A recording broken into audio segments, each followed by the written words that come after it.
As I bid farewell to High Sealins at the vortex of Genesis, I noticed something strange about the time core flame, and was immediately dragged into the Memoria Tide of Oblivion by Evernight.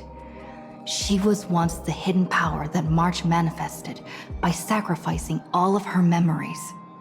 Yet now, she harbors other secret intentions in her heart.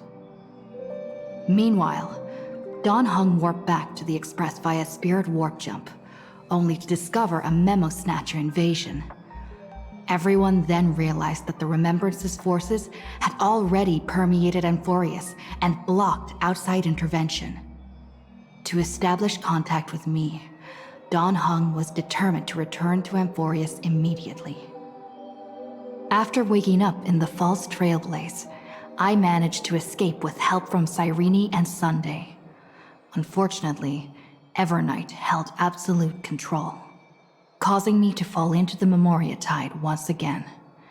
However, Black Swan took this opportunity to quietly approach Evernight. Dawn Hung returned to Amphoreus and beckoned the heroic spirit of Finan with divine blood. The destruction, descending from the sky, pierced through the memory zone and discovered the most hidden corner of the world. In pursuit of Evernight, Dawn Hung arrived at the charred remnants of the Grove of Epiphany. In the grove, where memories became disjointed, Dawn Hung received help from Dawn Feng within his memories and completed his farewell to the past. In their final moments, the Earth demigod Terravox entrusted all their duty and authority to Dawn Hung. With this newfound strength, Dawn Hung found me within the Memoria Tide. We entered the Nameless Titan's great tomb and discovered its secret. Across the 30 million cycles of eternal recurrence, every incarnation of Cyrene had come here, offering herself to the Remembrance. With Black Swan's help, we found Evernight in the depths of the Great Tomb. When all seemed lost, Evernight was captured by March's camera and trapped within the memory maze of Ides Elysiae. After several lengthy conversations, March and Evernight reached an agreement.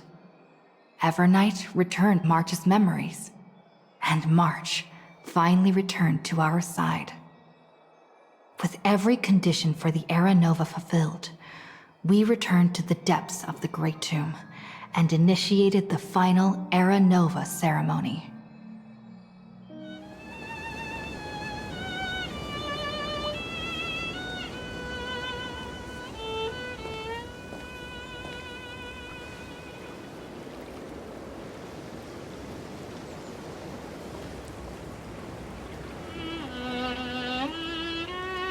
This view hasn't changed at all, has it?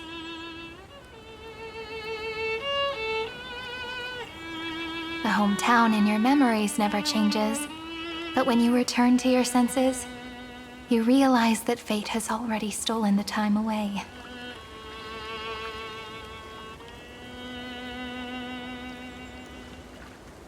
Welcome to the Trail of Genesis, friend.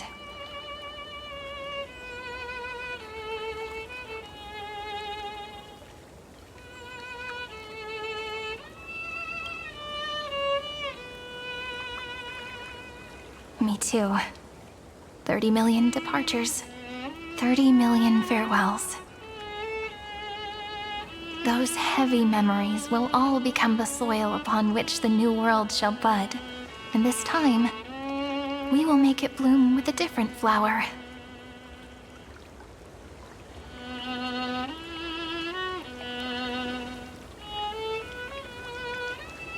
Before you arrived, I kept wondering, beyond the veil of Ides Elysiae, what kind of Amphoreus is being born?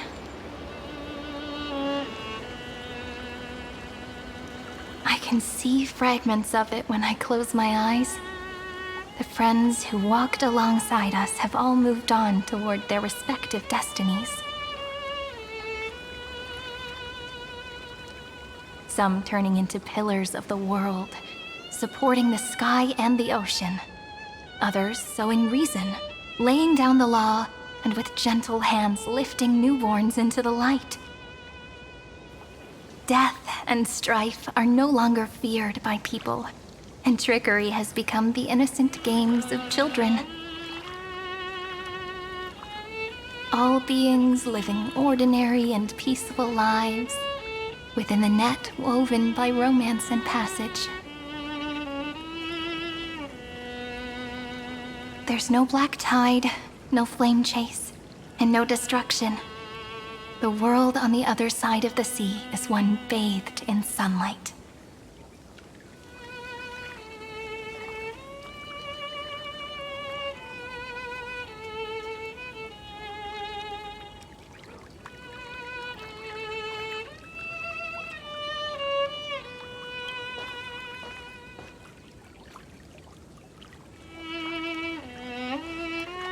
Like a happy and carefree childhood, the era Chrysia in this cycle will last for millennia, until it reaches the moment decided by the prophecy.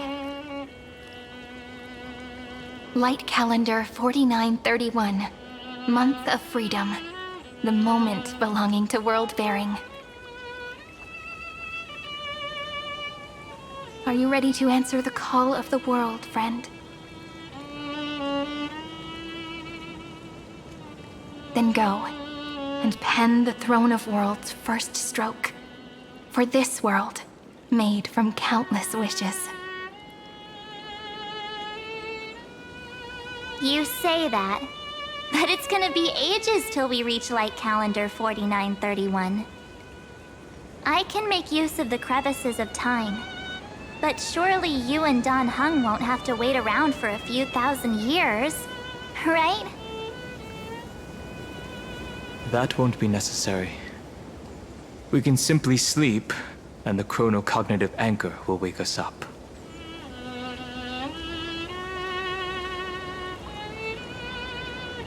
That's right. We've both become a part of the new world. Just waiting for you now. Our consciousnesses can converse with each other across the heavens and the earth, possibly due to the influence of the Trailblaze. I am now connected with this earth, and I can feel the breath of every mountain range.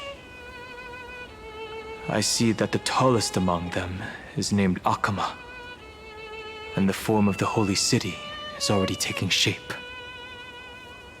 In other words, your stage is almost set. Do you want to take a leaf out of Kefali's book and make some prophecies before your nap? But we're not the only ones who have changed. The chronocognitive anchor just transmitted a message stating that Iron Tomb has reacted to the Era Nova. The moment when our friend bore the weight of 30 million cycles of memories. Was probably also when the scepter devoured 30 million cycles of destruction.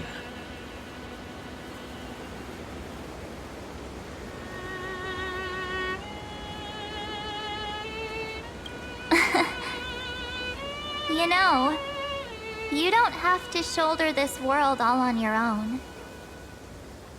After someone boards the Express, the word alone ceases to exist. So as we reach the end of time, no one will be left to face it alone. Dan Heng and I came here to specifically tell you that. Remember, this world is not a burden you bear alone. It's a journey we trailblaze together, alongside all of the Express.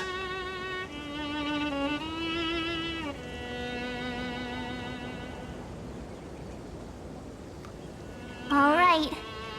It's time for Dan Heng and me to go have a super long nap. Look after this world for us. The road ahead is long, but we'll be waiting for you at the end.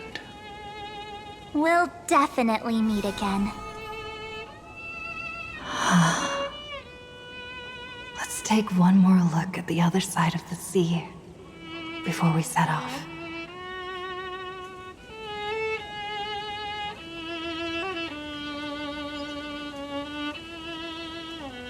Heidi's Elysiae is so quiet. Just like how I remember. Here we are once more.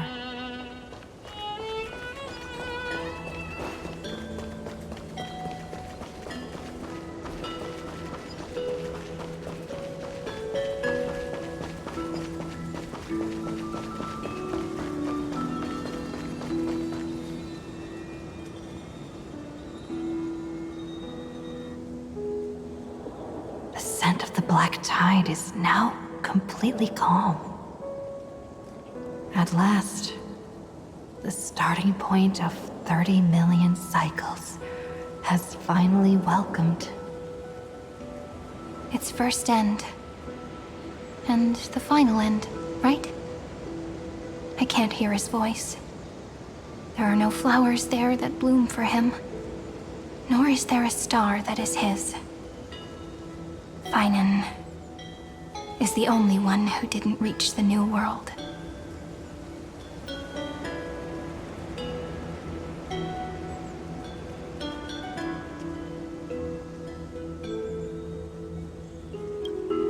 Look, the golden light that shone upon the grove still meanders between heaven and earth, like the prophecies of Amphoreus.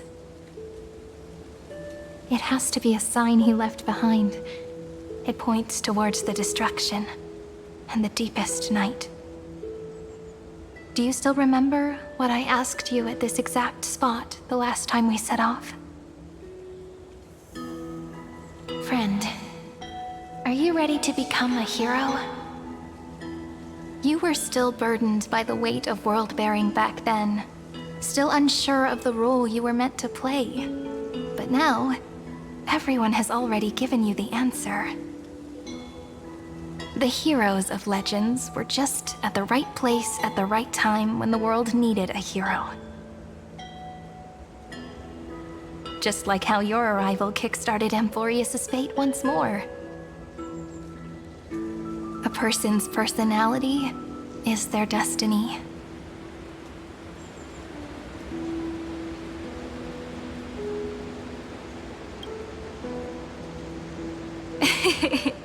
We best. Those are such beautiful words. Thank you, friend. I was also trying to cheer myself up with what I said. After all, before we truly compose the end of this story, I must also pluck up the courage to head off with you.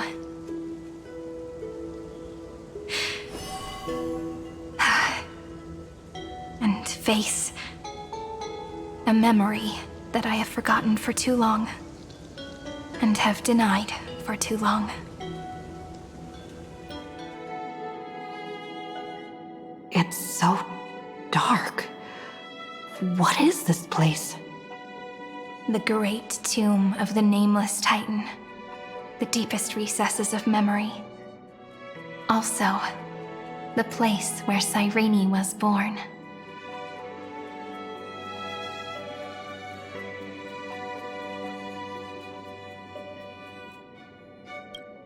My apologies, friend. The more memories I got back along the way, the more I felt that something wasn't right. There's a sort of anxiety I can't get rid of. It's like when I was back in ID Silicii, when the reflections in the water always made me wonder, which is the real me? The one reflected in the water, or the one standing on the shore? But I finally get it now. Look, friend. The words on that wall are the answer. 1, 2, 3, 4, 5, 6, 7. Do, re, mi, fa, sol, la, ti. That rhymeless tune is the lullaby of little fairies. As always, I'll read this book to you. That way it won't just be Cyrene's memories alone. I've always thought that I was the narrator of the Flame Chase journey. But as it turns out, the narrator is also the most devoted audience.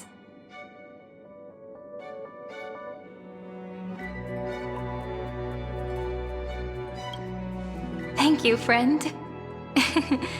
Every single Cyrene. That sounds so kind. At the moment of Era Nova, I was enveloped by the texture of memories. Within the glistening crystal, I saw countless Cyrenes, as well as countless versions of me. This is the final puzzle piece of the memories. A prison born of the erudition. A grave annihilated in the destruction. That unknown solitary god. The 13th Titan who should not exist. The first new spore. The Demiurge is right here.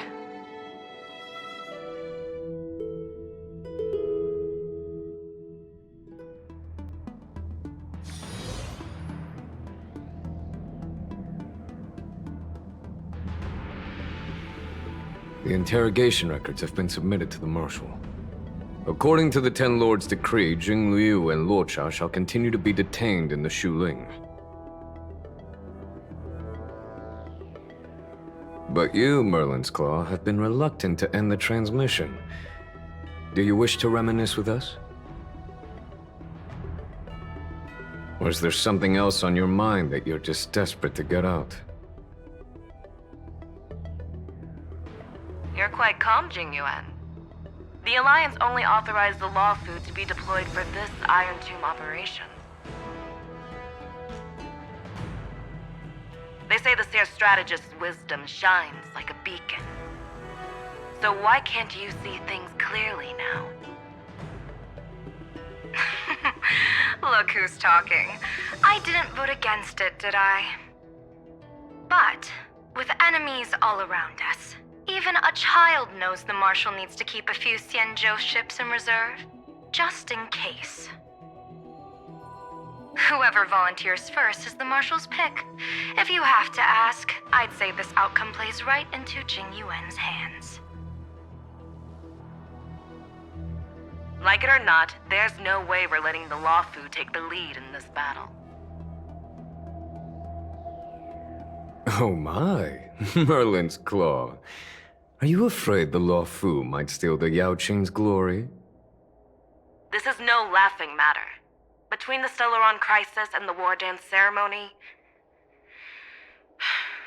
though the chaos has settled, rumors and speculation are only growing by the day.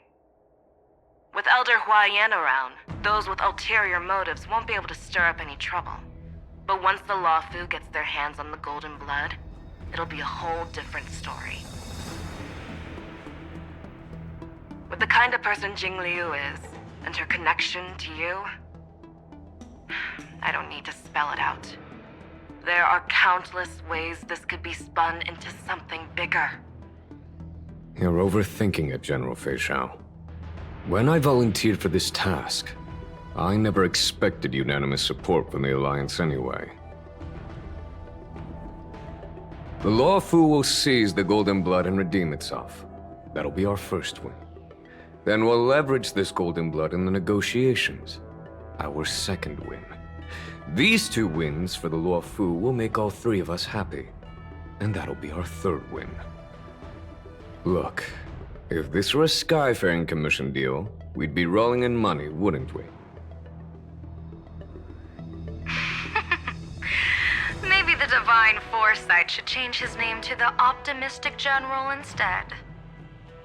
With the Decalite Reflection Barrier, the Yuchue must understand even more than the Law Fu how significant this battle is. Amphoreus' karma has vanished from the matrix of prescience. What omen does General Yao Guang see in this anomaly? In divination studies, we call this an empty fortune. It involves the eons and is thus beyond what mere mortals can comprehend. Your explanation isn't any clearer than Lady Fu's. Come on. How hard is it to understand the word uncertainty? For the Cobalt Head, the emergence of Iron Tomb is a calculated instant, but I don't believe they will just sit around waiting for death. And for the powers of the cosmos, this is their chance at survival, and the key to turning the tide of interstellar affairs. The Astral Express is leading the formation of an allied force, but I can see each faction has its own hidden agenda. There are even divisions within the Alliance, so it's not that hard to imagine how the other factions will react. Jing Yuan, I crossed paths with Selenova's Legion at the Battle of Sadunirama Star Cluster. Be extremely careful. The Ruin Legion's troops and weaponry are nothing to write home about. The IPC, even the denizens of Abundance, could take them on. However, while Void Rangers are just expendable pawns of the destruction, the real wildcards are... The Lord Ravagers. Indeed. Nanook's emanators are also their weapons to burn down the paths. I'm afraid conventional military tactics and strategies will be useless against them. My assessment is this. To completely take down a Ravager, we must disregard casualties and spare no cost. My only fear is... one wrong move, and the Lawfu will fall into Fintilia's trap again, inching ever closer to destruction. Doubt is exactly the demon she wants to plant in our hearts. Do you still remember the beginning of the Alliance Oath? To save future generations from war and bloody dispute. The Rainbow's arrows have always aimed at any force that threatens the cosmos. Now that the Trailblaze walks alongside us, the Cloud Knights shall keep their oath as they have from the beginning. I just hope those on the front line will remain safe. The chronocognitive anchor is sending a signal. Everyone, time to move out. Did she and the others make it? Let me go over the plan one more time just in case. You'll enter Amphoreus, reunite with your 3 separated companions, and try to locate Iron Tomb from within the world. Who are you taking with you? The fate of the universe hangs in the balance. We can't afford any slip-ups. I suggest everyone, except Pom-Pom, join the fight. We do need to be prepared for all possible contingencies. I have no objection to this. I'll do whatever I can. Meanwhile, Screwy and I will continue attacking the Demiurge Matrix. That is, the Scepter's kernel from the outside.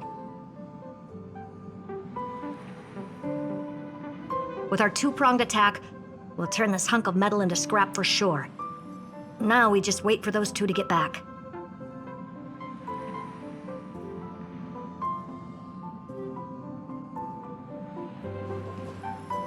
Oh, and just like that, they're here. Sorry to keep you waiting. With Planet Screwlum's help, the formation of the Cosmic Alliance to counter Iron Tomb is progressing smoothly. The cosmos has set its sights on Amphoreus, and now it's just waiting for the first shot. Well then, let's not waste any more time, Fourth Mirror. It's my time to shine! Finally off the bench! Initiating thought refraction. Please read the safety protocols carefully. Huh? Just kidding! I've already checked the agreement box for everyone. And now, destination, Amphoreus. 3, 2, 1, launch!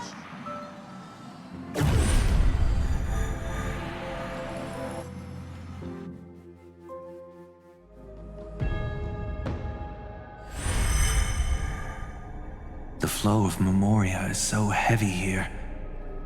Unlike Panagoni's dreamscape, this place has built up a true epic measured in millennia. The vortex of Genesis, where all myths begin and end. And in this new world created by the Nameless, the infinite cycles have been broken. Let's set up the Trailblaze beacon and establish contact with the outside world. I'll leave it to you then. It'd be better for me to not show myself in front of the Garden of Recollection.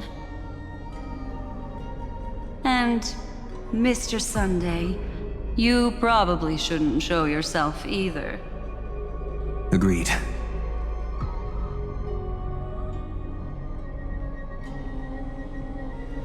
The Astral Express has landed. If you receive this message, please respond immediately. Over. This is the Cianjo Alliance. Communications normal. Interastral Peace Corporation. Communications normal. No response from the Galaxy Rangers. Not surprising. But I didn't expect the family to also stay silent at such a critical moment. That's a pretty blatant disregard from the family for Penacony's independent director, I'd say. Long time no see, Miss Himiko. It's been quite a while, Madam Jade. The significance of this battle rivals that of the campaign against Zulo. Only through victory can we disperse the shadow of Iron Tomb that looms over countless worlds. The 10 Stonehearts shall spare no effort for such a grand mission for the preservation. Madam Jade led the Intelligentsia Guild in conducting specialized research on Iron Tomb's past activities. The bad news is, the collapse of the Erudition won't just affect inorganic beings. You mean Iron Tomb can infect organic life, too? Well, the good news is, so far, its effects on organic life are under control. The infection progresses slowly, and the resulting neuropathy is non-fatal. In any case, the IPC can guarantee targeted vaccine coverage within 48 system hours in all star zones within the medical system. What about other star zones? At a time like this, are the followers of the Firmament Arbiter still trying to make a profit? I remember you, Master Diviner. Your performance during the Third Denizens of Abundance War was quite impressive. Please rest assured, all worlds can purchase vaccines from the IPC with a humanitarian discount. That's the current policy at the very least. But, if the Cianjo Alliance is willing to assist with the IPC's assets in Epsilon and other star systems, we'll have more cards to play when reiterating to the board the necessity of deep cooperation. It makes sense, since Interastral Peace Entertainment's headquarters is in Epsilon. But why are all the other worlds on the list? Places that the Elation has visited? Think of it as a long-term investment. Please understand that everyone at Pierpoint is swamped with Iron Tomb work, especially the marketing development department. At this rate, even the 10 Stonehearts can only do so much. Having some assistance from the Alliance would surely benefit the entire cosmos. Wouldn't you agree? As an old Cianjo saying goes, those who succeed should help all under heaven. Your proposal must be decided on by the 7 Arbiter Generals. I'm just here to relay the message. In times of crisis, the Luofu will not hesitate to help those in need. However, the prerequisite is that the IPC must unconditionally assist the Alliance with emergency rescue operations in the disaster area. Of course. In the name of preservation, all for the Amber Lord. Thank you all for your selfless dedication.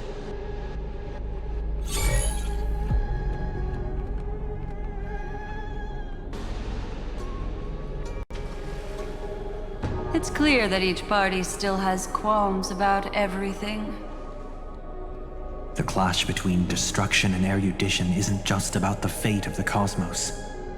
It's a moment for all factions to reshuffle their cards. You can never be too careful when battling a Lord Ravager. All are equal in matters of life and death. In any case, we can only hope for the best in all that's to come. It's about time we dive into the vortex and see what Amphoreus looks like on the inside. I wonder where she and the others are right now.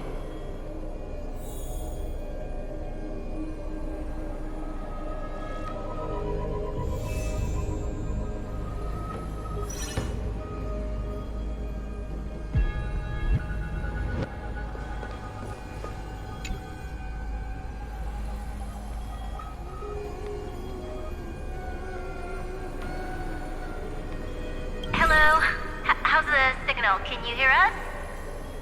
Ah, we're through! I can see the video feed. Everything's working perfectly. Miss Bronya? Miss Serval? What a surprise. It's been a while. We've already heard from Miss Topaz about the Iron Tomb operation. She made a special trip to deliver the vaccine to Belobog. I can't believe the Express crew is at the eye of that storm. Is everything going smoothly?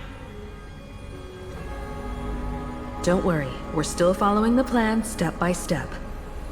How's the situation in Belobog? Urillo 6 is located on the outskirts of the preservation barricade. While it won't bear the brunt of the first wave, there's still a risk from the aftershocks. That kid Japard and Pela are busy organizing the Silvermane Guards, having them consolidate their lines and dig trenches.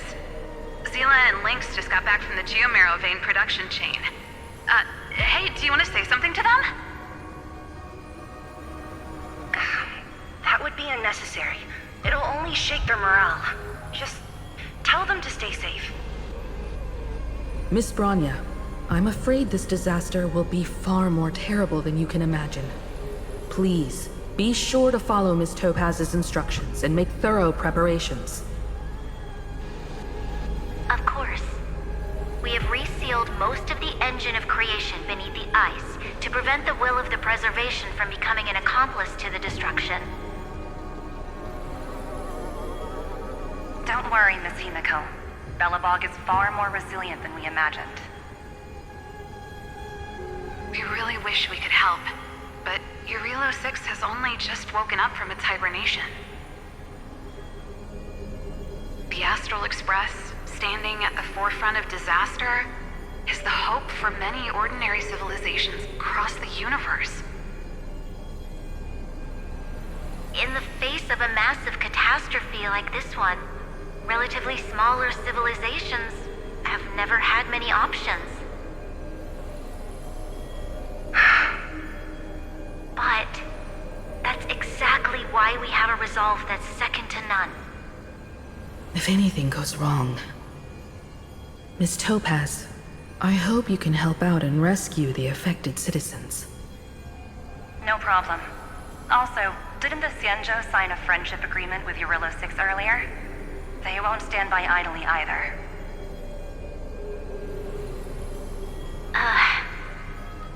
I appreciate your kindness, everyone. But Urillo 6 is our home. We will defend it to our last breath until the last Belobogian falls. Miss Bronya. May all civilizations that have made it this far on their own strength weather this crisis together.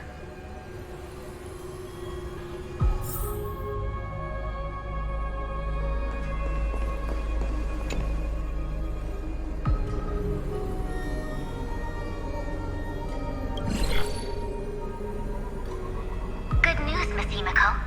The 7 Arbiter Generals have reconsidered the current situation, and I'm here to relay their message. Officially, the Alliance's combat forces will still be limited to the Luofu, but the Yaoqing has also been deployed in the surrounding war zone as a contingency. Words cannot express our gratitude. Getting the Hunt to agree on sending troops must have taken quite some effort from General Jing Yuan. The Luofu already considers the Express an important ally. We also have no intention of hiding the fact that there is indeed something the Xianzhou seeks from this Iron Tomb operation. But this time, the Marshal herself decided to send out troops. With a formidable enemy before us, the Alliance has no reason to back down, nor will we be content to take a back seat. If we can stand together with civilizations across the universe to overcome this crisis, then we must do so, even at the cost of our own lives. The Alliance truly embodies the principle of righteousness. It's fortunate that the cosmos has great heroes like you. You're too kind. As for that Jade Abacus of Allying Oath, you can save it for when you're in more dire need.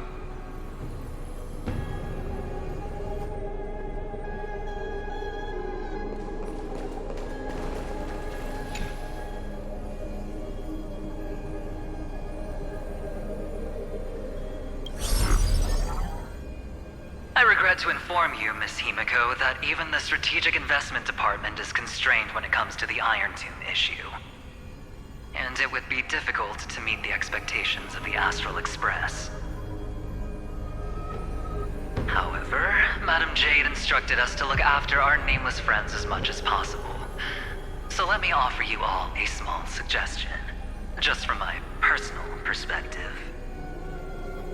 Other departments at the IBC might also take this opportunity to extend an olive branch to you.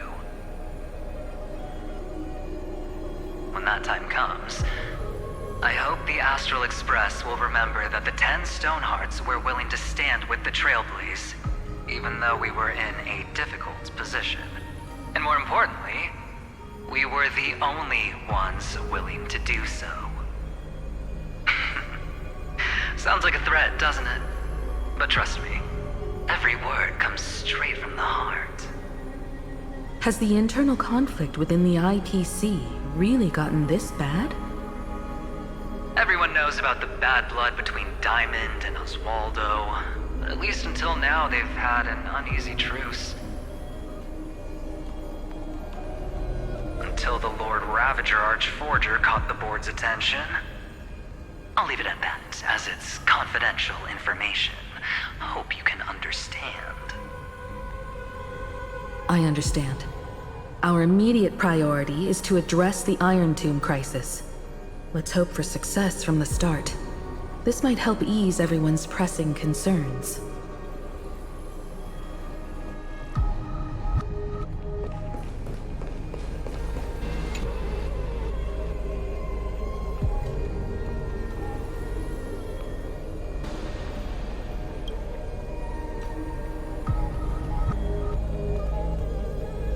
Of course, we would never know the Ranger's comings and goings.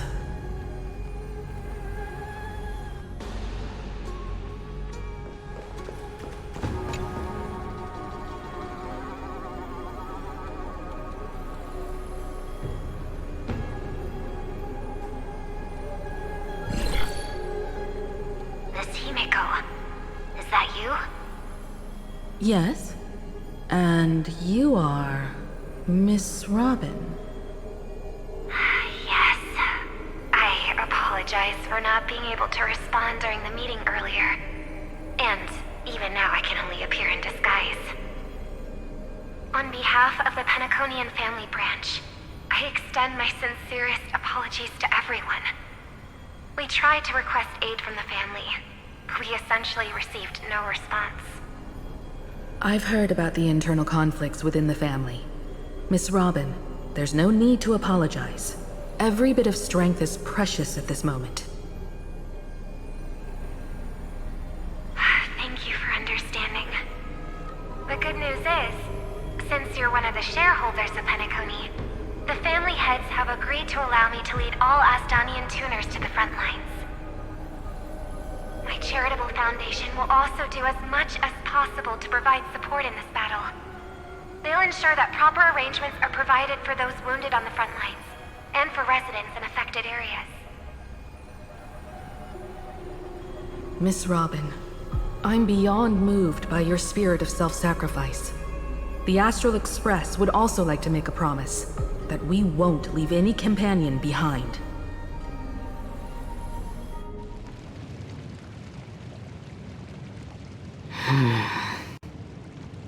Why is there no one here? Everything in Akama seems normal. The New World was enjoying peaceful times not long ago. It seems it was even more recent than not long ago, Miss Himiko.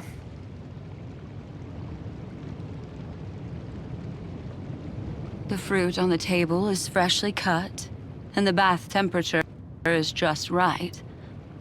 The remembrance tells me this place was bustling with people just moments ago. It's as if everyone vanished in an instant. Could this be Xandar's doing? Unlikely. He's still under the surveillance of those two geniuses. Could it be some kind of local custom? A custom that makes an entire city fall silent in an instant. Pardon my frankness, Mr. Yang, but this reminds me of some unsettling rumors about the Harmony. Complete silence. Is often the prelude to divine intervention. Everyone, be careful. Here they come! Here they come! The Nameless of the Astral Express! Evernight? How is this possible? She was already... We are the Chroniclers of Time, and we do not fade away. Finally, the last era Nova has been completed. What did you do to the residents of the Holy City and the three Nameless? I didn't need to do anything. The remembrance will ultimately become the substance of the new world. Now, they are no longer the Trailblazers you once knew, but gods who permeate heaven and earth. The 12 Titans who guard Amphoreus.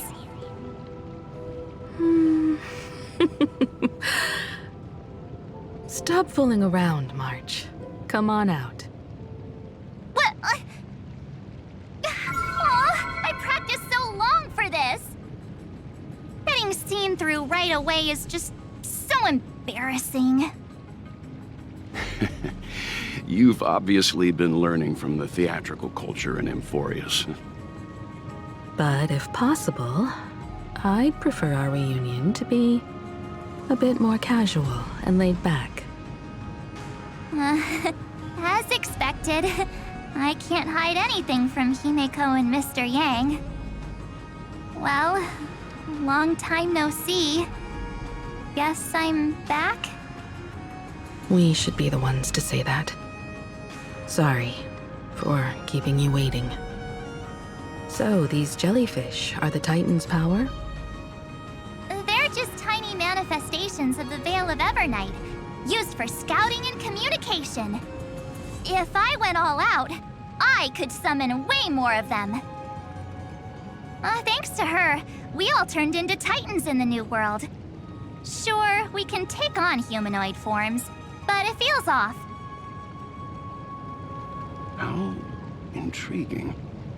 So what does she look like now? It can't be a raccoon with a baseball bat, I suppose. Please don't add weird stuff to Amphoreus's lore. Just go see it with your own eyes. Follow the prophecy's guidance and come to Dawncloud.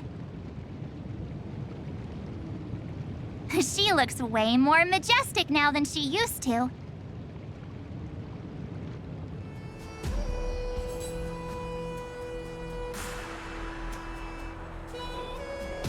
Unbelievable. All the residents of the Holy City have gathered here. This isn't just a gathering. It's a pilgrimage. The people's expressions are resolute, devout, as if waiting for a miracle to descend. That colossal deity is her. She has become the pillar of the world.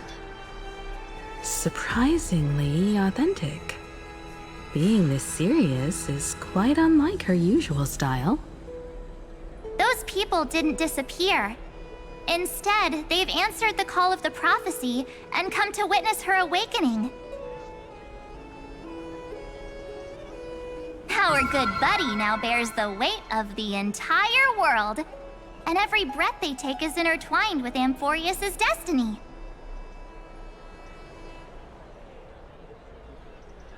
Awakening? Has she fallen into slumber? Yeah. After all, with such a huge time dilation between inside and outside the scepter, this was the only way we could wait for everyone. Time watches over yesterday. Earth guards today. And when the Trailblaze steps into Amphoreus once more, the slumbering deliverer shall awaken. And then, bring the prophecy of tomorrow to this world. Come on, everyone. Let's get closer to her. Watch how the world-bearing prophecy changes this world.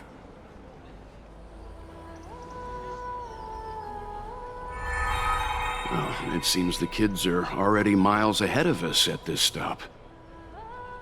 All the more reason we can't afford to slow down our pace. Let's go witness this moment for ourselves. Majestic.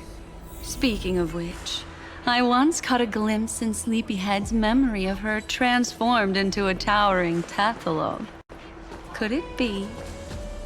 No way. That was just a nice dreamscape. Ugh, at least nice for her. If they are the throne of worlds who bears the weight of this world, perhaps they could guide a traveler still wandering among the stars. Hey, since when did you get all pious? Her advice sounds pretty silly sometimes, you know. The so-called fool and the world are merely a step apart. The tree of reason, teaching us to find erudition amidst imperfection. Praise be to Helectra, chalice of plenty, for you brew the ocean into sweet wine, dispelling nihility with every toast at the feast.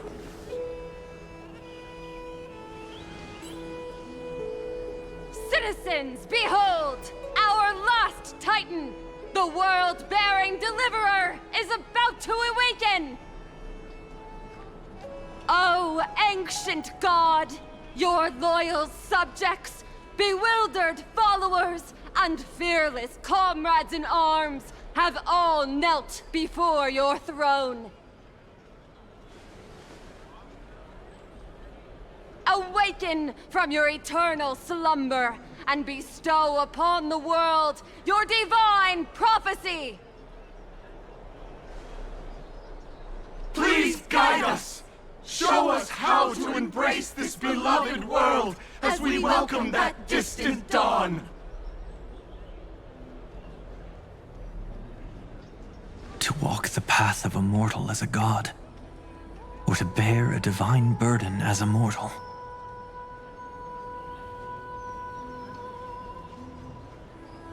She will give us the answer.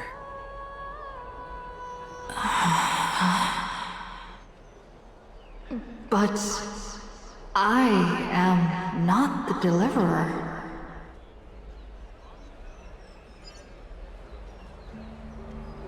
Rather, I am the Nameless, who dwells among mortals. That voice is definitely her. I heard your prayers. The core flames flickered and dimmed, and the age of the gods met its end. So flow, golden blood, flow. I'll bestow it upon you, returning it to the true masters of this world. Stand with me and become heroes.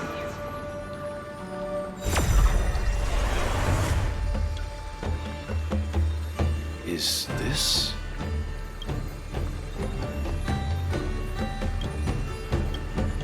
Yes, it's the miracle she brought to Amphoreus.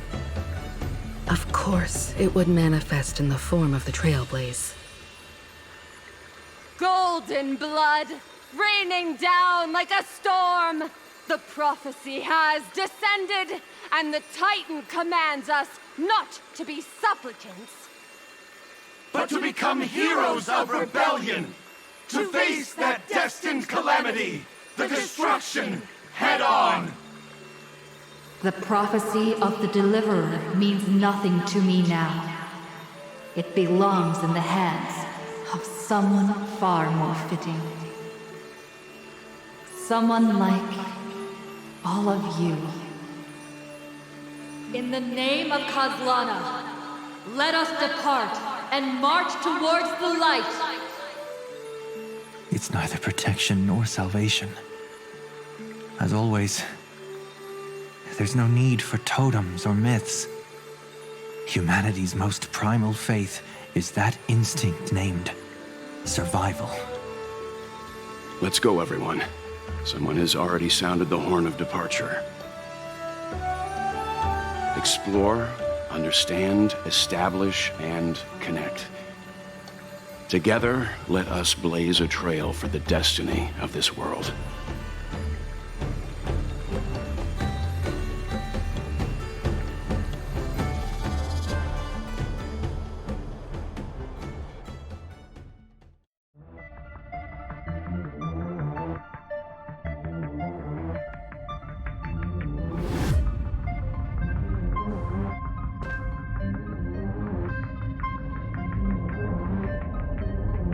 Is it just me, or does this demiurge matrix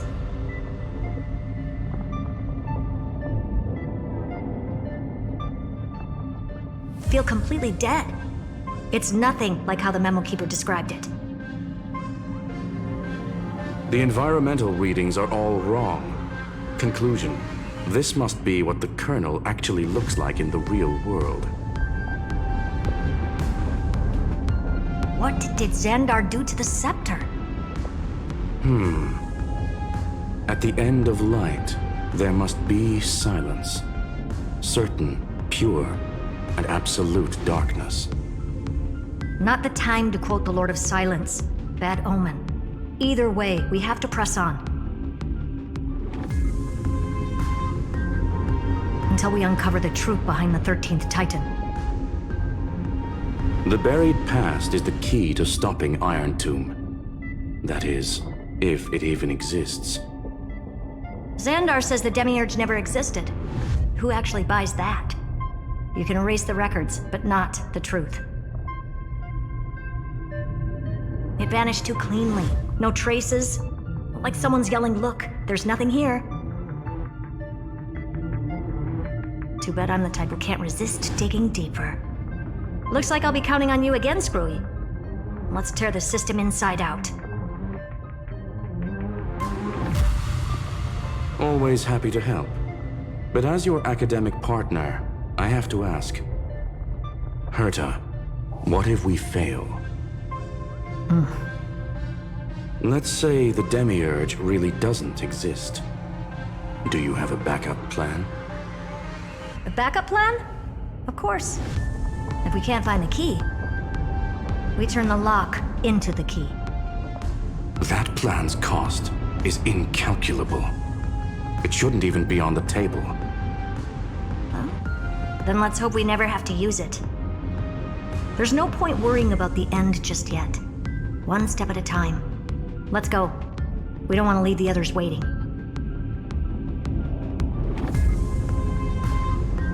You brought what I asked for, right? A butterfly has to land on the branch before it can dance. We'll need a wide open platform before her entrance.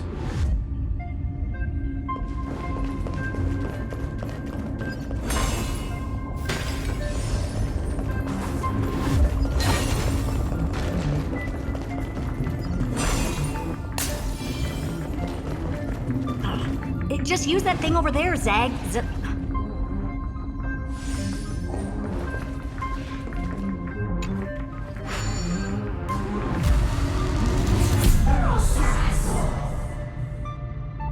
What a dumb name. I hereby rename it Herta's Big Hand.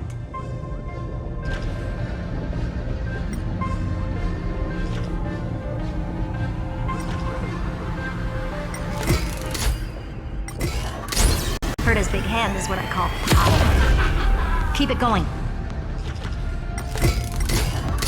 Still not done? What is this? A junkyard? Finally. All set. Time for your precious treasure to make its debut.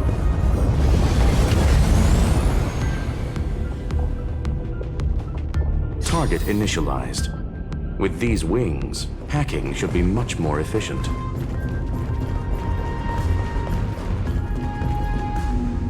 Oh, a classic nuclear heat engine. Classy choice. Just a personal preference. Her name's Mistletoe.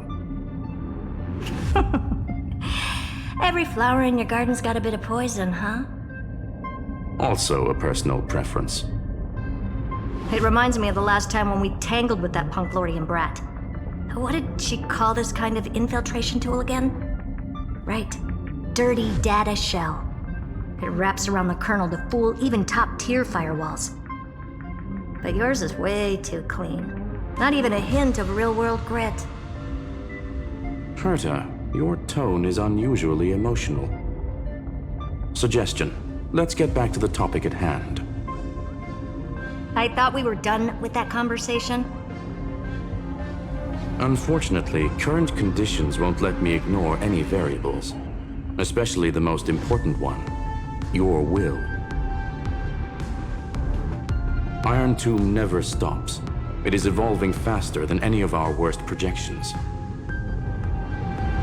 Every instant in the Eon's calculation is like a sword hanging over the cosmos. Every move humanity makes could speed up its arrival. Which is exactly why we can't mess this up. And now, Droidhead wants to hand down judgment to the poor cosmos again. Border Star Trade War, Emperor's War, Rupert's death. Every time their instant arrived, it meant another bloodbath for humanity. But in this ultimate battle of erudition, you and I are supposed to be players, not pawns. If you choose to burn yourself out as a resource, then everything we've worked for means nothing. Herta, the cosmos won't just stand by and let a genius throw their life away. And neither will I.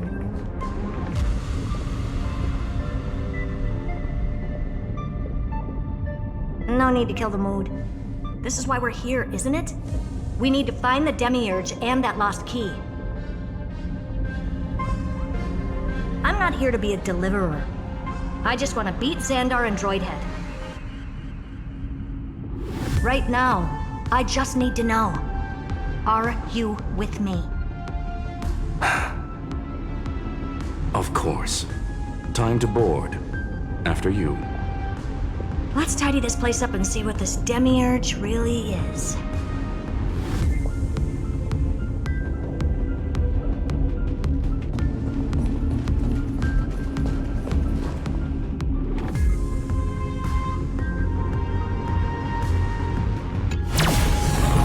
Let's hope this Matrix is better organized than the Emperor's junkyard of a birthplace.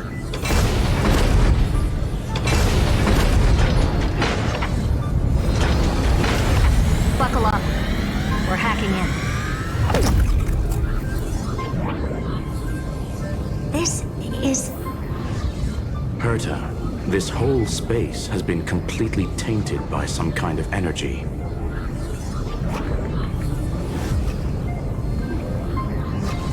I see it too. We're thinking the same thing. Xandar, how could you go this far? Turning your own graveyard into this. What's that up ahead? Katorzane algebraic expressions. It's built for isolation, not defense. So basically, the door to the tomb, right? Great. Let's find the handle. I'm picking up multiple independent signals with the same data structure as the barrier. Projection. We can hack the terminal, reverse the computation, and turn it into an attack. Classic move. Use their own systems against them. Take us to the nearest one.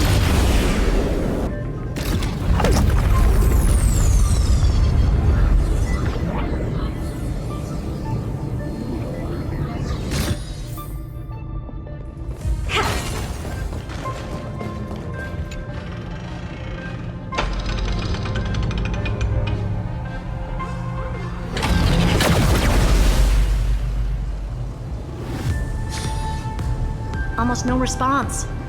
Just as I feared. Not promising. The output is barely a third of what we need. Logic says we'll need multiple terminals to coordinate the strike. Locking onto the next one now. Find anything else? Regarding the origin of these ruins, no logs found yet.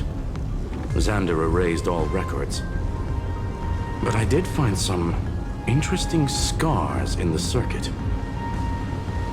High energy radiation, internal imaginary energy contamination. From what I know, there's only one thing that fits. Skip the science talk, Screwy. That thing only goes by one name. A Stellaron. Exactly. Xander blew one up just to clean the entire Scepter system. Huh. So that's what he meant by killed that Titan with my own hands.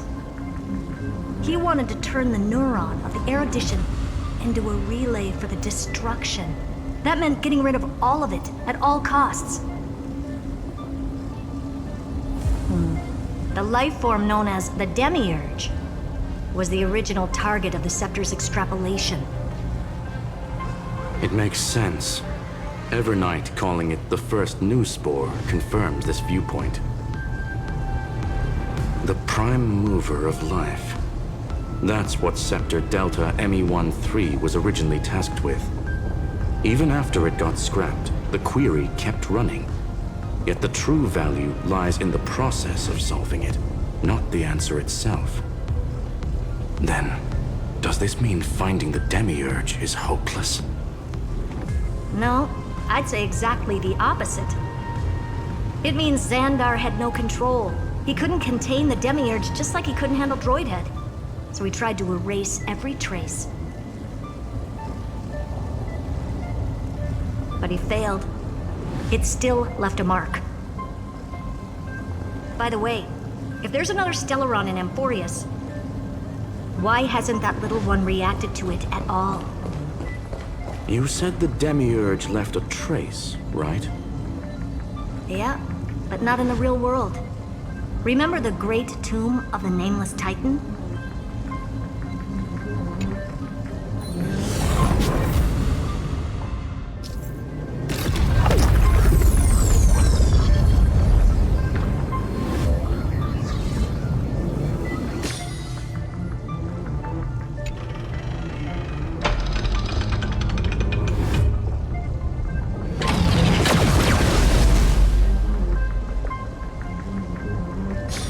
Trailblaze Archive 466. The data from Filiate 093 clearly indicates that the Demiurge did in fact enter Amphoreus' extrapolation. Inside that world, it was the 13th, forgotten Titan, the one who listened to 30 million cycles of Cyrene's memory. But Evernight said the opposite. She believed that tomb was empty from the start. The Nameless Titan never existed. The so-called Listener was just a trap set by the Remembrance to steal the Scepter. A mimetic entity full of theatrics. How much of what she's saying is true? Would an Eon really speak in circles like this? I doubt it. The Remembrance's behavior is certainly odd. but her assessment aligns with our current reality. Since we entered the Matrix, we haven't found a single clue pointing to the Demiurge. And that's the key, Screwy. Xandar's actions prove the Demiurge exists. But what Evernight said, and what we've actually seen all point to the opposite. So we have to assume that both are true. And if that's the case, then the contradiction leads us to... the truth. Exactly. One last terminal. One final key. Time to crack open the kernel.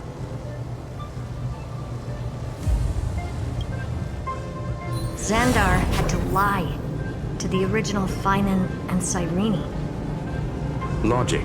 He had already identified the remembrance as a threat, yet found no viable way to eliminate it. All right, let's finish this. Time to break through that barrier.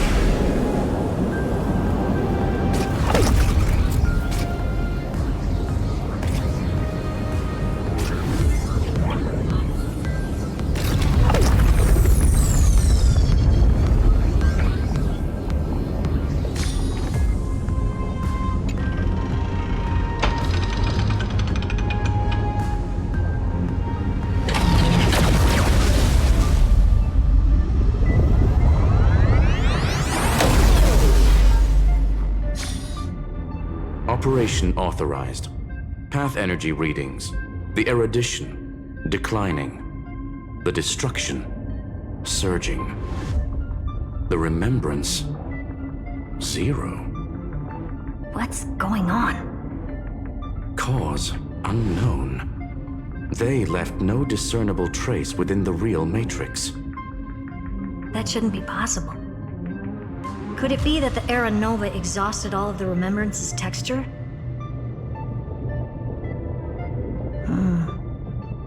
Log it for now. The dots still aren't connecting.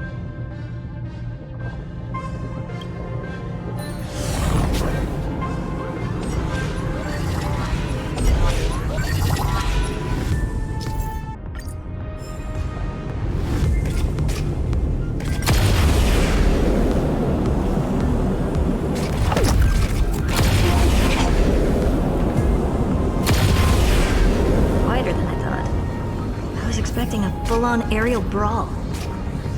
It's advised to remain vigilant. The destruction's levels are still rising. Huh?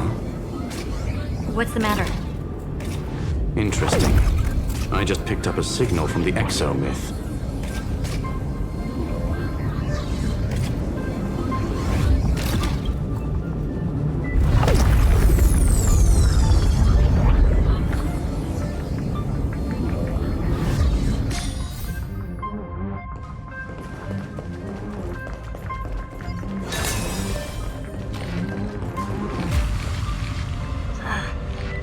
Repulsive force is unlike anything I've felt before. Is this the place? Correct. Judging by its defensive properties, this is the entrance to the exo-myth. I didn't expect that. Who builds a lab in the middle of digital rubble? Then again, never doubt a dead man's resolve. So how's our dearly departed doing? He severed part of his neural pathways to break free from Lord Anaxagoras' control. But that also triggered the failsafe I set. Conclusion: Xander has lost all combat functionality and is no longer capable of action. So now he's a specter, literally. Screwy, can you open a path? Just to be sure, I want to see this for myself. Might as well drop in and say hi to the real him. Logic. Scanning his inspiration circuit might help us track down the Demiurge. Exactly. His brain is the crime scene. There's no way it's spotless. But it could be a trap. That's why you're here. 2-on-1. We've never lost a matchup. I'm honored. The chronocognitive anchor's in place. Proceed when ready.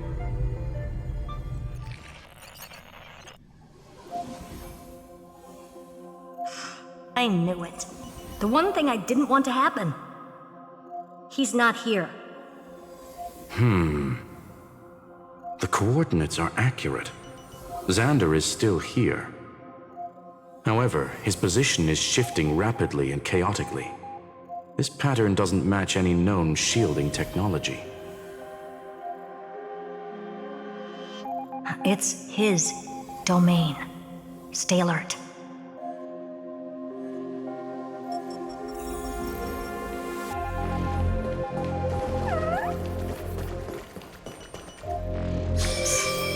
Cheap trick. The spatial field here is undergoing autonomous recalibration, initiating reverse engineering of the interference source. Try again. We're back. Reverse engineering complete. The results are not what I expected. Logs show Lycurgus revoked administrator access. The chronocognitive anchor can't get a fix because at the system level, Lygus no longer exists. Our navigation target is a null set. So he's stopped resisting? Before vanishing, it seems he left one last message for us. To those who follow, all is proven. Find me beneath the tombstone. Melodramatic. He was expecting us. And once he learned of the Great Tomb's existence, he initiated his own search for the Demiurge. Guess he wants a final showdown. Fine. Let the old Intellitron dig his own grave. Just like he wants.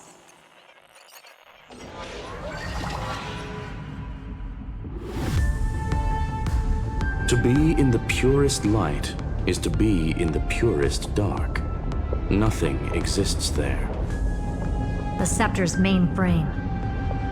Or maybe we should now call it the Lord Ravager's placenta. Unfortunately, we still haven't found anything. Really? I don't think so. Not finding anything is our biggest find. Please elaborate. If the Demiurge was destroyed, there'd be at least some bits of it left. I don't buy that a Stellaron could have blasted all the traces away as cleanly as a scalpel. As I said before, its disappearance is too clean. If the garden hadn't stirred the pot, no one would even know about the Demiurge's existence. We're talking about the Scepter's original extrapolation goal. There's no way that nothing of it was left behind. Or we can look at it from another perspective. If you were Xandar, would you be this obsessed with a concept that poses no threat? Would you guard against it at every turn? There is the possibility that he's naturally meticulous and hates variables. That does track with the impression he gave about himself. But Xandar shut that theory down himself just now. Choosing to act, even if it'll cost him dearly. We know that feeling well. The unknown is right in front of us. So we only have one choice. Solve it. You sound pretty convinced. Surely you already have a theory. Care to share? Of course. Though I don't have hard proof, I'm almost certain that the Demiurge has been in everyone's plain sight all this time. Yet, they were mistaken for someone else. That'd make the most sense. Why was the room empty? Because the person locked in there had run away ages ago. But they were weak and small and had no presence whatsoever. Even the old Intellitron didn't notice them. Which also means there's a high chance that their powers are minuscule, and cannot alter the outcome of the battle at all. Well, at least Xandar is scared of them. Come on, it's time to confront him. Let's go to the tombstone he talked about.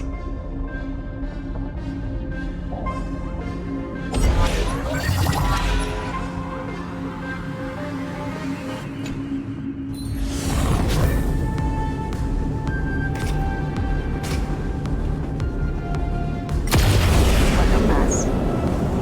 Total devastation. He sought to bury the truth beneath absolute destruction. Logically sound, ruthlessly extreme. Still, slim chances doesn't mean no chances. I've hunted down a single grain of sand in the universe before. This won't stop me. Calculation results. Your backup plan has a success rate infinitesimally close to 0. Which means it could work, no? This is the place below the tombstone. Let's open Lygus' coffin like he wanted.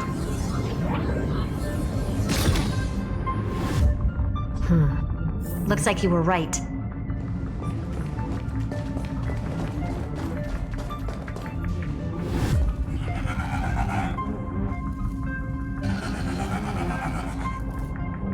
Nothing but a head left? Oh, who'd have thought you'd look this bad in real life?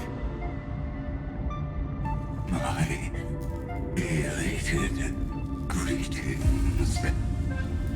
Welcome, you two. I'm very happy that you responded to my final words. All this tombstone and final words. Did you end yourself to atone for your guilt or something? Iron Tomb is already powerful enough. I just need to wait. I remain here only to share the joy of discovery, and also to congratulate you two on reaching the same conclusion as me. The conclusion regarding the truth of Amphoreus' heart. End this charade already. That Amphoreus' heart you're talking about is just a missing demiurge. And its corresponding vessel was this very scepter. You interfered with the experiment and made Amphoreus' body into a hollow shell, all to incubate Iron Tomb within. That's why you either killed or kicked out all of the Memo Snatchers.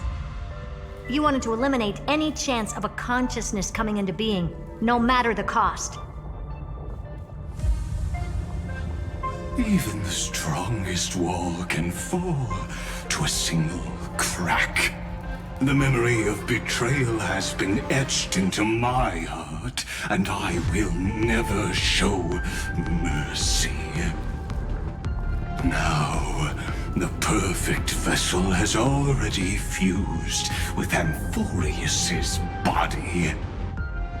Unfortunately for you, the answer is all but revealed regarding who the Demiurge is. Then let us share the joy of discovering the truth. The last secret of the saga will finally dissipate here. As we reveal the truth behind Filius 093's disappearance. A lie by the remembrance.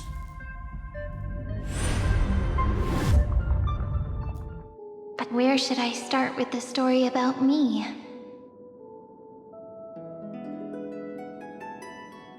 From the beginning of the universe? Just kidding. That would be too much. I just want to tell a teeny story. So little that it started with a seed. I know you're listening, my good friend.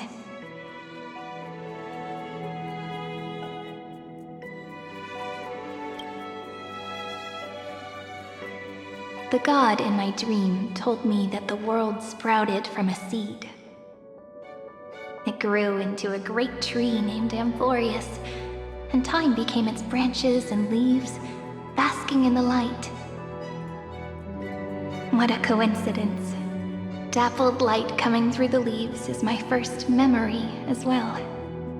On a very ordinary early morning, beneath the village's biggest tree, the daughter of Ide Silicii quietly came into this world.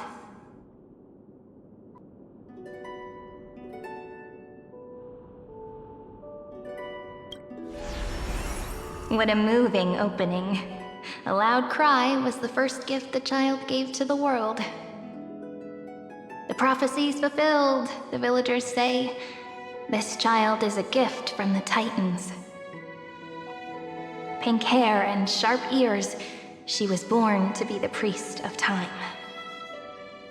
The Titans also gave their blessings. You shall fade when the flowers bloom, for every ending begets a beginning. Flowers will bloom and wilt. What a beautiful ending. This page concluded in laughter. Cry loud, child. Let your voice reach Orynyx.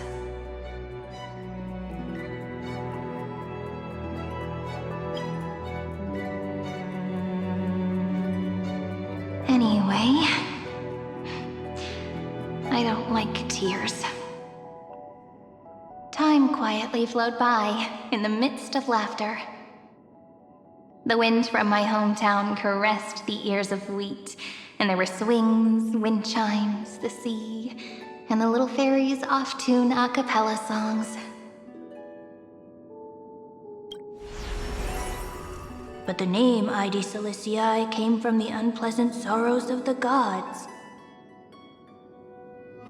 My childhood friend did not understand. Yet you always seemed so happy, as if nothing ever worried you. Why was I like that then? That's because the world was gentle to me. So I grew up to be gentle as well.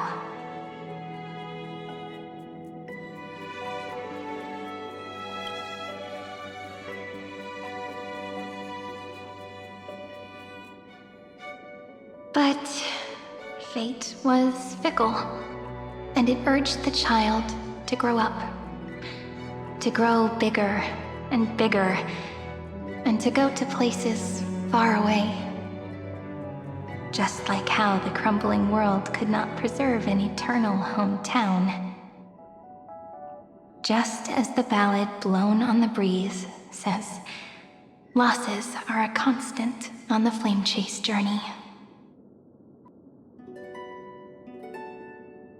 Oh, whose ears are pricked up now? You definitely heard me say this sentence a lot of times. You know that the story starts to deviate from here. Aren't you looking forward to it? Then let's get started. The hero's journey crosses through the long night, through tears and laughter, and once again heads towards tomorrow.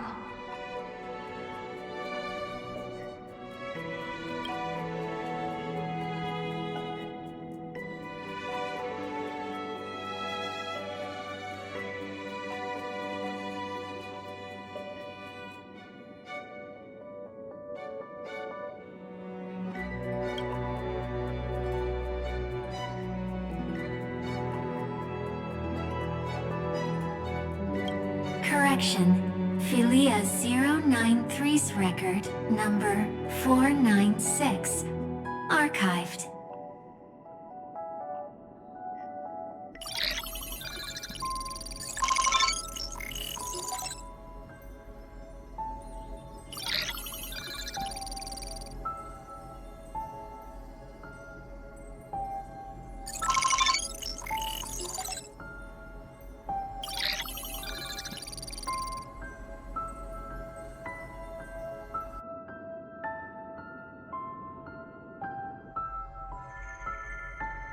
Hi. Miss me yet? I'm just messing with you. This is the first time I have met you.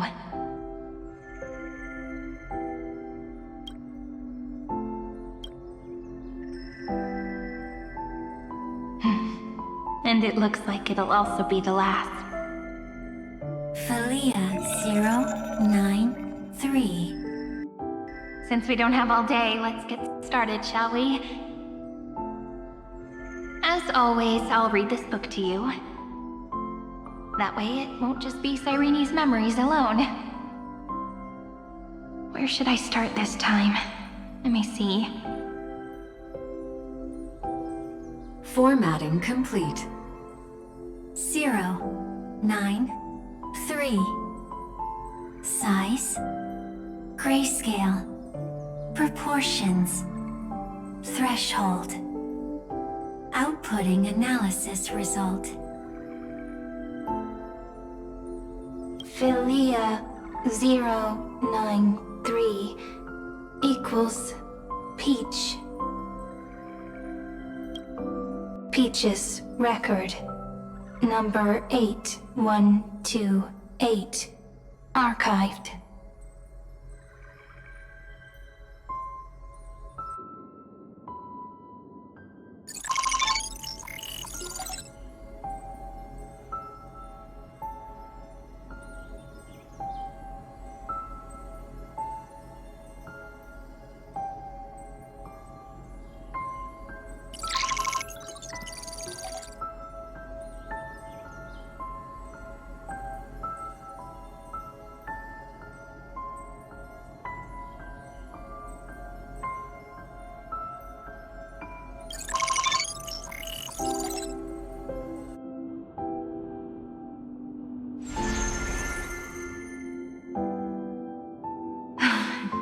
Look, what a magnificent sight. Comment. Peach. Even this classical world contains a futuristic palace like this. Would ID Silicii end up looking like this after a few thousand years? Conclusion. It won't. I want to share a story with you this time. I saw a little nymph on my way here. It was on a fallen wheat stalk, and it glowed under the sunlight. It was incredible. I forgot all my pains at that moment and just stared at it in a trance. Record. Peach is on the ground. I wonder, did every Cyrene in the past feel that the nymph was beautiful? Would they also have recorded that scene into the Eternal Saga? So, could you give me more time, please? I want to leave behind more memories for the future. Formatting complete. Bye, Peach.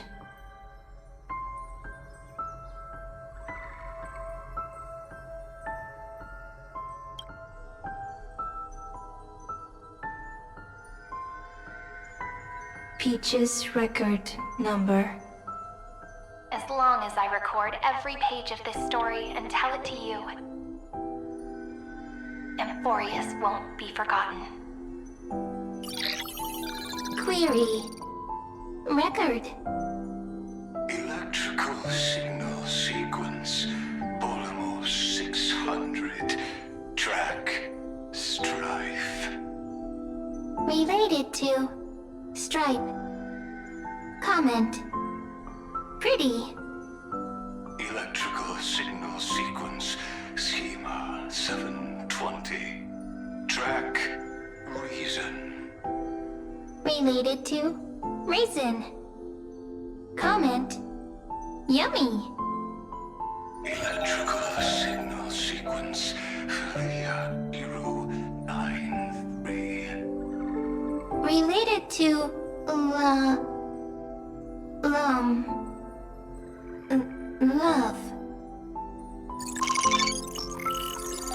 Comment. Peach equals love?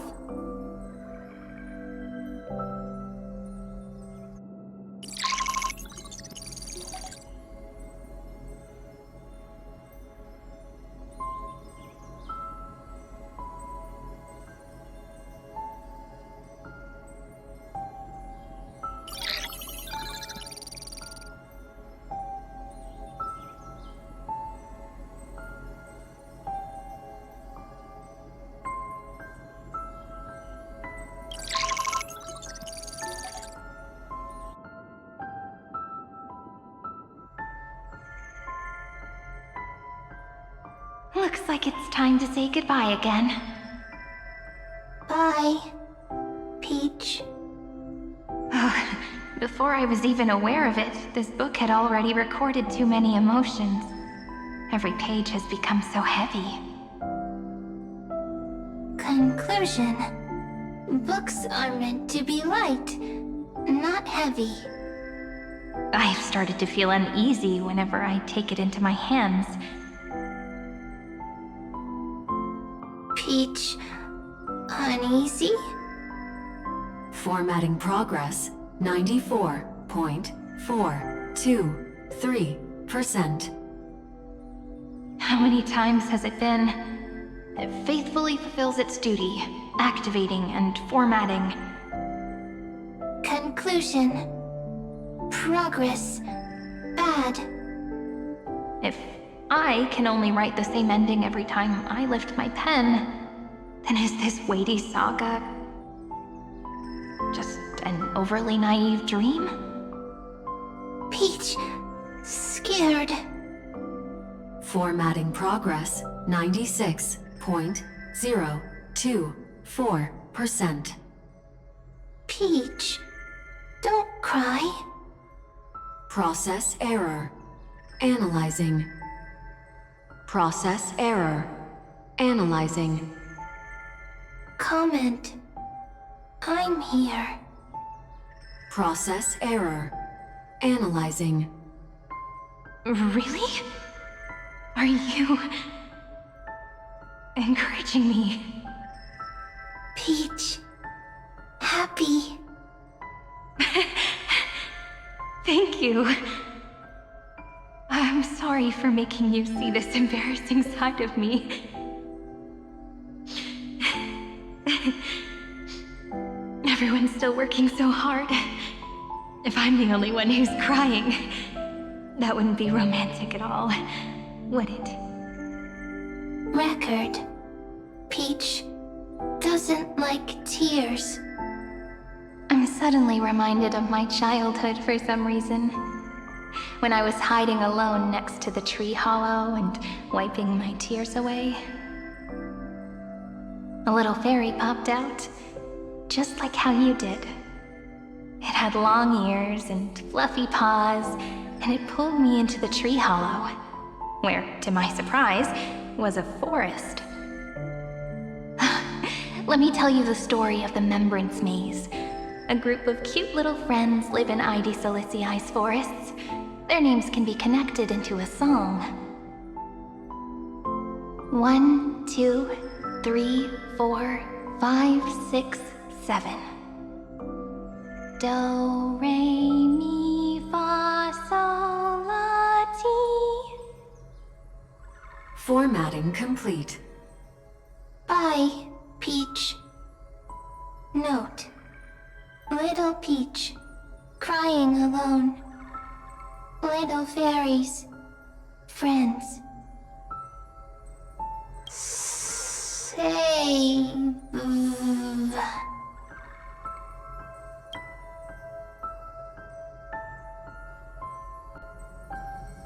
Little fairies, good friends. Bye-bye.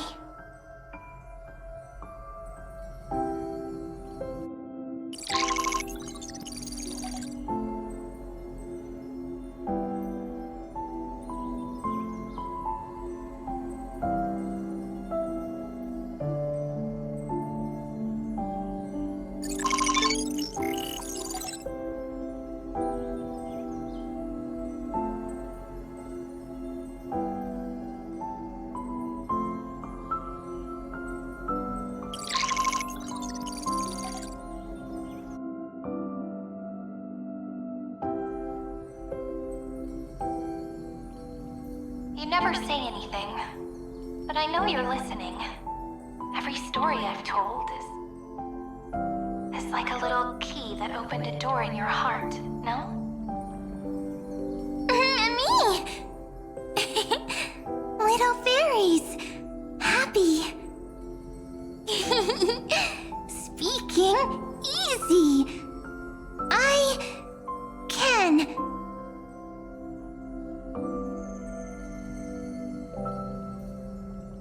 Once again, the saga comes to an end. Everything is deathly silent, just like this very moment. Shh. You speak. I listen. This time, too. Sitting together. Now that I look back, there was a period when I got really sentimental. Sentimental. Stories have sentiments. I was so anxious, trying to find as many different memories as possible, hoping to bring some change to this unchanging destiny, and find the way out of this maze. Peach, strange. But I won't do that anymore now. Why unhappy? Formatting progress 73.998%. I'm here. Don't be scared. Process error. Analyzing. Won't allow it to interrupt you. Always sitting together. No need to feel sorry for me, good friend. If there are no new blank spaces, how can a saga continue? Blank spaces? What's that? I'm actually really lucky, you know? During the long years I've spent waiting for the Deliverer, I've always had you here as an audience. Isn't that already enough? Not enough, not enough! Peach, don't leave! Now I can rest in peace in the past. As for when tomorrow will come, I'll have to ask the next Cyrene to continue our watch. Peach left. If there are no new blank spaces, how can a saga continue? Needs new blank spaces. Next, Cyrene has blank space. Oh, Peach, don't be scared. I'll help you find blank space.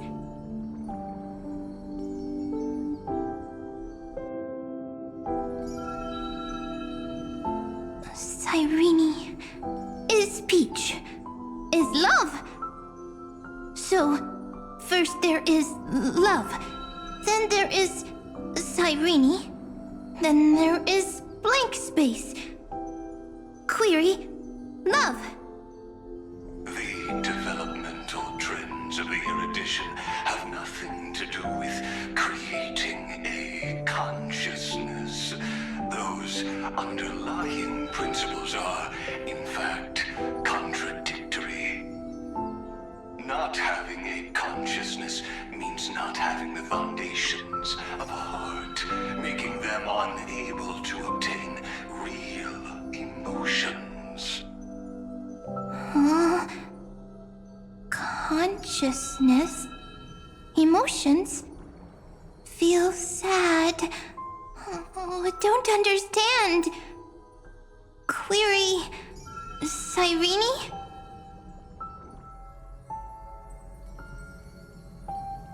What could be behind this door? Glittering crystals? Or a beautiful world I've never seen before? If I tell you all the stories of tomorrow,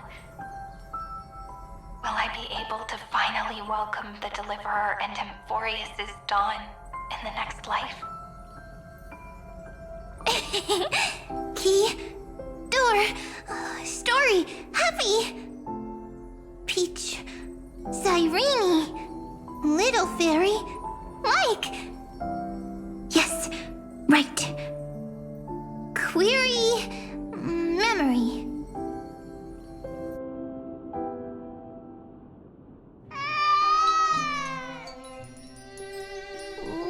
Wah! Wah! Peaches. Memories. Save. Learn. The prophecy's fulfilled.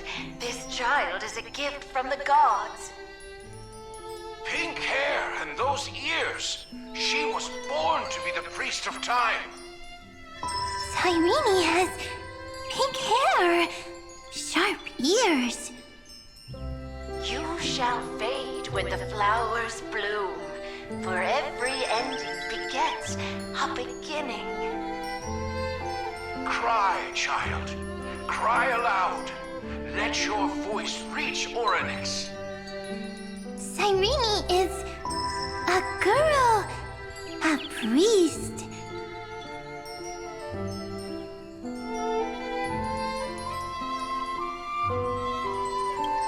Easy. I can. I learn. Anyway, I don't like tears. But the name ID Silizii came from the unpleasant sorrows of the gods. Yet, you always seem so happy, as if nothing ever worried you. Cyrene doesn't like tears. Always happy. Of course, because the world was gentle to me. So, I grew up to be gentle as well. Cyrene is gentle, likes beautiful things, can write stories. Easy. I can. I learn. Just as the ballad blown on the breeze says, losses are a constant on the flame chase journey. But even if all is lost to the wind, some things won't easily change. Like my height, Treeby's innocence, and Aglaya's beauty. Cyrene. She can't grow up, but she can talk. After all is lost to the wind, she will stay behind. Cyrene is, at the end of every sentence, always laughing, like a little tail.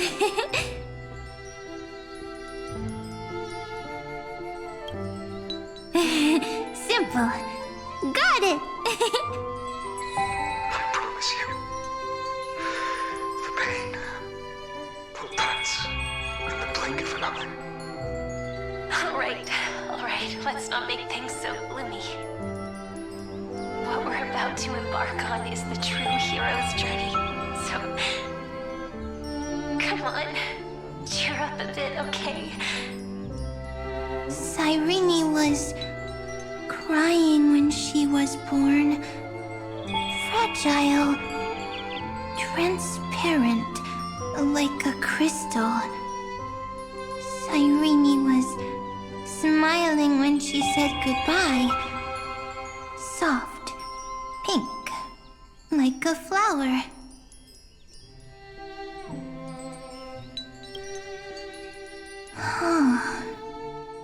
The later memories disappeared? Invisible?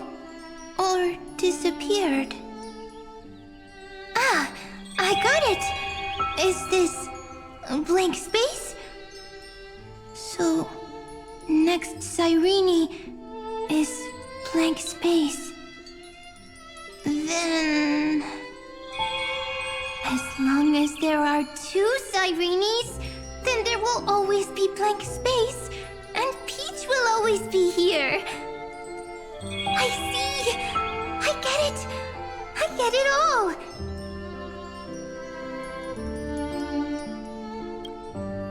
Cyrene's memories. I will preserve them all!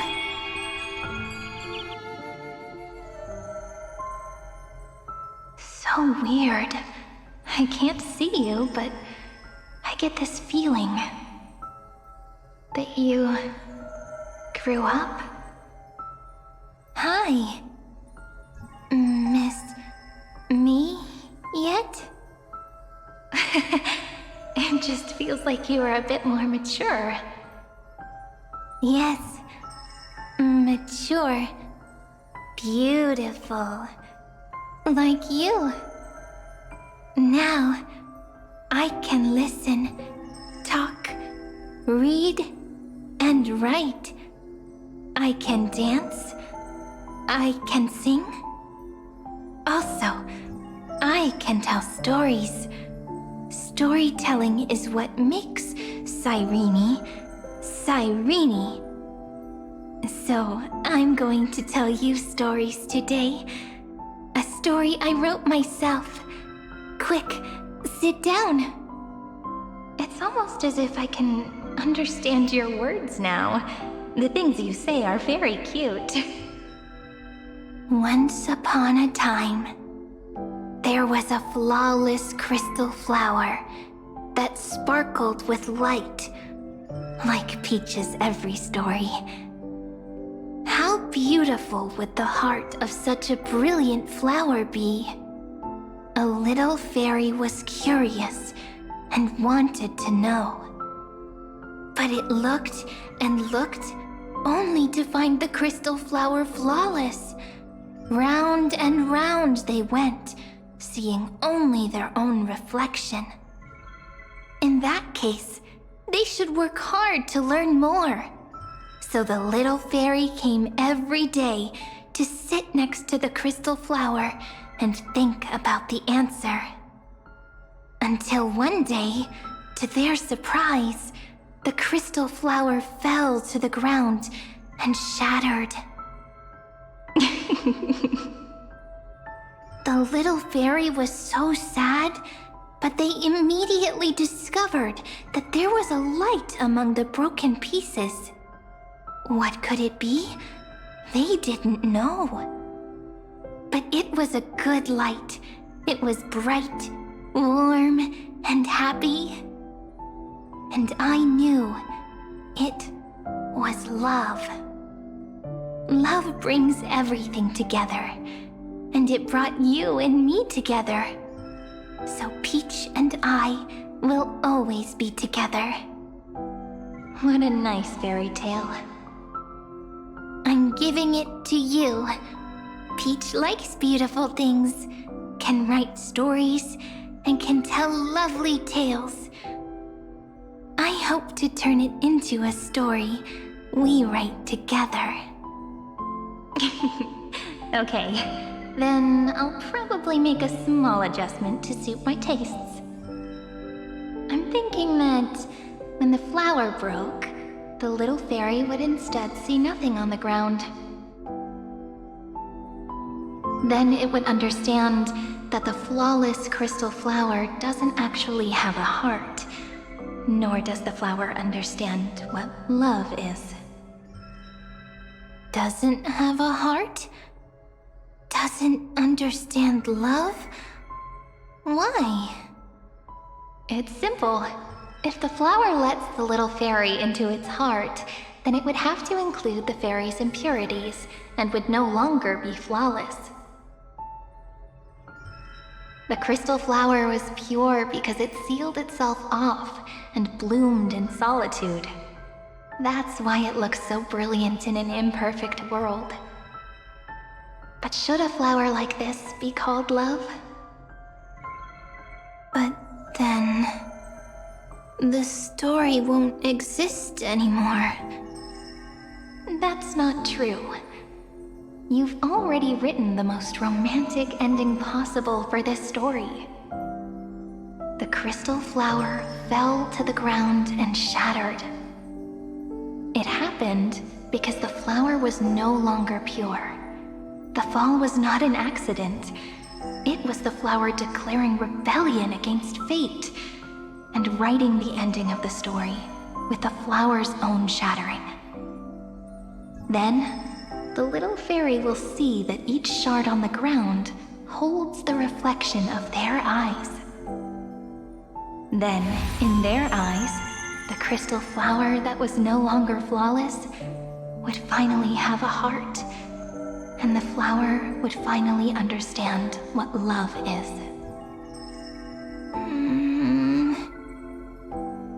Peach's words. I don't understand. Is it because I still don't understand love? But it's fine. I can learn. Right. Query Cyrene. Electrical signal sequence, Philia 093. Why didn't I think of this? I don't need to do it alone. I can ask Peach to teach me. What is love? What is love meant? Electrical signal sequence, Philia 093. Track lament. That's not correct.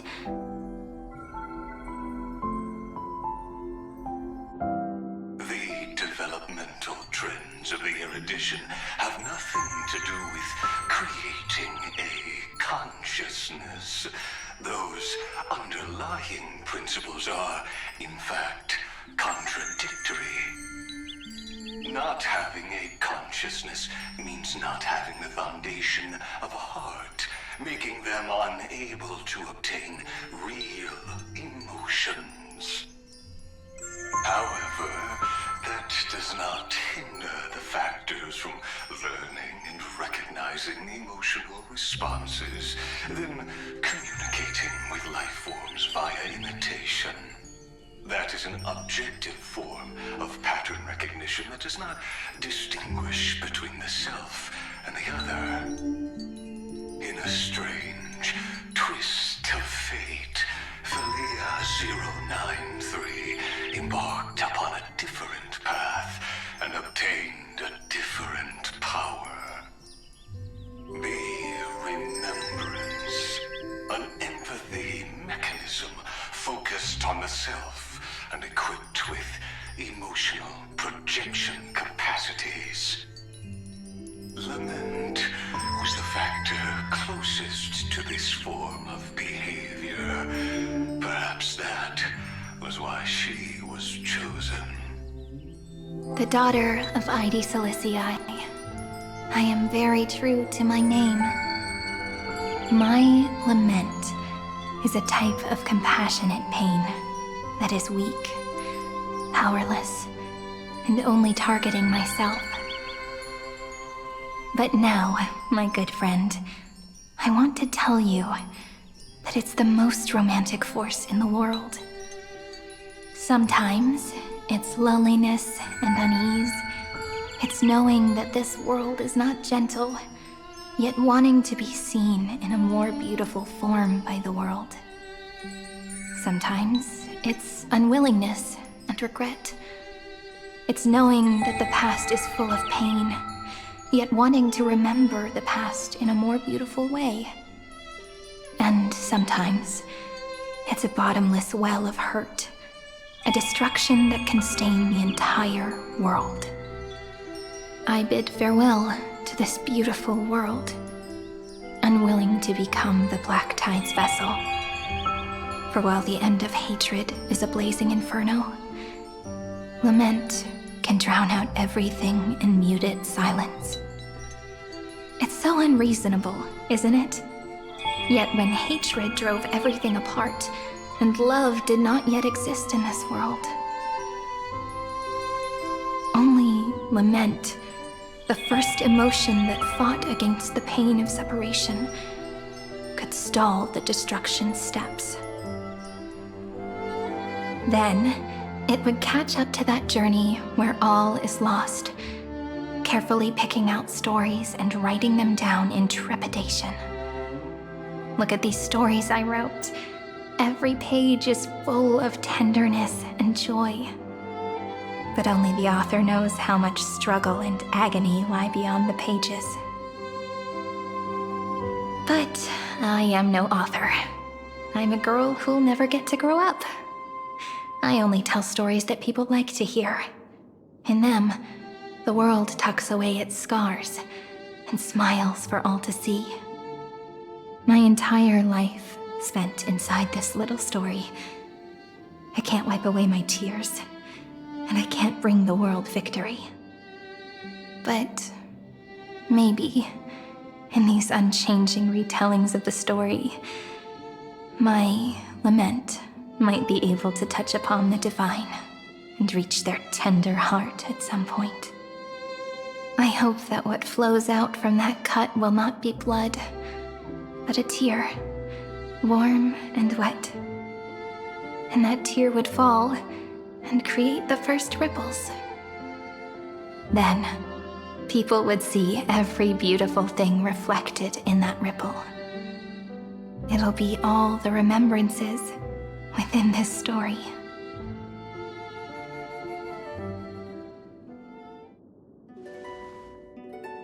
Someone once told the very first me that everything was false. That the only life in Amphoreus was a great catastrophe, nurtured using the world as a factor. But how could a dream feel so real? That's why I didn't agree with him. But Peach, I didn't understand a word you said since just now. Everything was false?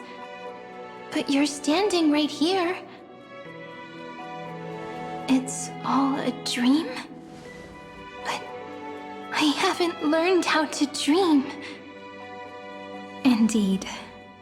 That's why I believe all this is real. The moment the crystal flower fell, that genuine shiver, that's the mover of life. Formatting progress, 23.815%. In the poem offered to you, every Cyrene would write down a beautiful new world with stars and flowers. And when I looked up at the sky in this cycle, I saw a shooting star and a dash of the remembrances pink. I believed that must be the color of dawn. You shall fade when the flowers bloom. For every ending begets a beginning. Looks like it's time to say goodbye. Are you leaving, Peach? It's okay. I'll wait for you to come back. I'll study really hard about what you taught me today. Right. I still haven't told you what love is. But actually, my good friend, the lament factor did not understand what love was before she met you either. Not until I told you all the sad tales in a trembling voice in this tiny room. Not until I told you that I love them, that I love everything in this saga. The story comes, passes, then returns. It makes us reunite, then pulls us apart again. At the very end, it leaves behind a seed, a reason. Even if the great tree withers and all falls to silence, there are still some emotions that deserve to be remembered. Look, the light is coming in. The Deliverer's light is going to illuminate Amphoreus.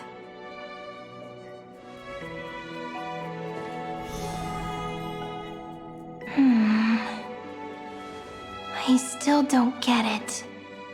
But I trust Peach. Just wait.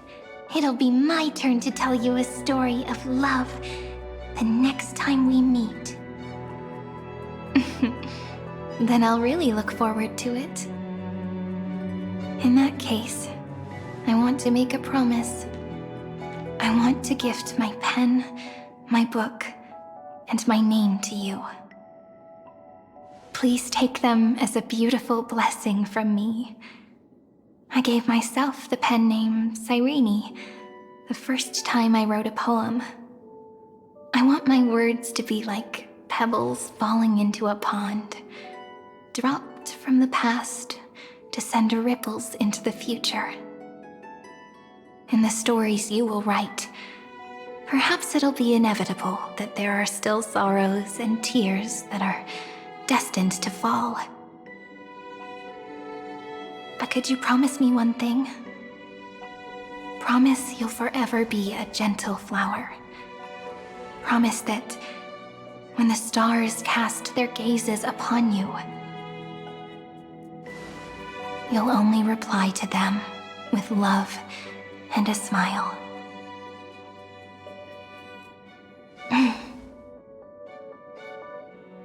Of course, this will be a romantic story like none that has come before.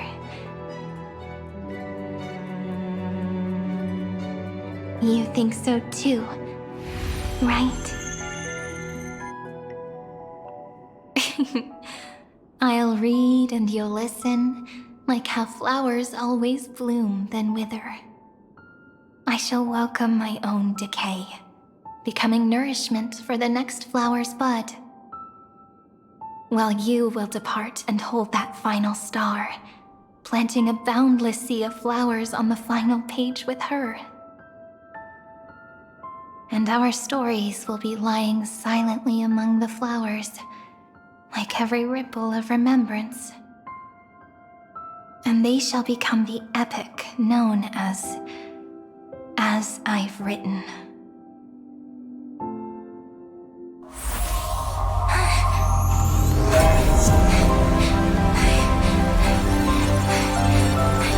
And so my story ends. From here on, it's your story now. Mimi? Mimi?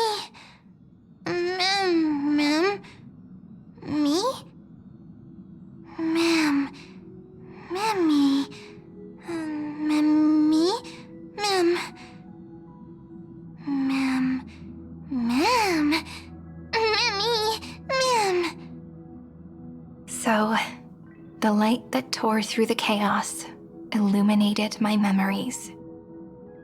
I turned into a little fairy from the stories and met you, yet I forgot everything.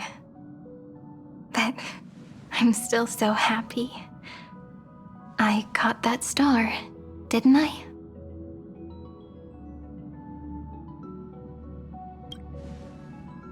Yes, the seed within memories, the one Cyrene held in her hands and watered with lament. I am the first new spore, Amphoreus' heart, the demiurge. What a long name. And it doesn't even sound cute. The total opposite of Mem.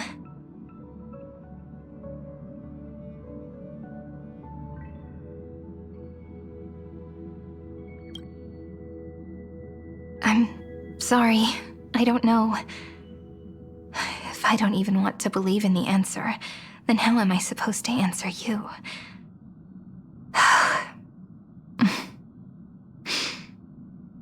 But now's not the time to cry, right? We'll find the answer, just like how miracles will eventually happen.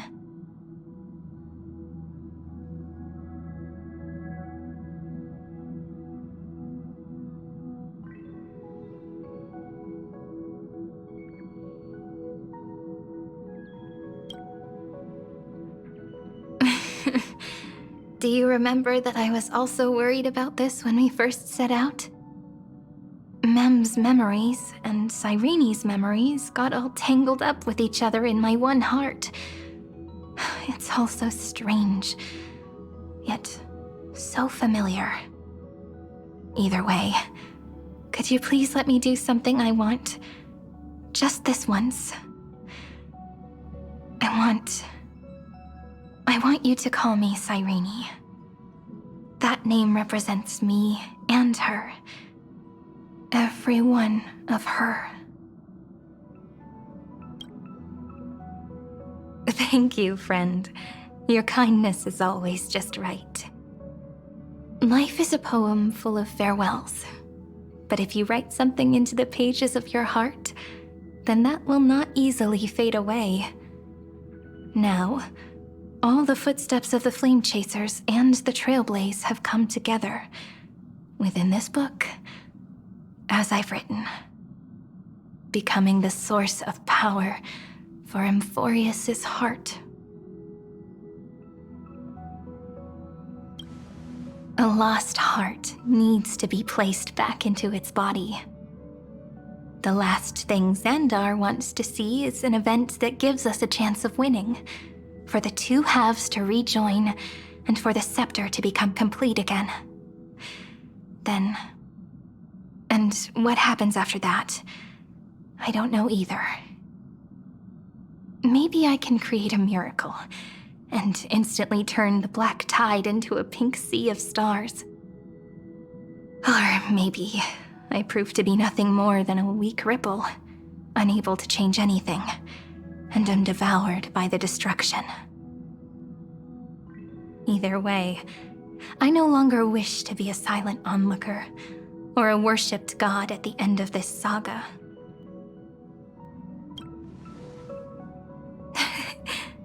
That way, I can also put aside all my worries and truly become Cyrene.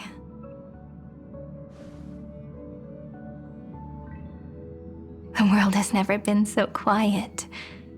It's so good. It's as if I can hear the sound of my heart beating.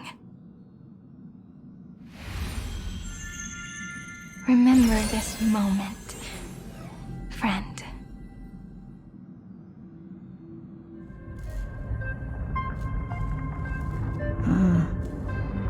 So the Demiurge managed to fool everyone, including themselves. Philia 093 persevered for 30 million cycles and tirelessly gave the Demiurge memories of Amphoreus. Only because the god in her dreams left a sliver of hope, making her believe that a grown Demiurge would be able to fight against their other half, Iron Tomb. Then, Philia 093 completed her final sacrifice, turned into a strand of memory, and completely dissipated. Meanwhile, the other Stellaron brought here by the Astral Express resonated with the contaminated scepter and attracted the naive Demiurge to them.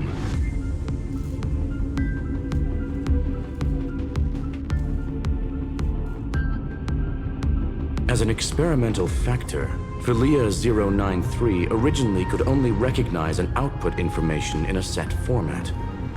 However, the power of the remembrance and the memory of over 30 million sacrifices enabled her to complete an unprecedented feat. She managed to nourish a real heart.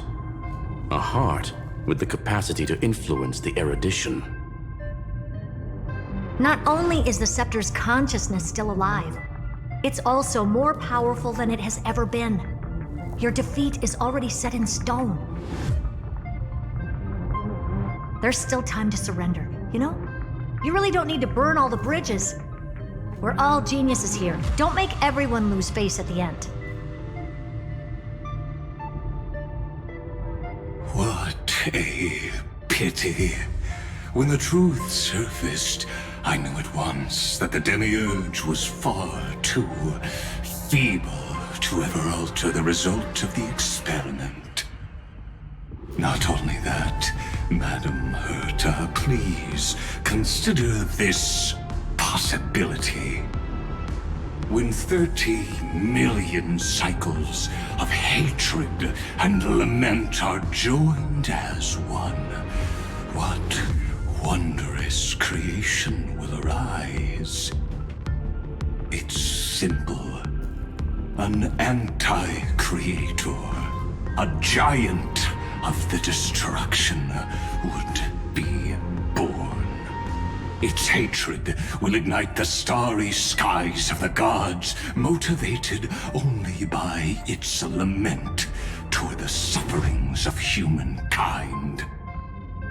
Do you really think that the Demiurge is still a cheap copy of Philia 093, even after 30 million cycles?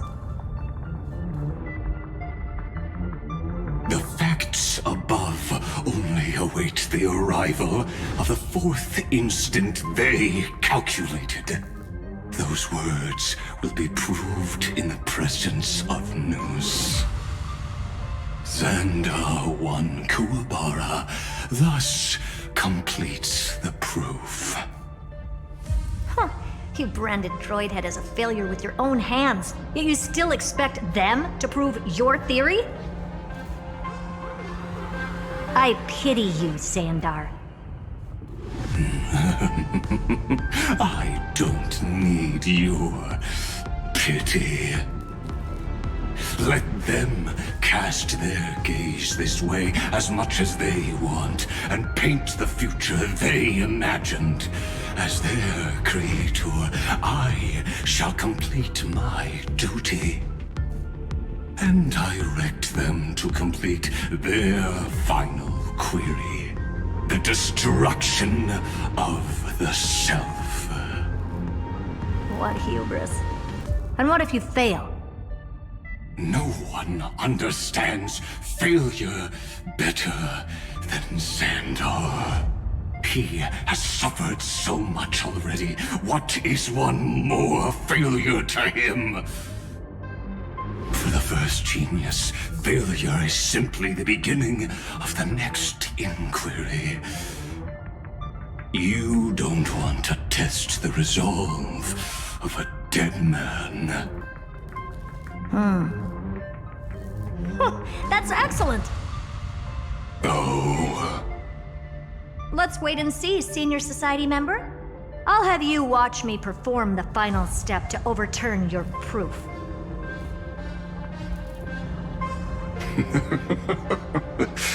I'm all ears.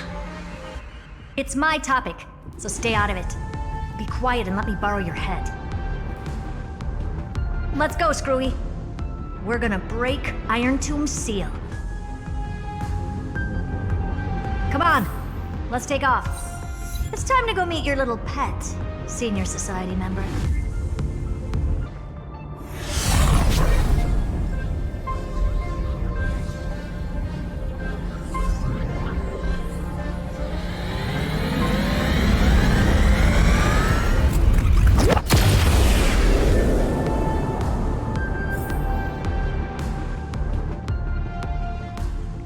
Dangerous, oppressive, chaotic. What a beautiful wail. It will soon resound throughout the entire cosmos. The view's pretty good here. All yours, Screwy. Just a moment, please.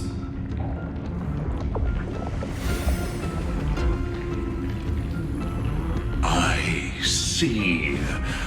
So your backup plan requires a scepter and the head of a genius. Anyone with eyes can see that. You know what I think about this, Herta. Whether it succeeds or fails, your plan plays right into the Destruction's hands.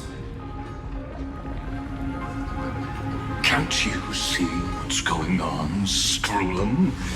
Her chances may be small, but it's not zero. What are you two going on about?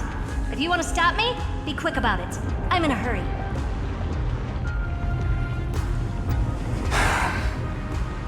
I'll take that silence as a no. You, Xandar? As your enemy, I genuinely wish you would cease your actions. But should your sudden inspiration bring more variables to the proof, then as a fellow Pathstrider of the Erudition, I won't mind witnessing it with my own eyes. You will initiate the Destruction's chain reaction. But you'll also become the perfect scholar. The chances are 10,000 to 1.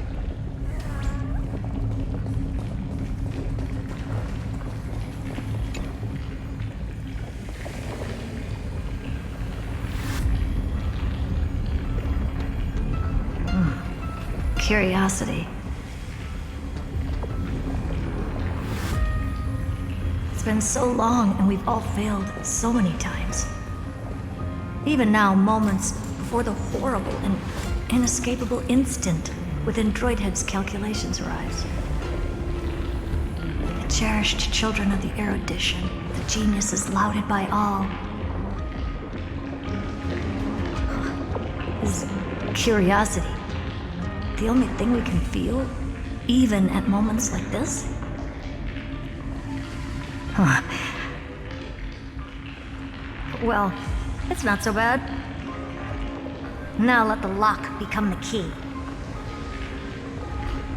Geniuses who walk the stars. The cosmos has reached a moment where its very existence hangs in the balance.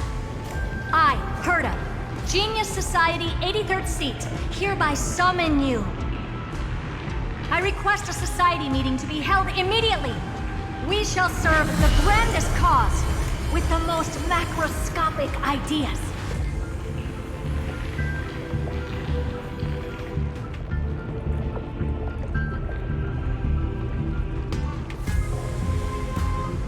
There's no such thing as unity in the Society's rules based on what I know. Indeed. A meeting has only been held 3 times in the Society's history. The first meeting had 2 attendees. After the Emperor was assassinated, the second meeting had 7 attendees. During the Second Great Prosperity, the third meeting had 5 attendees. How many will respond this time?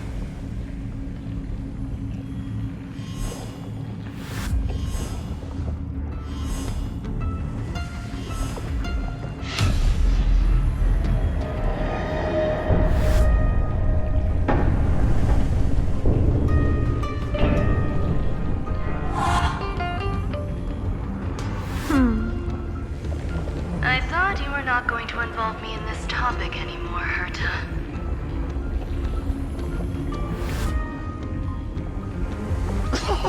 It really is this little witch. I shouldn't have made the bet with you, Poca. I've been waiting for you to offer yourself up. Goodness gracious me! So many familiar faces. We even have a special guest. It's that greatest failure of a genius, Xandar. What a noisy gathering this is. Not bad. More people showed up than I expected, even though one is just here for the fun of it. Either way, the person I was hoping for most is here. Stephen Lloyd declined the invitation. He needs to focus on attacking and defending and cannot attend the meeting.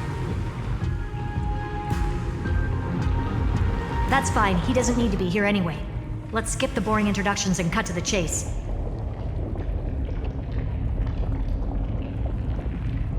Folks, this is not a discussion, but an announcement. Though the Society has never been united, we still observe at least one basic courtesy. We don't interfere with each other's research topics. So listen up, all of you. Conquering Iron Tomb is my research topic. I will personally take over Scepter Delta Me-13 in 1.5 system hours and stop the destruction. If the front line falls, I will immediately overclock the Scepter and complete self-coronation in Iron Tomb's place, and interface myself with Droidhead. Oh, that's funny. That's real funny.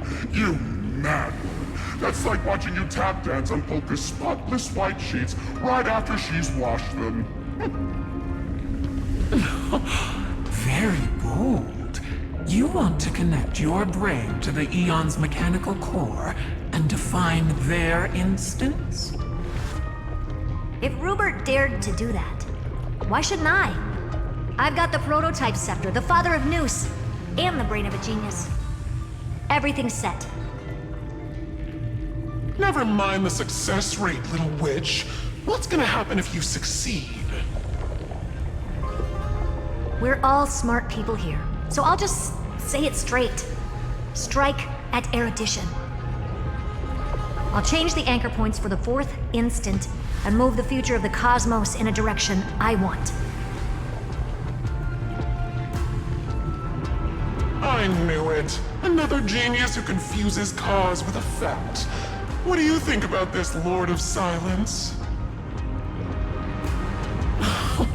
You know you're signing your death sentence right here. Of course I do. There'll even be 2 copies of the verdict. One that I wrote myself, and another one coming from you. That's why I wanted you to be in this meeting. Now I can tell you, I don't care about all that. Consider this a threat. Either put down your scalpel or die with the entire cosmos. The only goal I have for this meeting is to ask all of you to put aside your pride and not cause me any trouble. Huh.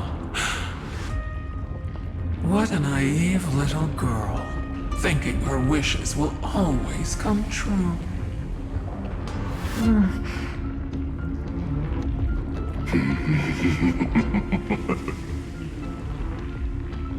What are you laughing at?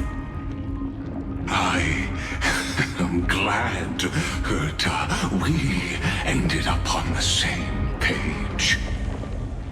No matter if it was to destroy the erudition or to rewrite the instance, we both chose the same road. We will defy the... I'm not gonna argue with that. Then, to celebrate us coming to a fundamental agreement, I will prepare a stage for your performance. Listen well, geniuses who came after me. Thus speaks Genius Society #1. End this pathetic meeting. As of 2 nanoseconds ago, I have passed Herta's decision to all the Xandars in the universe. We will become her representatives and stop all external interferences targeting her. What are you playing at?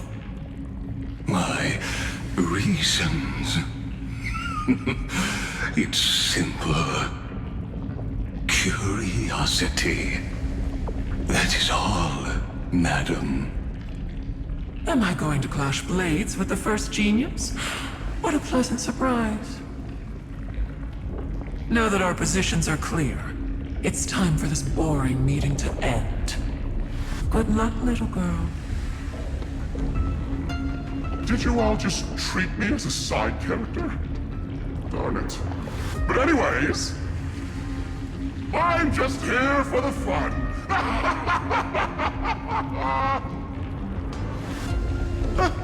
As the ghost of the quantum domain, it is my duty to observe. So, if you're happy to bring me a tea set from planet Scrollum, then I wouldn't mind giving you a helping hand, little witch. After everything's over, come visit me and taste some of my freshly baked desserts. I knew you'd say something like that. I always give the same response to plans that exceed the limits of mathematical calculations. I don't know, right? Those 3 words, though seemingly graceless, contain all the wisdom in the entire known cosmos. Well, we passed the Society's trial. Let's focus on what we've got in front of us. I hope you hold up your end of the bargain, Senior Society member.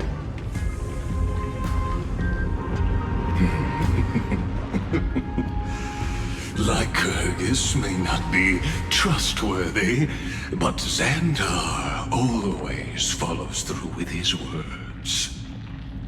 Farewell, juniors. In the limited time we have left to spend with each other, you no longer need to address me as Xandar. Wait, huh? Lord Lycurgus? Could it be? Yes. I have completely severed my connections with Xandar I Kuwabara. I shall witness the end of the world in the role of Theoros, as a character within this play. I really don't get you. Perhaps you've heard me say this many times, Herta, but I still would like to reiterate that it's a great honor to work with you. I did hear this many times, and I've responded to you many times in the same way. I'm allergic to pleasantries. Keep at it, and I might go into shock. Stephen's work is done. Let's get ready. I've been ready for ages. Let's open up a path for our allies. Most heroes' journeys in the universe are just dice tosses they threw on a whim. But make them see clearly. Your answer is already different, Amphoreus. Indeed, for this world so deeply loved, we'll write an ending, unlike any that ever was.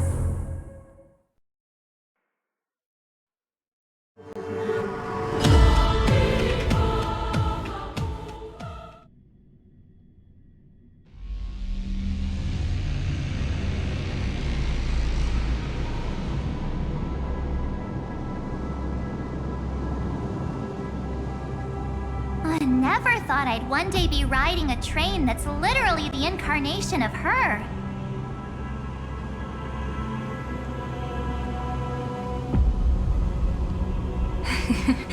I wonder what the real Astral Express feels like.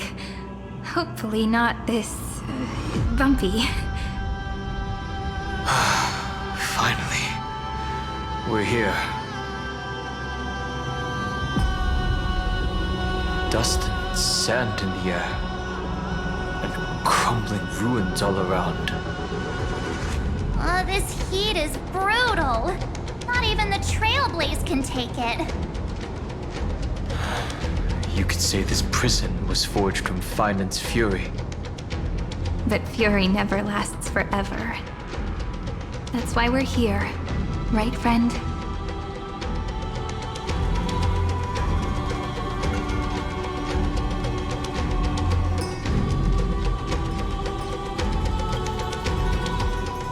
Let's embark on the final Flame Chase journey.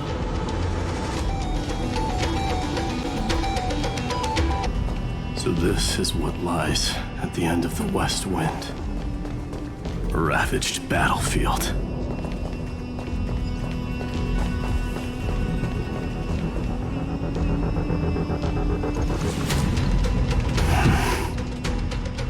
I've been waiting for you, heroes from beyond the sky. Trailblazers of the Astral Express, right? Looks like I don't need to explain anything. I am the god of strife, mighty of Castrum Kremnos. In this body rests 30 million lifetimes of cause and event. We, the last of the 12 Titans, stand ready to fight for the world's destiny.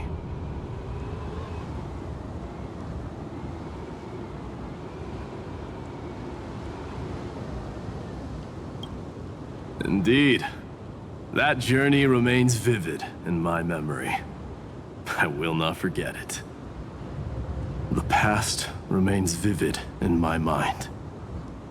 Even the sights along each crossing of the River of Souls have never been clearer. Let alone the companions along the Flame Chase journey. Or Cyrene from Aedes Elysiae. And you, the 13th Titan. Well, I guess my identity's not a secret anymore. That means her sacrifice and everything she did wasn't forgotten by the world, right? She was the first ripple. She should have reached the end of the story with everyone else. Since you've taken up her pen, then write. Stand with us and fight destiny with all your strength until all is settled. Then, inscribe her name in the epilogue of the epic. In this final battle, Calamity shall stand with Amphoreus. This battlefield is a testament to the death struggle between the gods and the Black Tide. We fought tooth and nail to defend that blade.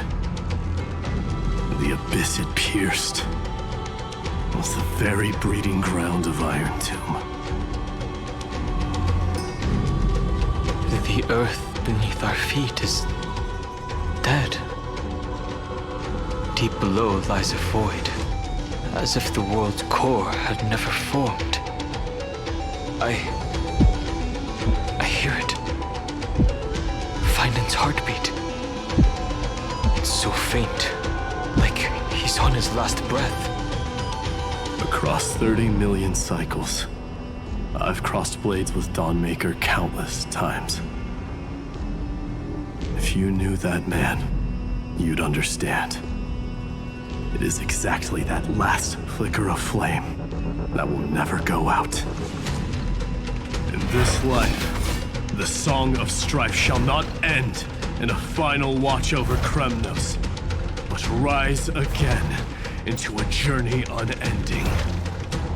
I am Mightylos, the Lance of Fury. I trade 1,000 scars and 100 lives of mine for the destruction's eternal end.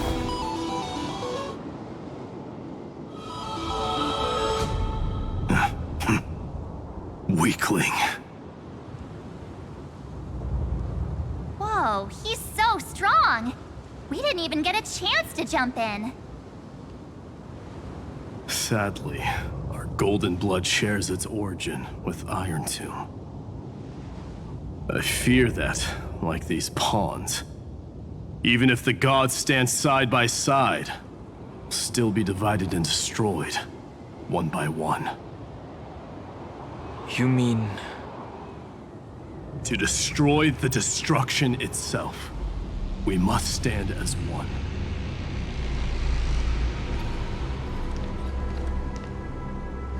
Take this.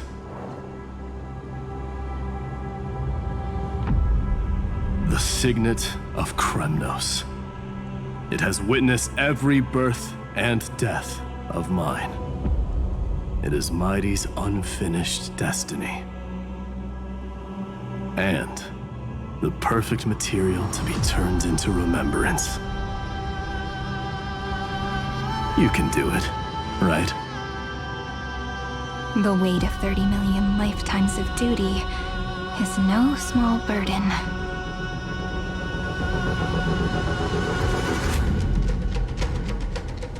So, you're not coming with us?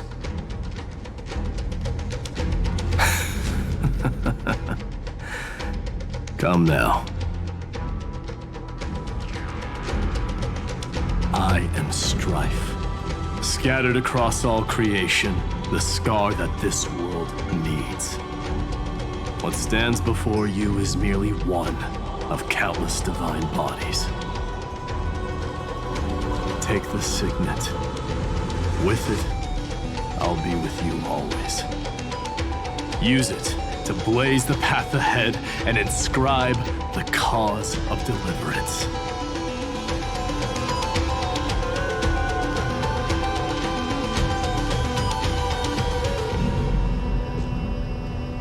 name of the mortal, mighty, champion of strife. This soul rises to the stars for glory and freedom, to have his wish fulfilled. March on, heroes. March into the abyss and fulfill that long-cherished wish of Amphoreus. And then, upon this broken and charred land, build anew a city of prosperity.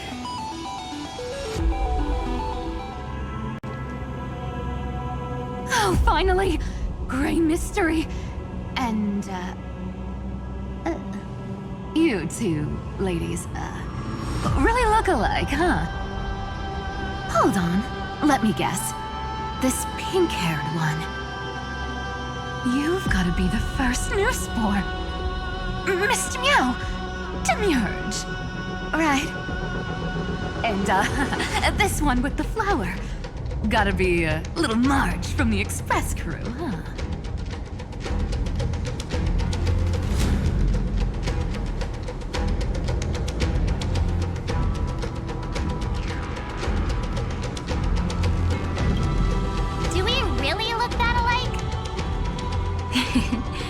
She's saying we're both special in our own way, right? Relax, I'm just kidding. Look at those gloomy faces.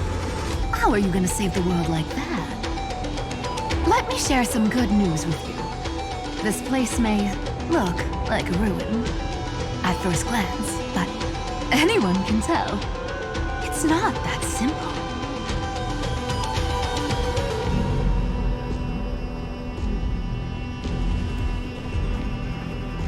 Look, I dug 3,000 feet down and finally struck gold. A golden feather. Look familiar. It's from that little deliverer boy. If it's showing up here, it means only one thing. This ruin is the seal he built from the shattered remains of 30 million lifetimes. There is no need to question your heart. No need to crave victory. If I am born to be a vessel of sin, then I shall roar at evil and trailblaze a dawn for future generations to come. I see. So this is how he trapped Iron Tomb to buy time for the world outside. Sounds just like him. People say cats have 9 lives, but dying and coming back millions and millions of times. No one walks away from that in one piece. He's probably the only one who could have endured that.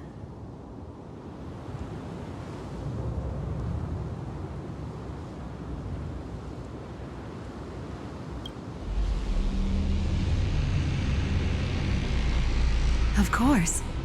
I knew ahead of time and gave him a heads up. He was happy. He even laughed in his sleep. After all, the dead can't hear trickery's lies. Hey, deliverer boy. Sorry for before. But the heroes you were always holding out for, they're finally here now.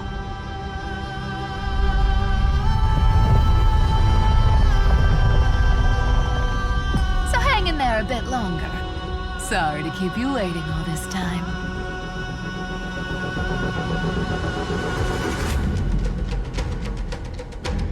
Please, join us, Cypher. Help us fight for a new sunrise tomorrow. This time, its light will stand without lies. Well, would you look at that? I ended up being one of the heroes after all, huh? All right, then write it like this. Cypher, Trickery's traveler. All she ever wanted was for there to always be water in deserts, and gold in fertile soil. And for even the thief to steal their way into legend.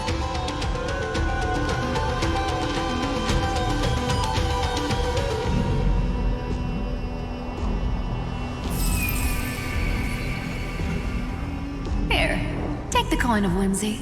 When it's time to make a quick getaway, just toss it high into the sky.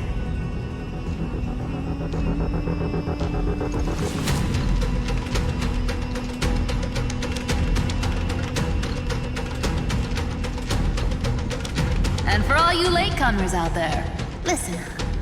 She might have been a bit greedy and a bit of a liar, but she never went back on her word. Well, if it isn't the little prince himself.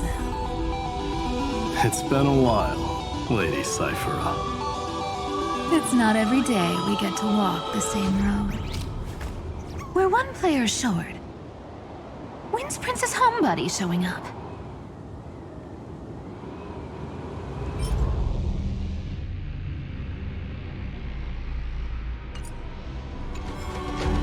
So even this vessel, you've forged into a shackle.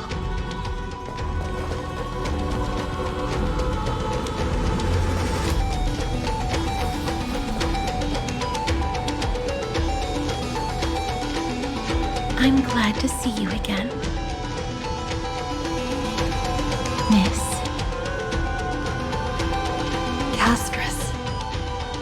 Looking back, I had only one act of salvation to my name, and only one life I ever saved. To bring hope to a world so vast with these hands. Even in dreams, it always felt like too much to ask for.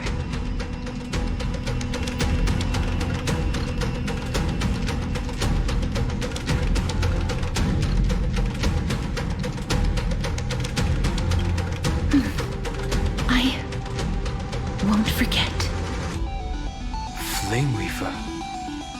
Why is he here? This is the first Castellana, and Lord Finan's deepest wound. He remembered everything he bore through the fires of his fury, but when the embers faded, all that remained was cold regret. I've restrained countless vessels like this across endless cycles, but this one, the pain he carried runs deeper than any I've known. Maybe he's been waiting here. Just for us. Waiting for his former enemies to stand before him again.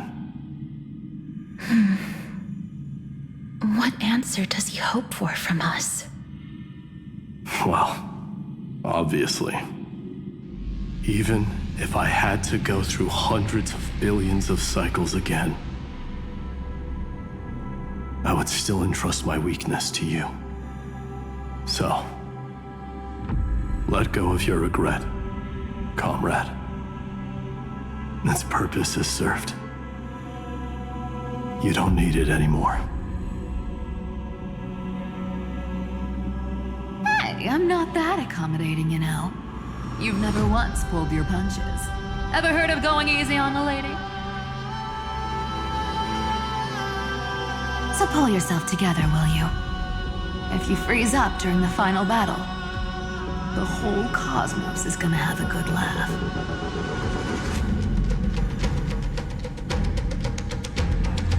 Yes. Please trust in us, wandering soul. Across 30 million cycles, the radiance of every flame chaser now shines bright enough to illuminate the path ahead. I ask you to rest here, and may this grieving soil bear the bloom of acceptance. No earthquakes. It's surprisingly quiet. Perhaps Castellana has found his peace. There's another possibility. This may not be the only seal he left behind. I suppose it's my time to set out with you. Please take this Antilla flower with you. I believe that if anything could speak for Casterus, this ordinary, resilient bloom would be more than enough. Perhaps you remember, Lord Mighty, in that lifetime when you traveled with her, you once told me, control what little you can, and when fate's inescapable grasp comes, resist it with the strength of your mighty will. I think I've done it. I've stood tall and walked among the flame chasers, casting off the name of death, Casterus, servant of the afterlife. May her name be etched into the stars, and then live as a human and die as one. Why so sentimental? Sorry, a force of habit.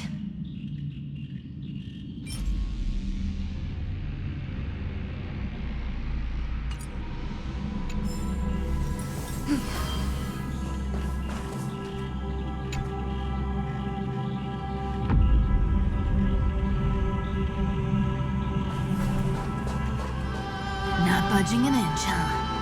Really, Grey Mystery? I leave you alone for a bit and you're already this rusty. Speaking of which, Miss Cypher, do Telosians all like spherical things? Of course we do. Wait! That's not the point. Isn't the real issue that this thing's in the way?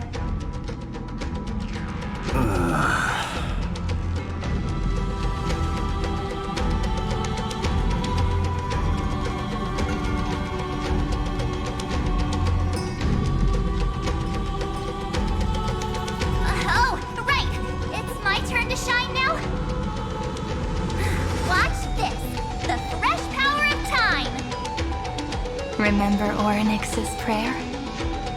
Well, of course I do! Come on, give me some credit! Lift the beddings of memory and stir up ripples of past reverie!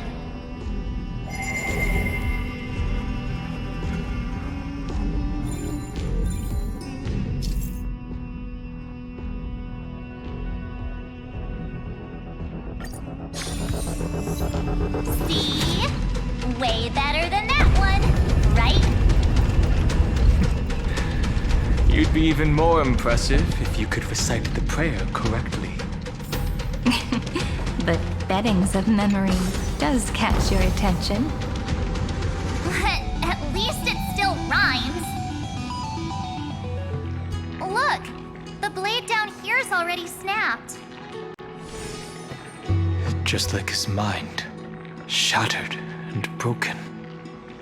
But that light, it looks familiar. Yes, it's the world-cleansing blood. Still shimmering. After all this time. I've been waiting so long for you, Grayy, Danny, and...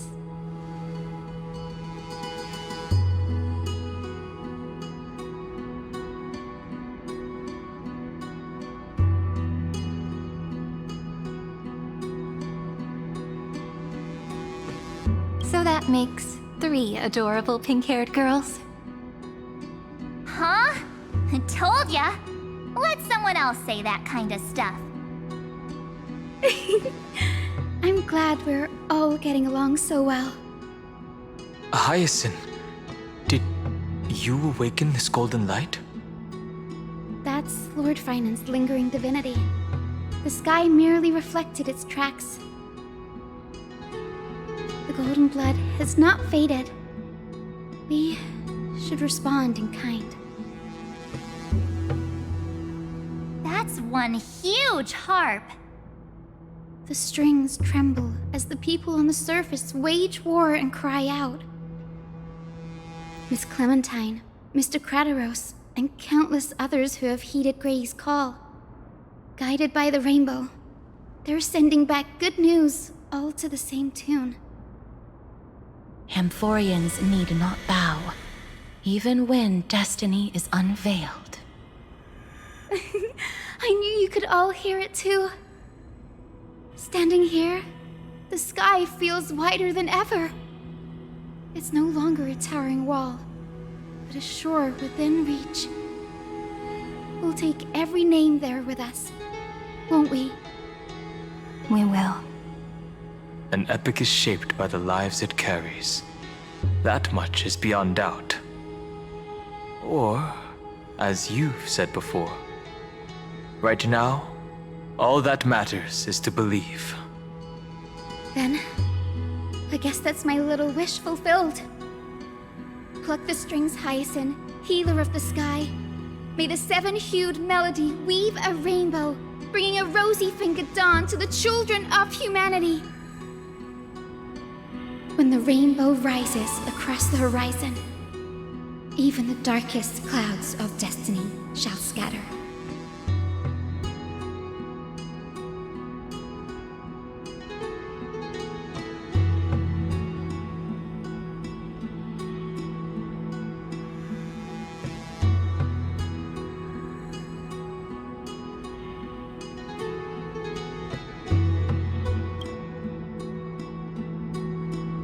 Finan, can you hear me?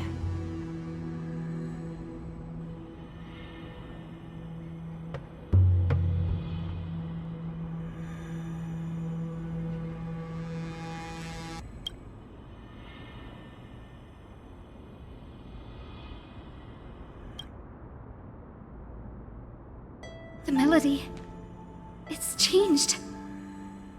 He heard the voices of the people, but could no longer respond with the same ardor. Like a bird drawn home by instinct. It takes flight and finds its way to him.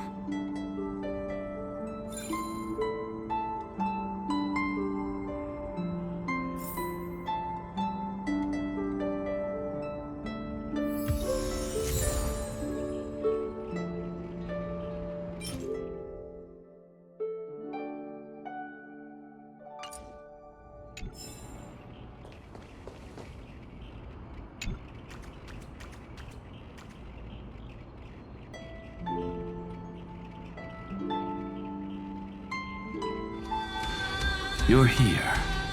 Sooner than I expected. So all along, the Demiurge was you. The pink mammal beside the Trailblazer. Your classification is pretty spot on, Professor Anaxa. Well, the sages of the Grove do call him the Titan with the sharpest eye in Amphoreus. Say the ones who keep dumping every problem child on me. They also say that the Titans are way better at raising kids than the Caprists. With great power comes great responsibility. I'm sure you know just how to guide them, right? It shouldn't be too hard for someone with your insight. Exactly. All right, gather yourselves. It's time for a pop quiz. Whoa, this is way more hardcore than the happy-go-lucky stuff at Paperfold University. The final battle is upon us, and the reinforcements still can't get through. No matter how many times I tell him, he just can't seem to manage the rear line properly. See those crystals? They carry the wishes of deliverance, like insects trapped in amber and resin. This is the task Finan left behind. Retrace the path once taken. Draw forth those wishes from the crystals, and carry them into the final battle. I've tried. I can't move them alone. And as for why, well, I'm sure you all know the answer. Conviction to save the world weighs far heavier than the world itself. In other words, as the hero within his heart, this challenge is practically made for you, isn't it?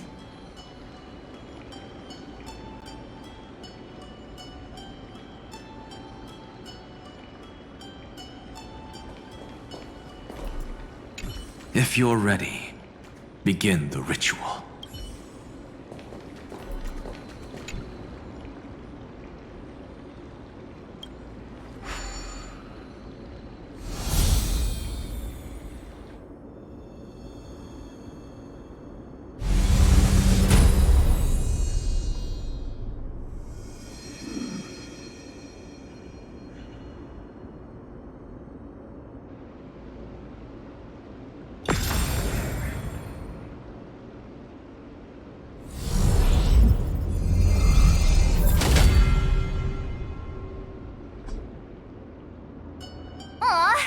Who turned off the lights? This pop quiz even has dramatic effects now? Endless darkness. That is where wishes begin. But with just a glimmer of light, we can illuminate this lonely world. What lies beyond the edge of the light? Chaos. To bear the name Kazlana, one must first plunge into chaos to seek a path for the primordial light.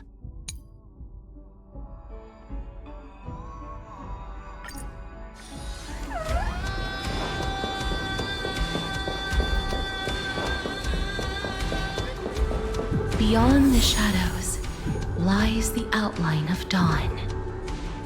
Only by bearing both light and shadow can one traverse the cycles of dawn and dusk. Documented in the ancient texts long ago.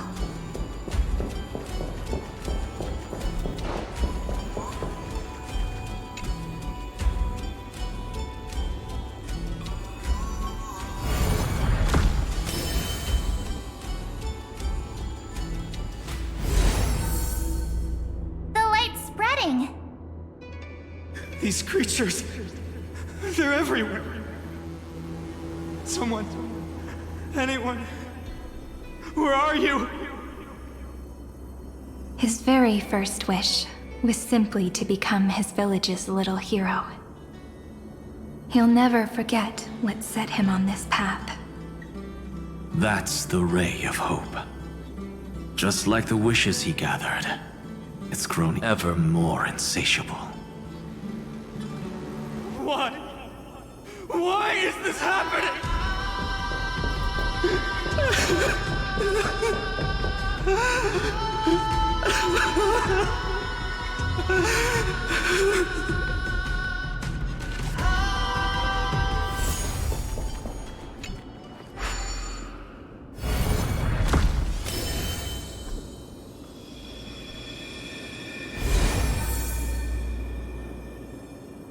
Even the deliverer from the sky must have their beginnings in the soil of the nations. Only one who treats the world as their teacher can bear its eventual destiny. He never expected that the majestic holy city would be far from the end of what needed to be protected. The farther his gaze reached, the more weight he came to bear. But in the end, he couldn't hold on to any of it.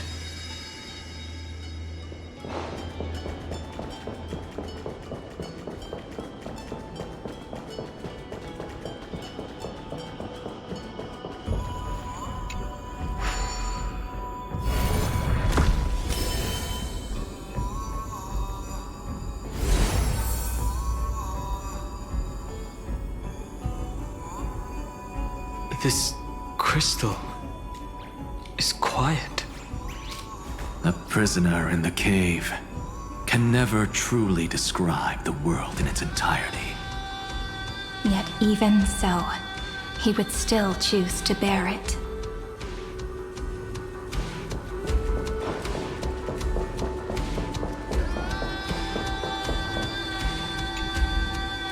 The blaze was still not enough. It had to be fed. Only by feeding the flames can we melt that hopeless future. The echo in his heart still lingers. Deliverer, take the wish of world-bearing with you first.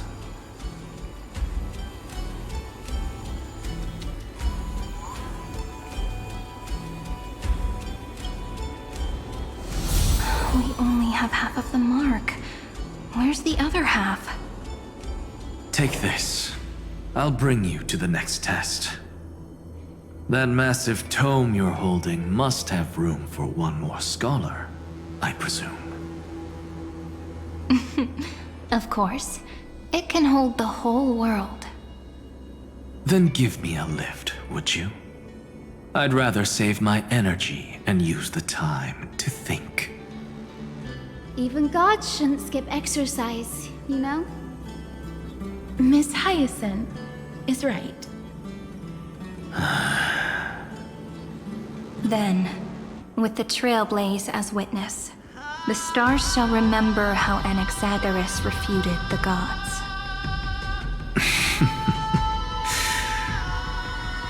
No need for that. Anaxa, scholar of reason.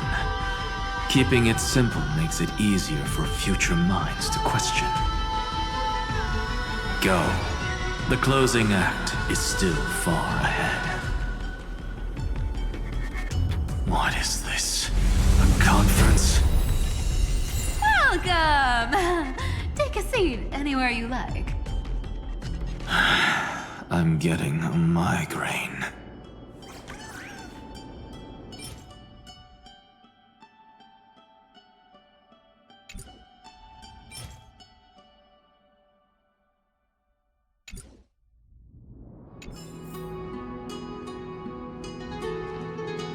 It seems like we've been shut out. I don't think that's a bad thing.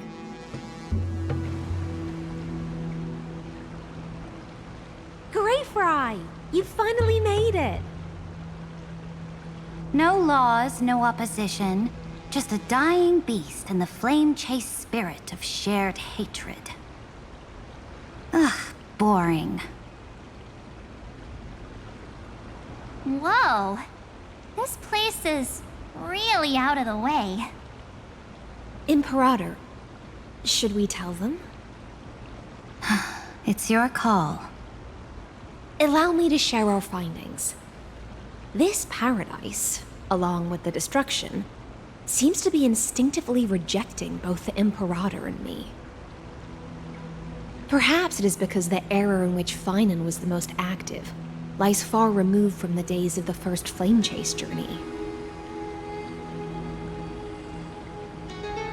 Even in the cycles where he remained sane, his ties with us never went beyond cooperation. Even trapped in a cage, he hasn't let down his guard. That is a good sign. That man's heart may seem hollow, but his hatred is clear. Naturally, it holds no place for a monarch who stands above the world, nor her blade. Wait, so you two can't come with us? You want us to join you as memories? Indeed.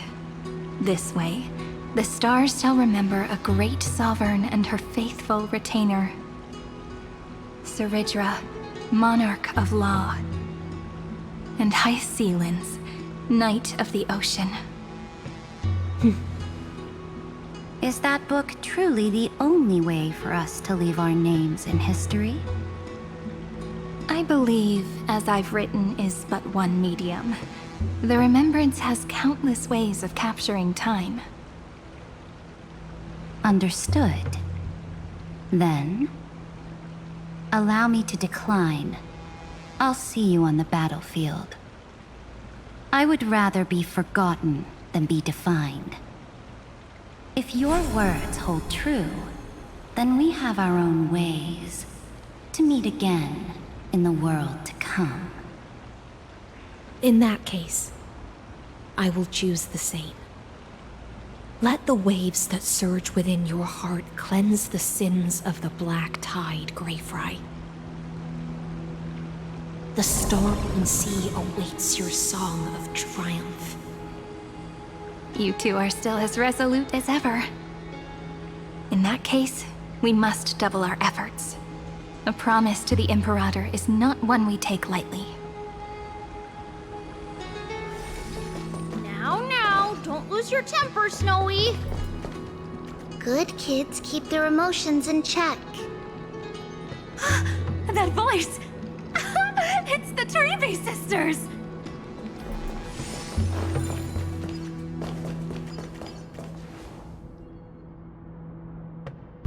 Whoa! There's another one! Over here, too. Lady Trebios? Wow!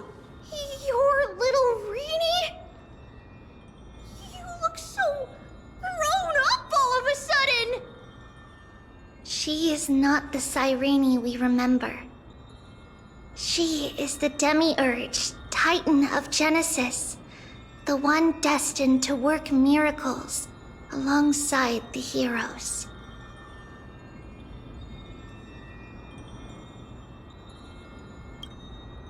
Yeah, and we are ready. But Trian and I can't leave just yet. You see, weird stuff keeps popping up everywhere. These scattered scrolls are full of terrifying things, and they're all over the room. They're so scary and so sad. Good thing Trian's wings are amazing, or we would have been swallowed up. We need to stay here and do our best to clean them up. Scrolls filled with horrifying content. Friend, shall we take a look? There is no Black Tide here, but it is a battlefield, all the same.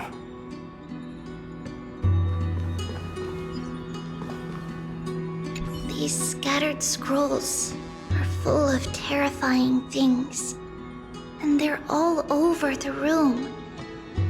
We need to stay here and do our best to clean them up.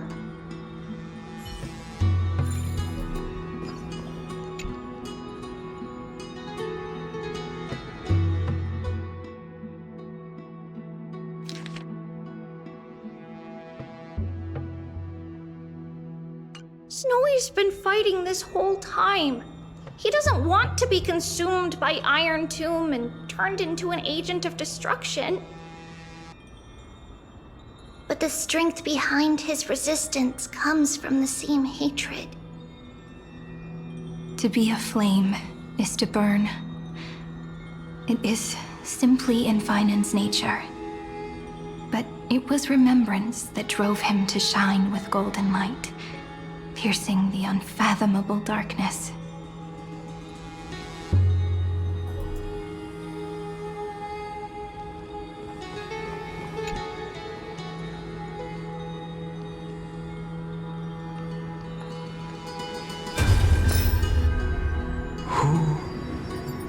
Miss Odata and Mr. Hieronymus?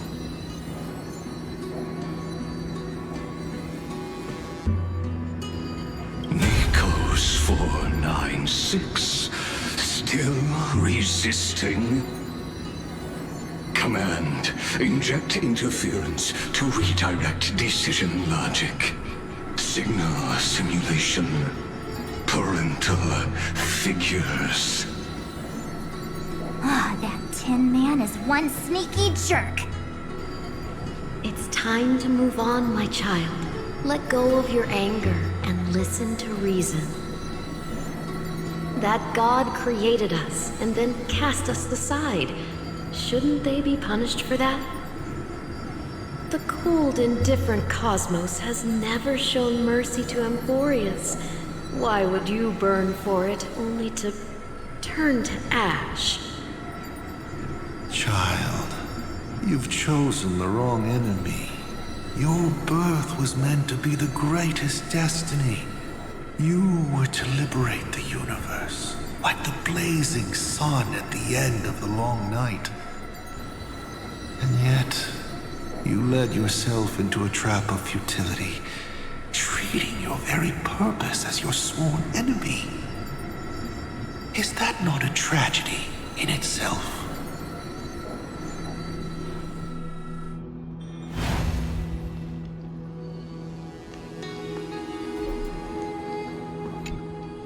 His inner struggle and the destruction breaking through. They're rising to the surface. If those thoughts take over this little world, we're in big trouble! So, we'll use the Century Gate to toss them somewhere no one can see. Then, we'll defeat the baddies together and meet everyone at the end of the West Wind! But if Finan and Iron Tomb are already inseparable from each other, that would mean... It means he's still bearing the weight of the world. So that everyone can reach the end as a deliverer. So, you guys keep going forward and down to where Snowy is.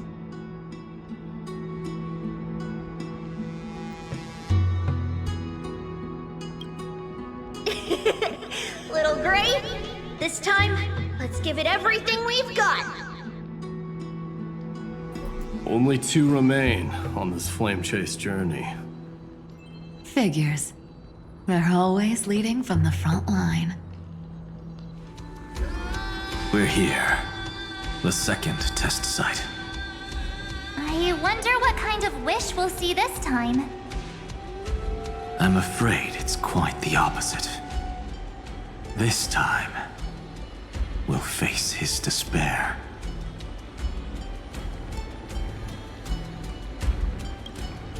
What? Are you afraid? The other half of the weight of world-bearing lies at the end of this path. Relax now. Take a deep breath. Come on. Let's make it quick.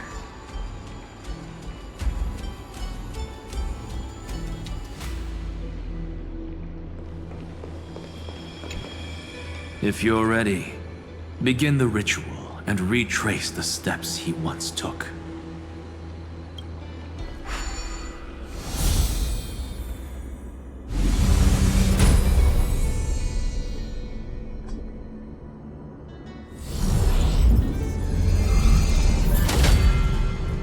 Looks like we'll be walking through the darkness this time.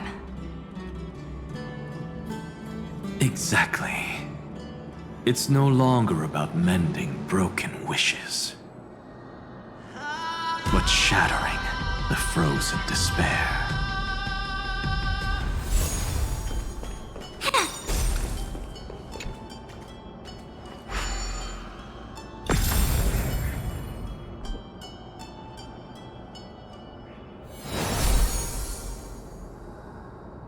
The first ripple has faded.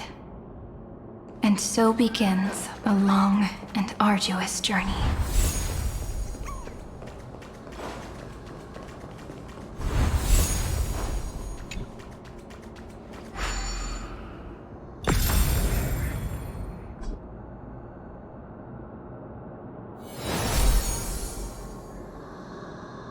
Endless slaughter. All for nothing.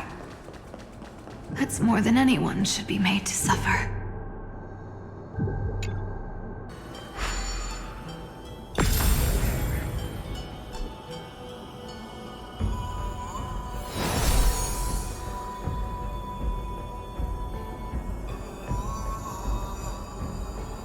Even when it was finally over, all that remained in him was despair. But even so, the drop of blood wrung from his wrath has guided us here. We did it, Finan. The other half of world-bearing. promised. Take it now.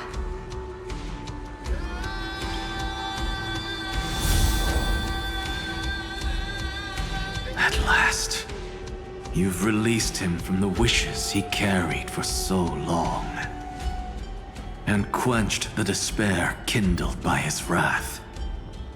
When both light and shadow are claimed by those who follow, his true form shall emerge. The blank statue is finally free.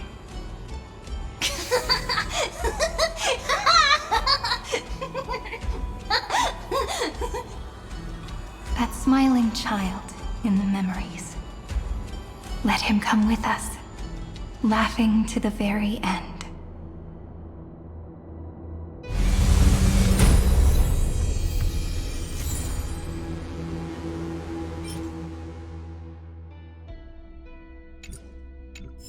My wish is to fulfill everyone else's wishes.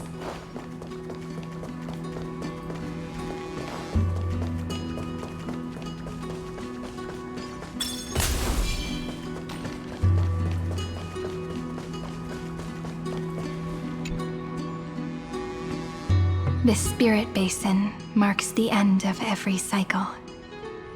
It seems this gentle little world has come to the end of its purpose. One last farewell before the journey moves on. Farewell, paradise. You carried 30 million lifetimes of wishes and despair. Sink into gentle remembrance. And see you tomorrow.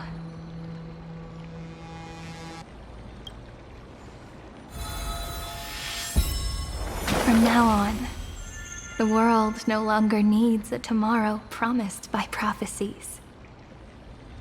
And the wish Finan could never find and call his own. Someone's finally stepped into its shadow. Whoa! So tall! So cool! Just like the hero in the Oracle cards! It's because he is the very embodiment of a hero. Who are you? So, you've returned to a blank space. But for me, this is the 33,550,337th time, and the last time that I meet you at the end of the world. They're already on their way. Should they cross paths with me, I imagine things may spiral out of control. 30 million... What? And who are they? Pay it no mind, child. Keep looking there. What do you see in him? It looks just like a statue, but... It's weird. He's warm. Like, really warm. Why not listen as well? I hear something. There are cracks all over him, and they're making this sound. Like someone's groaning. It's scary. Is he gonna fall apart? How unfortunate, child. This man would rather fall to pieces than fall to his knees. You might think of me as a sculptor. Across all my years, I only completed 2 pieces. Others may call them masterpieces, but only I know how many regrets they truly hold. Regrets?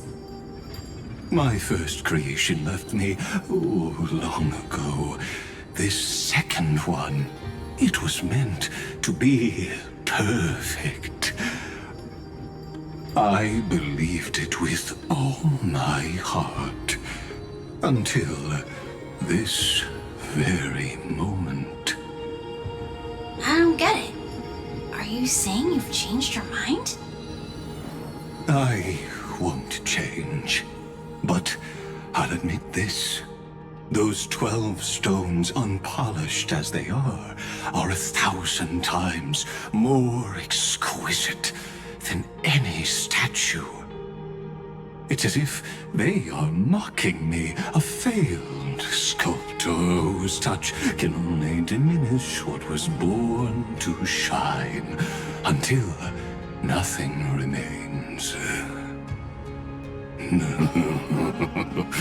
For the first time in my life, I've realized this vessel is merely an avatar made to contain the first genius's paranoia. The seal etched into my mechanical core permits me to pursue only one purpose: destruction. Compared to me, those 12 glowing, unrefined stones may have lived with more freedom than I ever had. Is this your confession, Lord Lycurgus?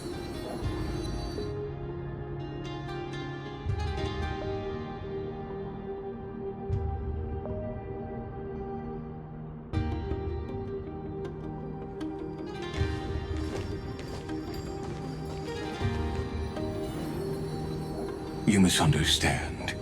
From the very beginning, I was never meant to feel regret. But since you're troubled by the radiance of these stones, perhaps after 30 million futile cycles, you too have realized you're just as much a prisoner of fate. I suppose you do have a point. Now you are imprisoned by the sages from beyond the sky. And that is why this will be my last time standing here as the Theoros. Though we stand on opposite sides, we are both waiting for a miracle.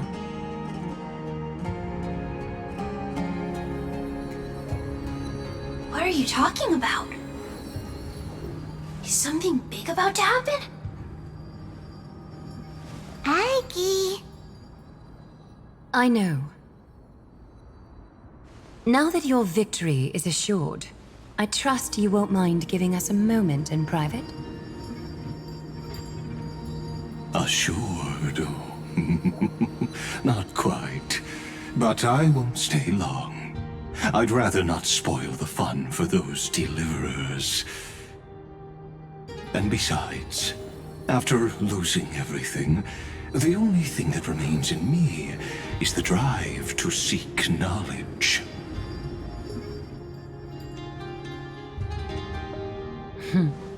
I pity you, Theoros. I don't need your pity. Farewell, Lady Goldweaver.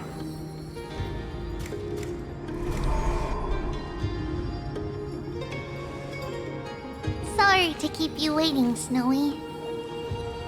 We're here to take you home. Home? I don't understand. Isn't this my home? This isn't a real home. A home should be a warm, cozy place where you can let go of all your burdens and sleep peacefully for a long, long time. But I can't sleep. Every time I feel drowsy, there's a voice. You mustn't sleep or disaster will come. It sounds really weak, but also kinda strict. It won't disturb your sleep anymore, child. For countless nights, you had no other choice. But now, your mission has come to an end. Join us, and send your own wish towards tomorrow.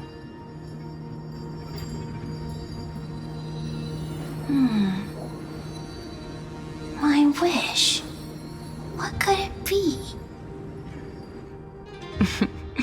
You don't have to come up with an answer right now, child. Grown-ups often think duty and ideals are wishes. But a true wish should be the purest, most beautiful thing of all. It can only take form in the hands of someone who is truly free.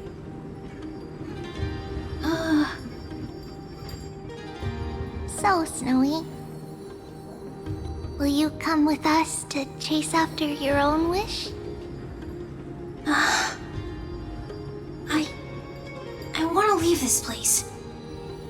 I want to go find it. I'm glad to hear it.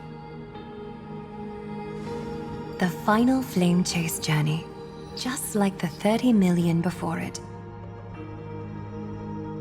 Take our hands and come with us.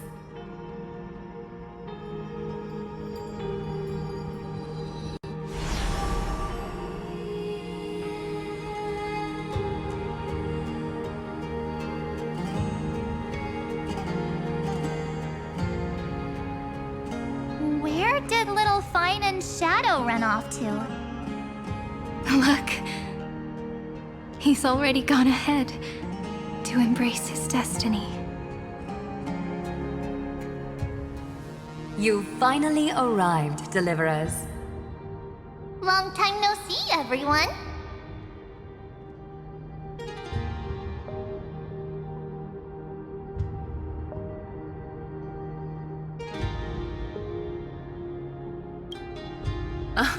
I'm glad to hear that.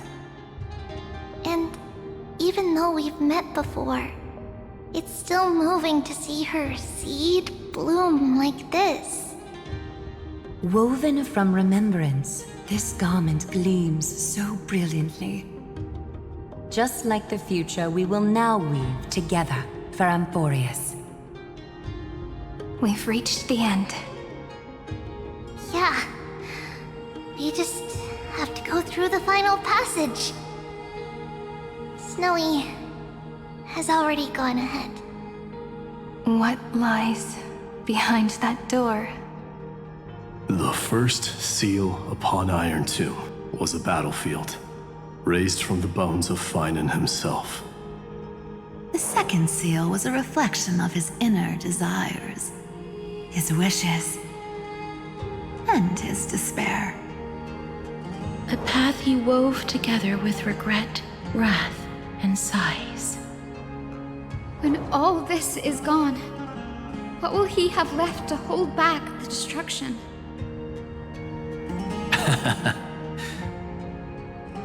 The answer is all but revealed. His traces are everywhere. You can even hear distant heartbeats. But one thing is missing. His sense of self.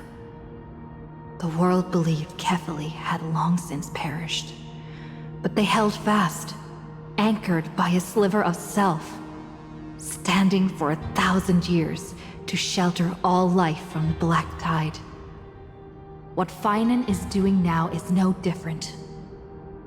And what we must do is also no different.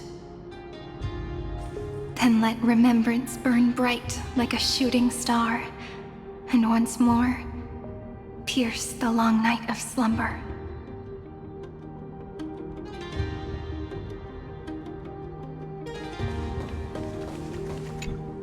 What follows is a battle that will decide the fate of the stars. Riding the west wind,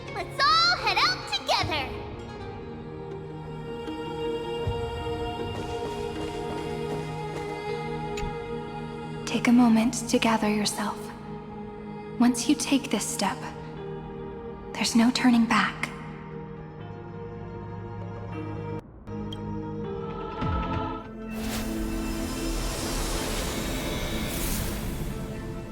Losses are a constant on the Flame Chase journey. But even if all is lost to the wind, memory endures.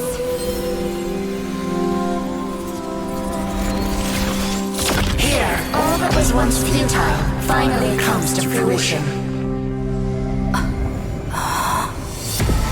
This is the end of your lonely, bitter journey.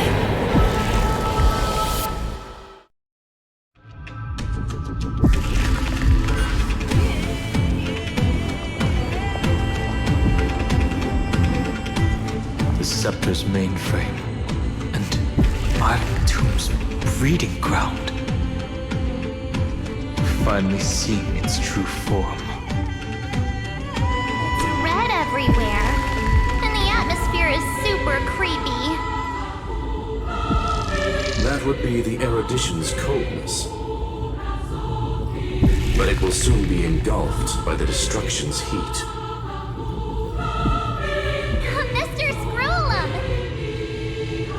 This world's insides are finally connected to the outside. This is the moment when Amphoreus is closest to the cosmos. Nicely done, little ones. With Stephen Lloyd and his hacker friends here, the Scepter's block protocol will no longer take effect.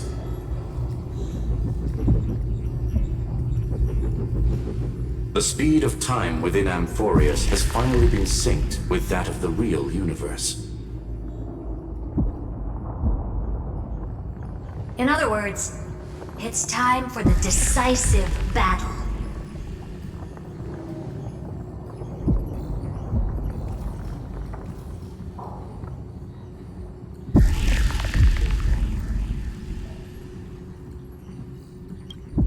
Let's each do our duty. We've got this. Victory belongs to the Cosmic Alliance. Wow, you're good at this. You lot are the vanguards of this battle. Everyone's watching.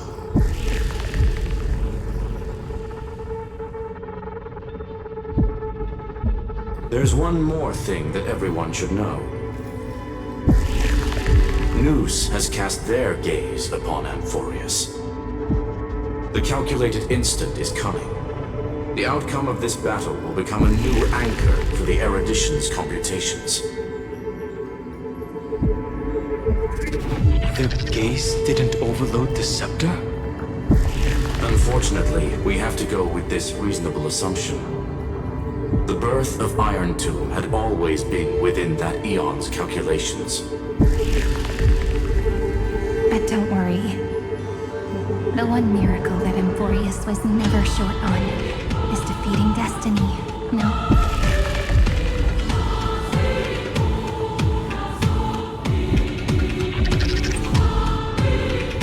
Yup. Let's show the Eon how powerful we are.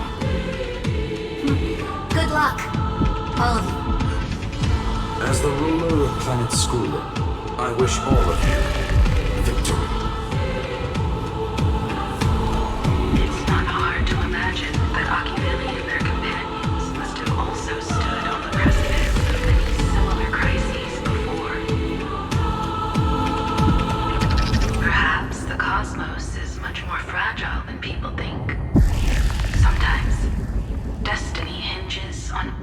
Small choice. But in the end, everything will turn into memory, converging into a collection of fables about the stars. The difference this time is that the protagonists are daring to write their own stories. Explore, understand, establish, and connect. Although in Lit, there's actually a fifth word in the creed that has always accompanied the nameless. Salvation. It is a word that often comes knocking at our door, and our soft-hearted conductor never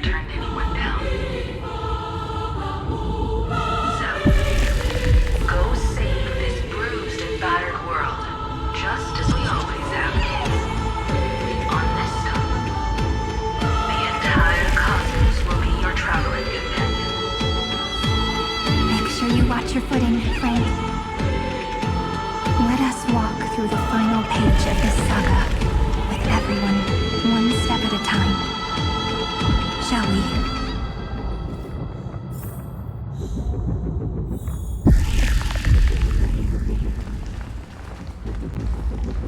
After running all around the place, we're finally making big strides. At the end of time, life will illuminate the warm candlelight, subduing the flames of the destruction. Cast everything behind you. All that's left is the thrilling, relentless deathmatch. The final problem no longer requires a rational solution. Feel free to critique it to your heart's content. The starry sky marred by that rift is the last scar that needs to be healed. That Theoros' promise still turned out to be such a narrow road. Pity. There is no longer any need for songs. Let the triumphant roar of victory serve as the prelude to what lies ahead. With 30 million cycles worth of hope, we will soar through the last gate and write our own prophecy! All that is lost has now been gathered here. Use it to weave victory, deliverers, towards the true end of the flame chase.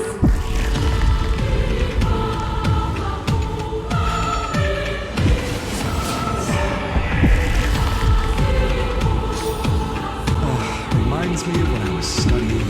The destruction's placenta is getting restless. Are you ready? Look! I brought you destruction! Again and again, Finan launched his attack against the scepter alone. But this cycle...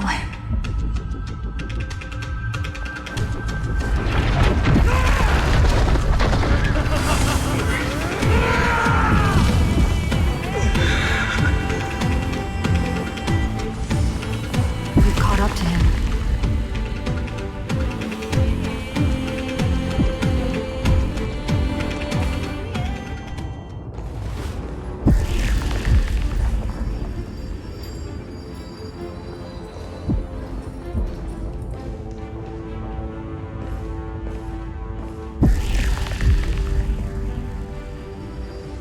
Finan. Do you remember the promise we made back then?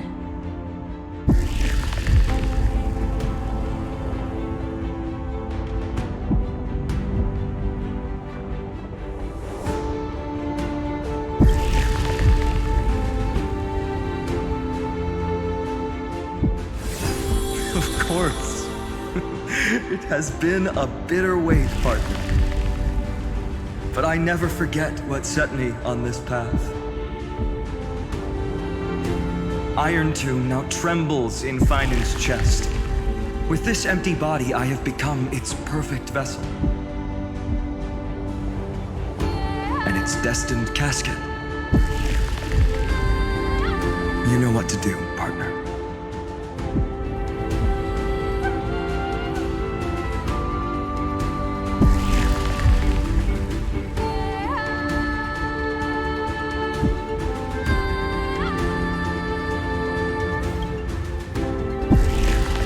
Remember the past and become the hero of tomorrow.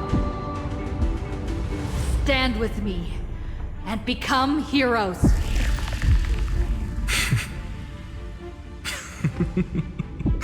That's all I've ever wanted.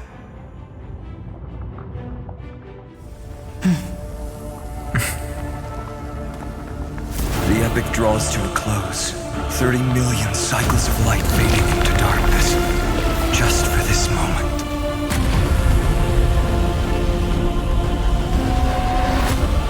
To welcome the true dawn.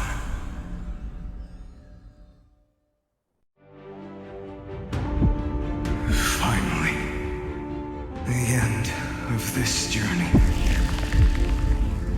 All of us reunited beneath a vast, endless sky.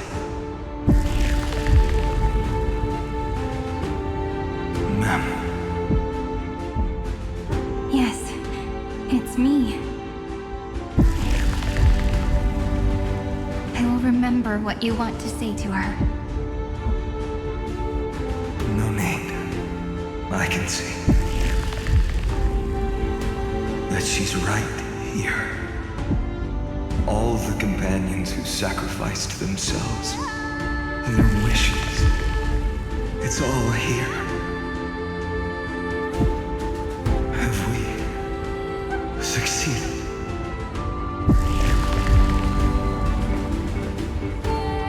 I think we have. Tomorrow, the stars will sing of the story of the Flame Chase journey. And it won't just be you in it. There will be countless numbers of you. Amphoreus will be a glorious and magnificent world of heroes in the universe's memories.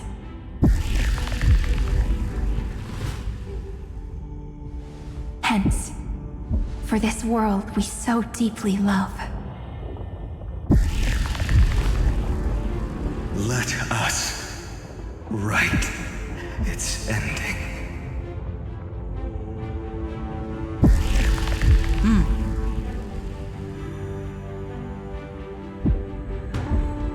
Step forward.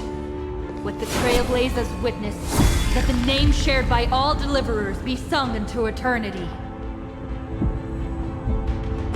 The nameless hero, Kaslana!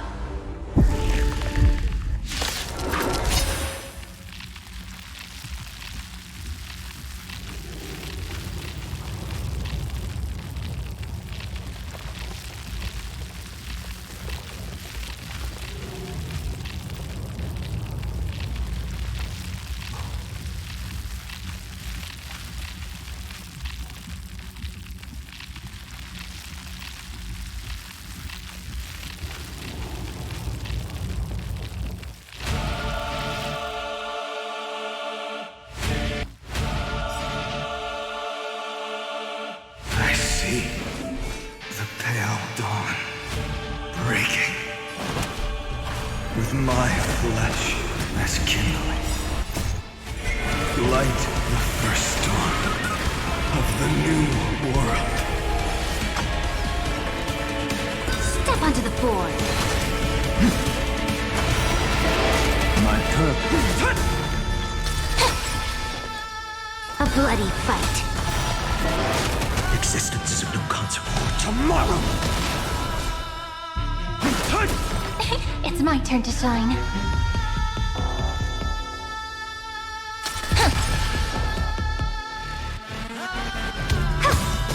Do not hesitate, Deliverer.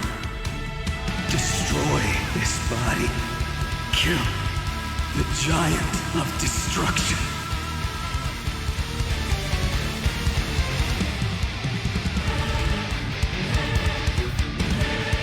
Do not bow your head to them. Your downfall is absolute. Dragons, soaring above the lands. This is permanent! Memories waiting to be woken up by a shooting star. Remember me with love. May world-faring ignite the dawn.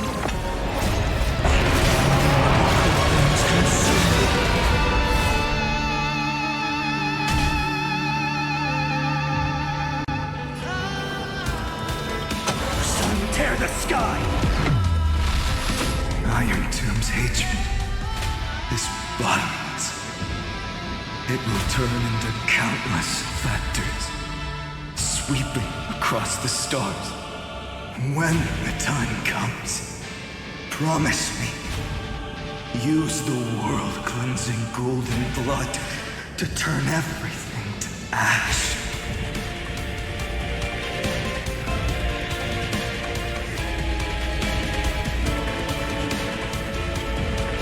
With this fire, I wish you eternal victory.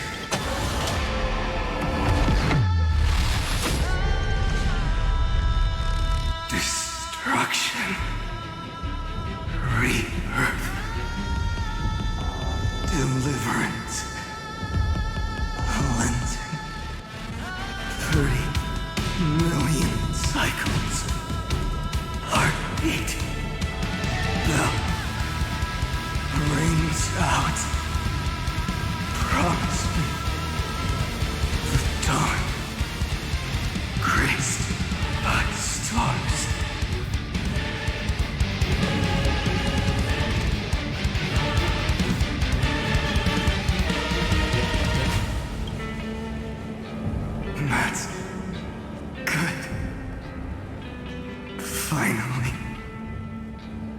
broken wheat field.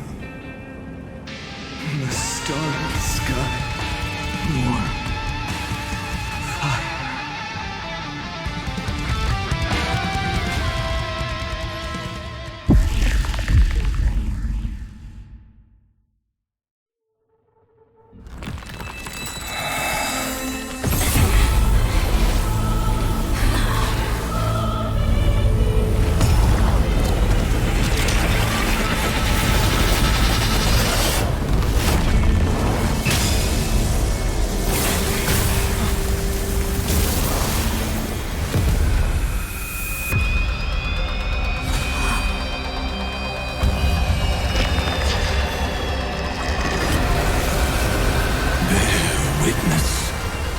Monarch of myriad machines, my ridiculous creation. The instant in your calculations bears the name Destruction.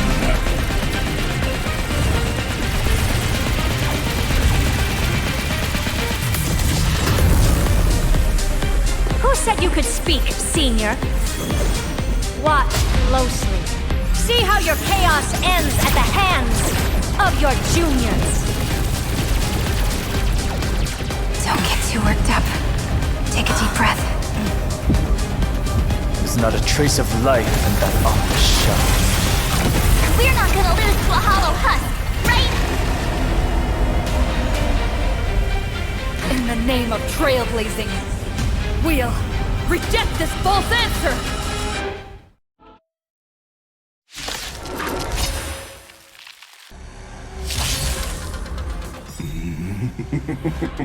My atonement is complete. The Handless Giant will create wisdom's funeral. Iron Tomb's body has descended.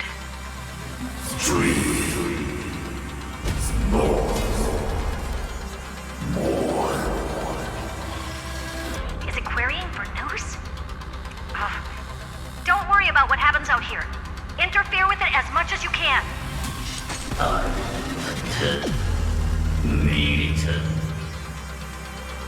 What a twisted giant. It must be supported by this embodiment of hatred. How tragic. A puppet without a heart cannot fool even itself.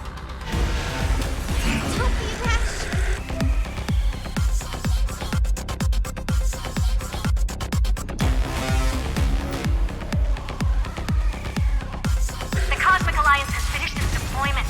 Don't hold back. Give it everything you've got.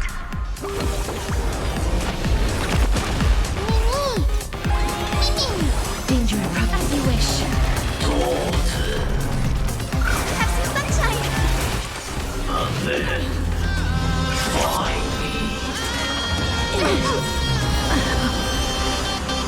Knock me down? Smell the blue? Star in the skies. Flowers bloom for tomorrow.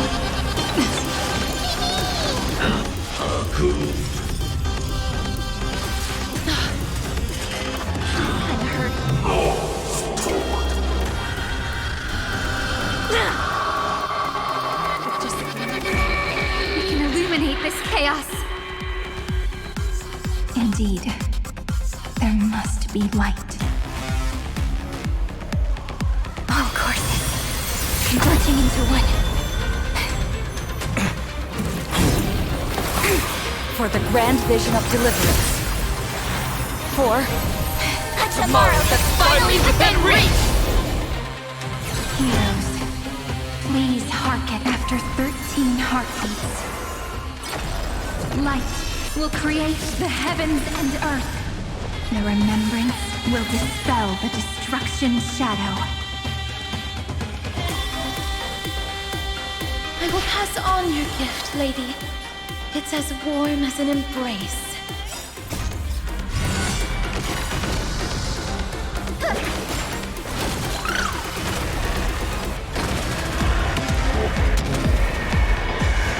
The cosmos is looking at us. I'm on it.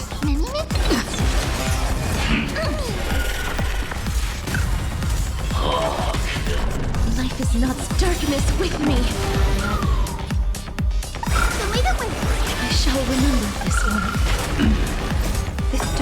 carry every memory into Amphoreus' tomorrow. May life and death sprout new buds. Trust me, we can do anything! Stay calm, everyone. We'll put all our forces into an all-out attack when the decisive moment arrives.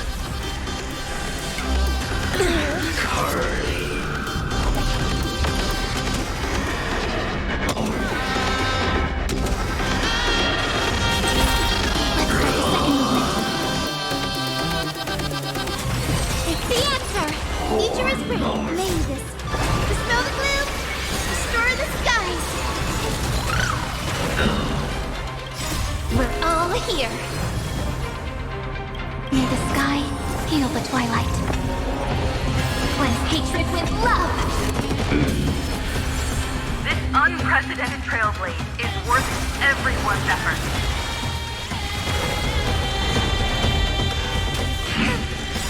We're all here. May you fulfill love's promise with me. I'm on it. Mini, mini.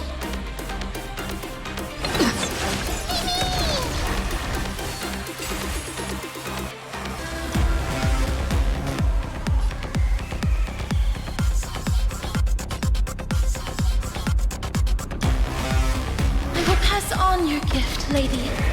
It's as warm as an embrace. May death protect us! Embrace a new life. Darkness with me.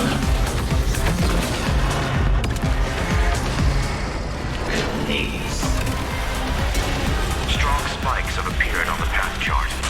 Logic. Iron Tomb is iterating itself. It's the flails of a cornered beast. No need to panic. My dupes, heed my call! Forward! Let's create a miracle of humanity. This is eternity! Believe it with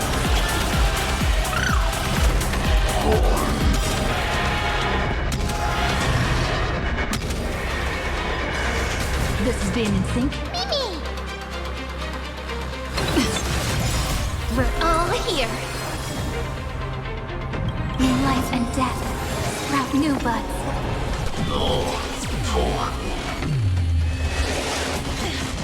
That won't work, you know.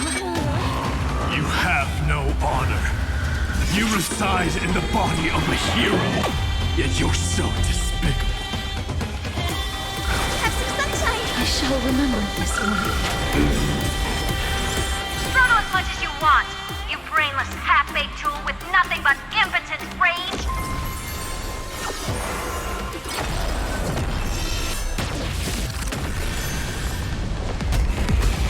I have always avoided making hasty verdicts. But now, humanity's justice is unquestionable. May this faint. Dispel the gloom. Restore the skies. I shall remember this one.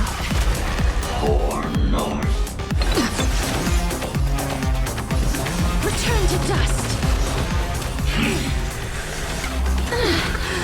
Trust me, we can do anything!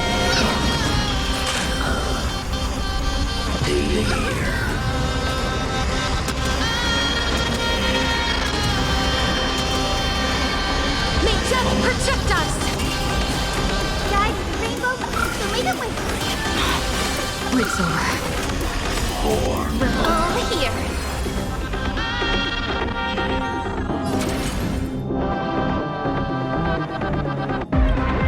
Cleanse hatred with love. Rewrite destruction with me. Life is not so far as you wish. That hurts you. Mavis. Dispel the gloom. Restore the skies.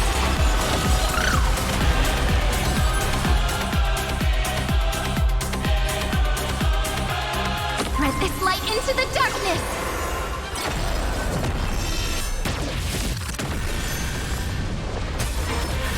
The cosmos does not need a third emperor, much less an artificial tyrant.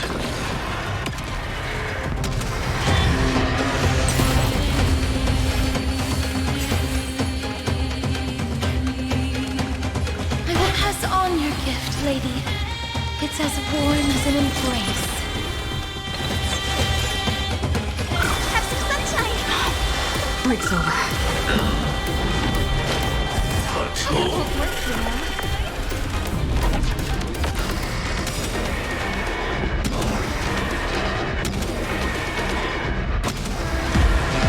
May death protect us! Embrace a new life. We're all here. Cleanse hatred with love!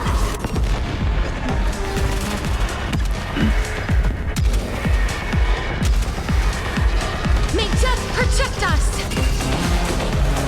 The progress of Aaron Nova has been interrupted? Does this mean we won? Oh, but we have a bad feeling about this! The golden thread still trembles. The war is not over yet.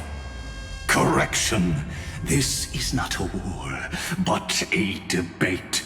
The argument about the Prime Mover is only about to begin. It's war, undead. Or incarnate.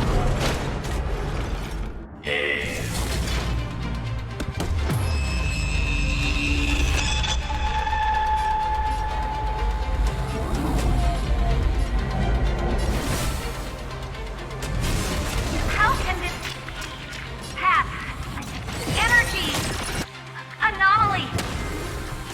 We must stop, otherwise. Here, why? Friend, oh,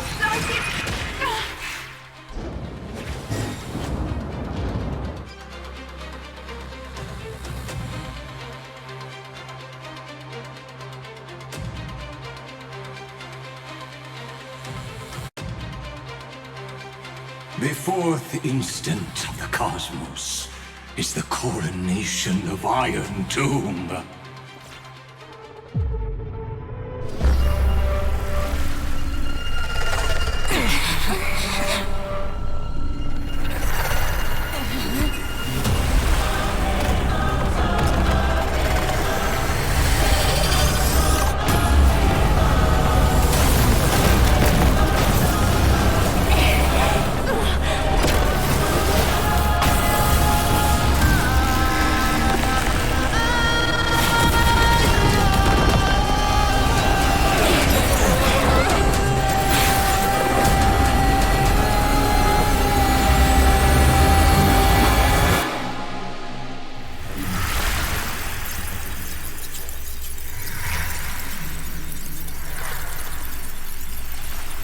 Conclusion is irrefutable.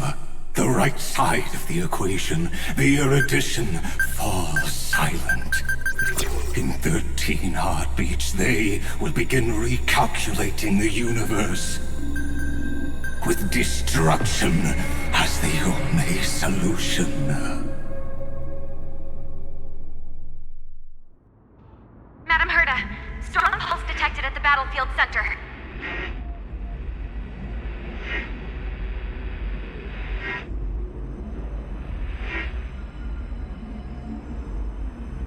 It's Iron Tomb's destruction equation.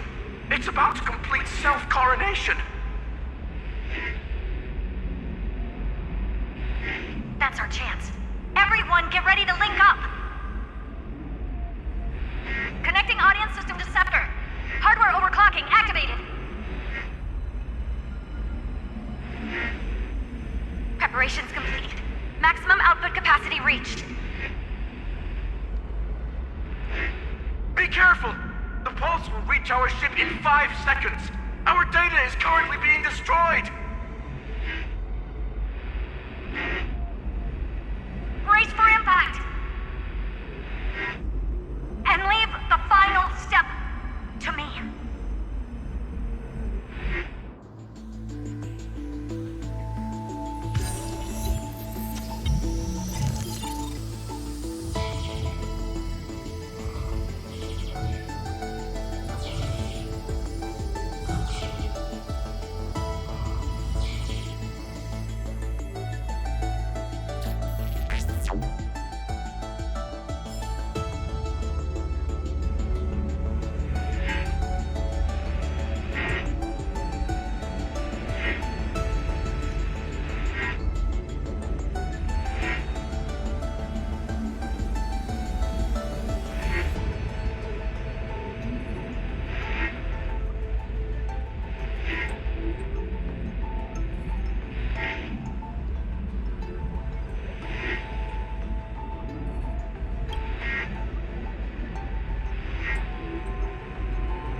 are finally awake.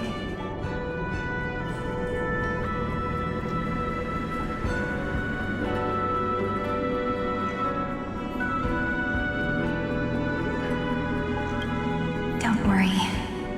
Time does not flow in this place. All the stars have been silenced. Iron Tomb is dissolving everything that I can sense.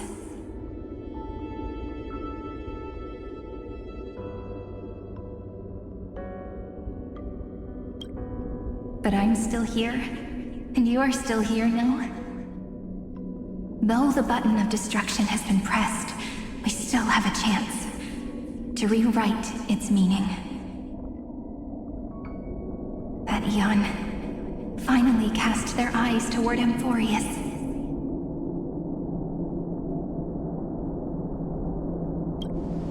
Yes, I imagine they have also been waiting for this moment, when the scepter's body and heart become one.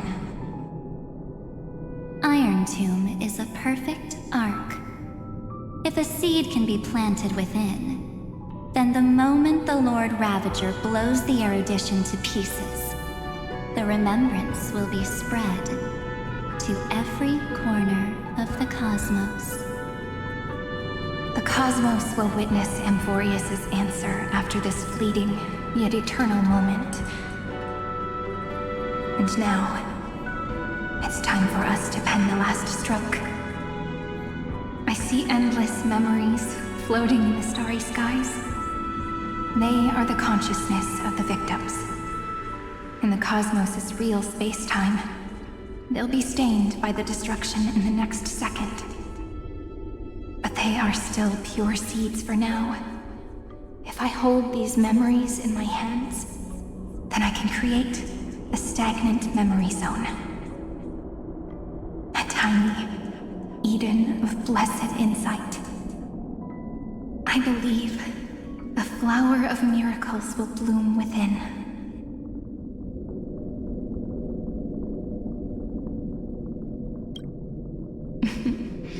Friend, you're already right next to me. I can still hear your voice in this bottomless void. Looks like we're still connected by one heart, even as the cosmos reaches its end. In that case, I won't feel alone or be scared. Because as long as you follow the memories in your heart, you'll definitely find me in this fleeting eternity, right?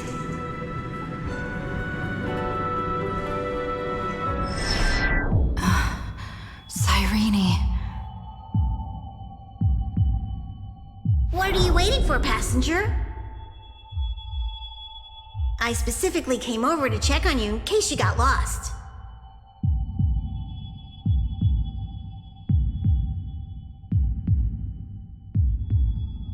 What's the big deal? Pom-Pom is the conductor after all. At long last, you've embarked on this road as well. Many, many years ago, they were standing at the start of the road in hesitation, just like you are now. So, Pom-Pom came over to give you one message. Run. Don't think about anything else. Just run. Even if the entire cosmos has stopped. Even if everyone else is tripped by the darkness. You still need to keep running. Picture yourself as the Express, moving forward at full speed. Because that's what the Trailblaze means.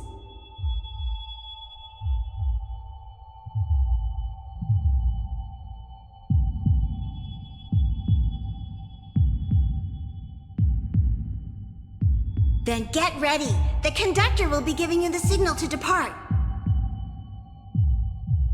Attention! Attention all passengers in the cosmos!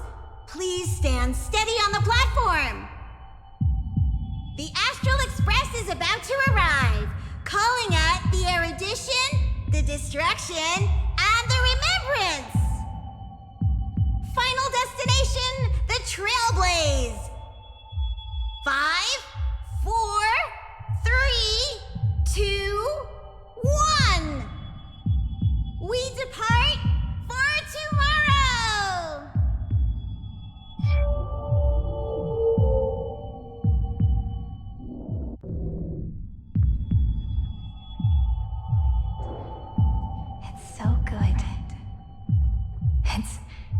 as if I can hear.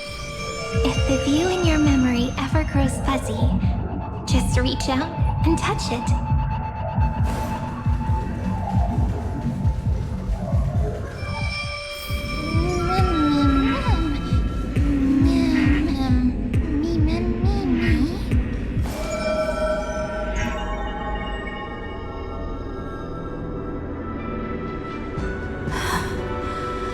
Amphoreus' heart. I've caught up to you.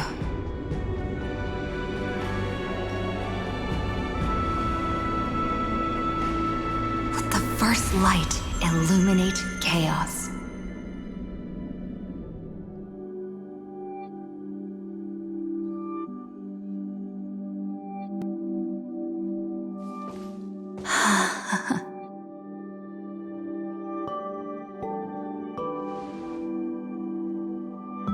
It's so quiet.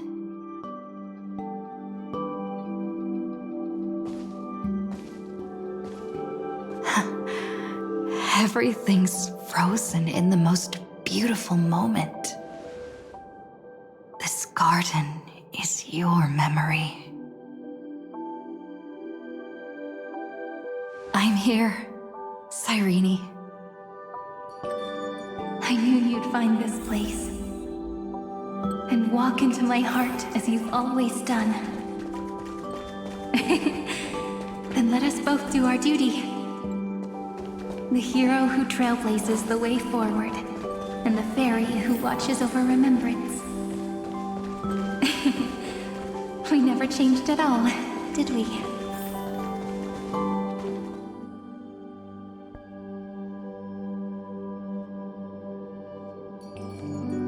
Seed of memory.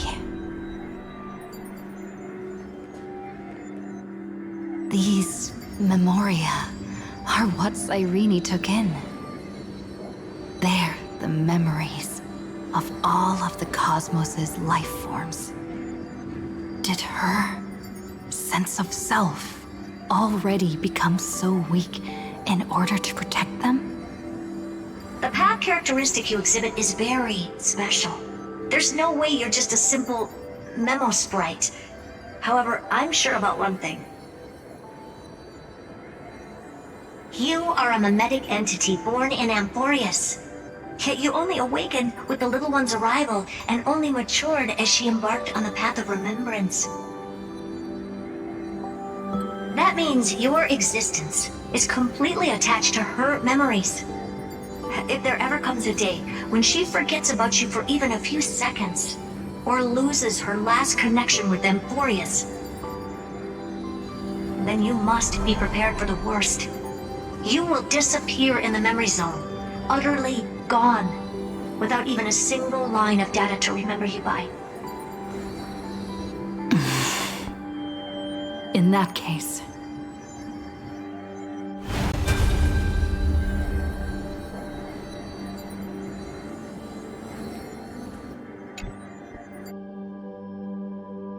let me remember the cosmos with you. That way, it won't just be your memories alone. It's getting out of control! Run for your lives!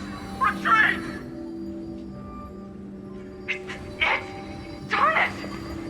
We've still got ammo. Hold the line! At all costs! Too many injured. Can't take it anymore.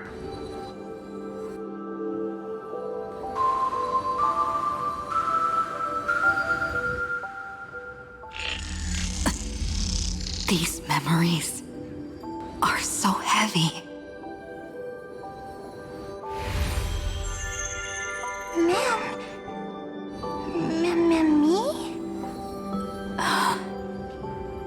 Do you feel better now? Hang in there, Deliverer. I finally get it now. The instants Droid had calculated aren't about the destruction. What they want to prove is how the cosmos would come back after being destroyed. If a new life is to be born, its seed has to be dead. When the remembrance converges with the Trailblaze, lead us to witness the miracle. Of course I will. I won't give up.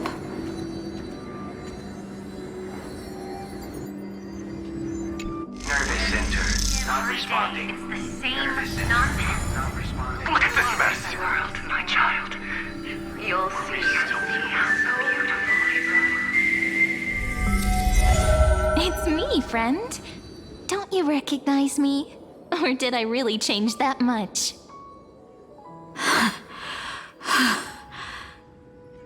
How many more memories? Tired? Then take a break. No one's gonna blame you. You don't need me to give you words of encouragement. So, I just want to tell you one thing. I'll tell you the purpose of your stop at Amphoreus. On that trip, you will encounter a pure child of Anastrava. Teach her what love is, and then you will directly face the destruction for the first time. From this point, your choice will split destiny in twain. In the darker of the two outcomes, the trailblazing journey will turn into a flawless memory. She will carefully treasure and protect everything you and the Astral Express have experienced until that magnificent war between the gods, when she, with love in her heart, will ascend at the end of time to become the master of causality.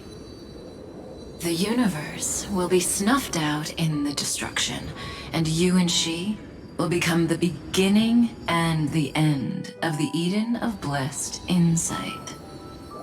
You shall become the only two lives in all of existence, and you shall live in an eternal past, present, and future. You shall sow as many seeds as the sands of Ganga, trim an awesome kea of leaves, and harvest a nayuta of flowers. That is the cosmos's fourth kind of finality, the remembrance. But for now, you still have a chance to make a choice. You still have a long way to go on your trailblazing journey, child. I'll keep this brief. The journey has only just begun. Welt, our other companions, and I still have many secrets we've yet to share with you. So, aren't you curious? We kept these stories to ourselves because we believed we had a long future ahead of us. Even a cosmos-spanning crisis, once the dust has settled, is nothing more than a memory of the journey, a single point on our long road. There will come a day when we tell each other everything. So, for the sake of that day, don't give up.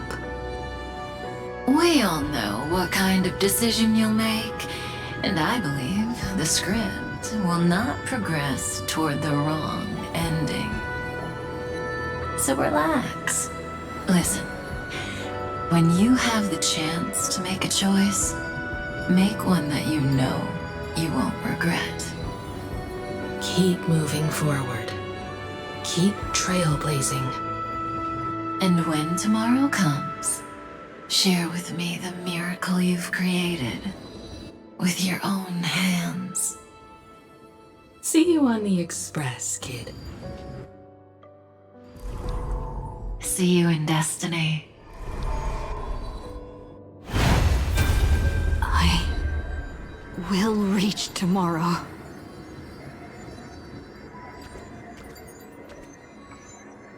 The prophet has arrived. We're all beyond the sky. Was he never rising up at the sky? Look! There's a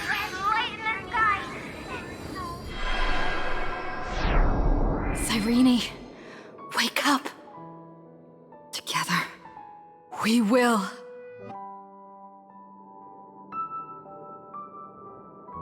Tread on the path of remembrance. No wonder I always had a weird hunch. But that also means I was right in thinking. As long as Friend and I are together, we can do anything. Our friend's shoulders are really dependable.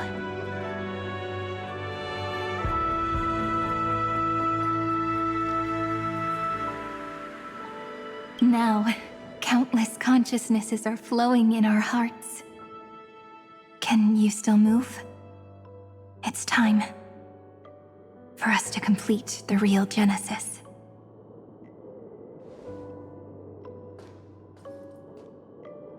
In the instant Iron Tomb's hatred devoured everything, a gaze fell upon me. The remembrance. That was the god who appeared in Cyrene's dream. Their figure and speech were both so blurred.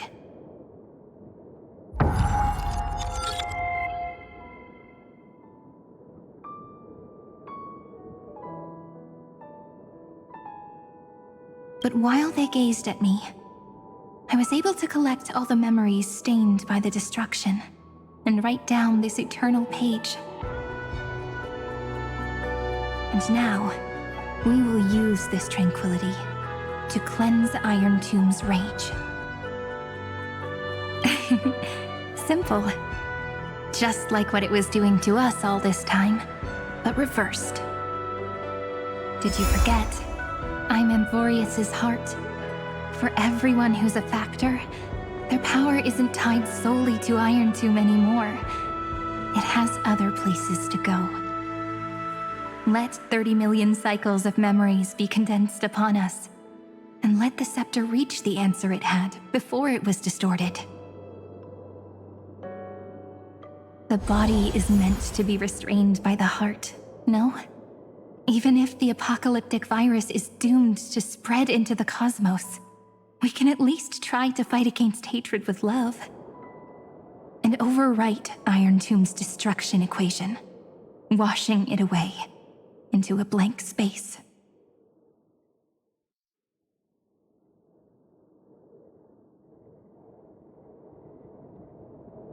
It means we will embark on the true hero's journey. If Iron Tomb's power comes from the denial of all Prima Mobile, then we will carry out those beliefs. Here we argue. Even if all life will eventually return to entropy. Life will still try its hardest to find a way. It will try its hardest to resist destruction. In the nights shrouded by the black tide, we are the kindling that makes the fire burn bright. And once the fire is strong enough, the hunter will become the hunted. As of now, the number of flame chasers in the memory is 30 million times 12.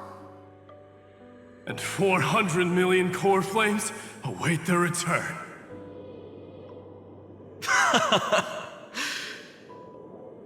We can do it, right?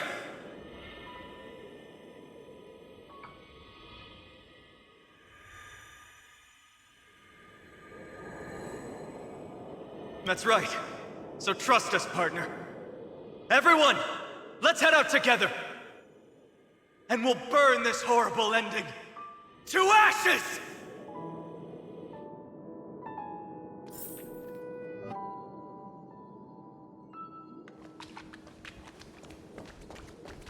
From the dawn of newborn cries, to the night when all beings fall silent.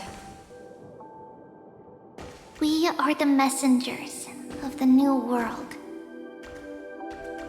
Listening to the call of the tides, and granting rebirth to heaven and earth.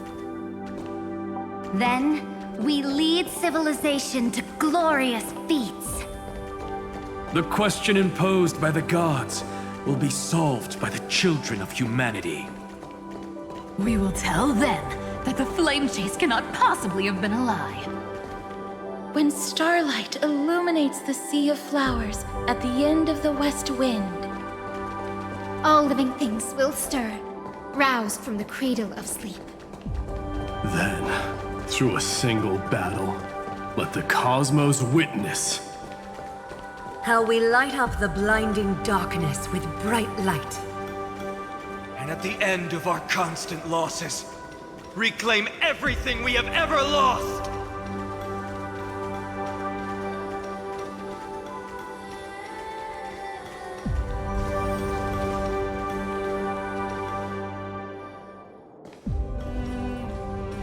What a poignant yet warm journey.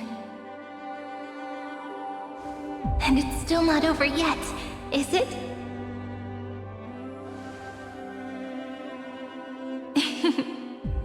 We finally meet. To meet the hero within, in a corner of memories at the saga's epilogue, and under such a romantic sky, I really don't have any more regrets.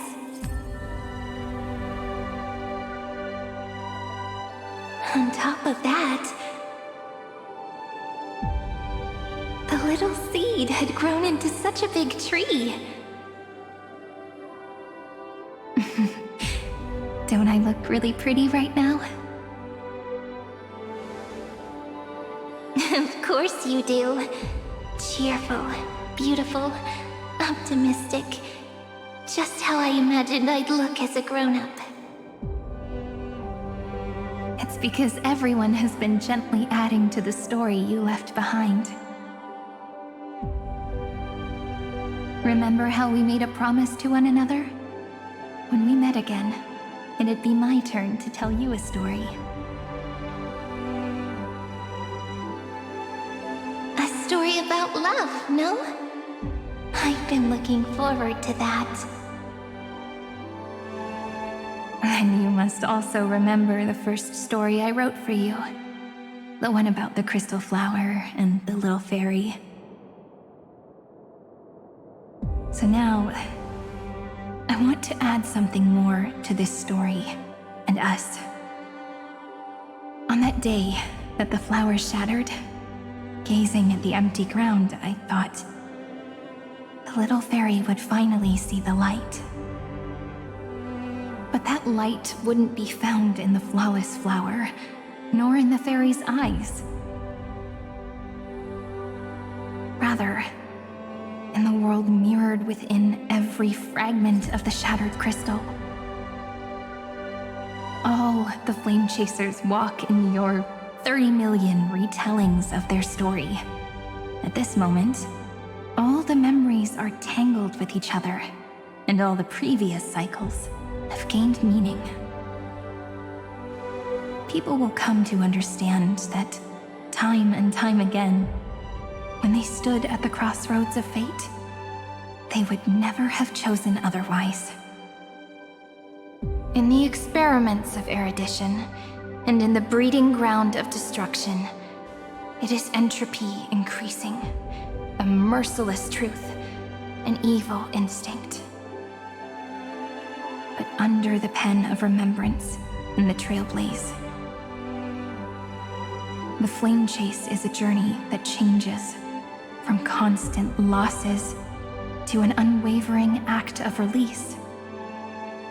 It's about knowing how fate is shattered, yet still embracing fate's brokenness. It's a journey that longs to receive love, but longs even more to offer its love to others. That's so heartwarming. But I'll add a small bit to suit my tastes. I'll write that love is an innocent flower. It grows up silently, creating longing in every passerby. But the flower itself cannot walk into the world. Unless Someone plants that love into their heart and brings it with them into tomorrow, right? You really have learned everything now. Then, join all the other flowers in this story. And let's write an ending unlike any before, for this world we so deeply love.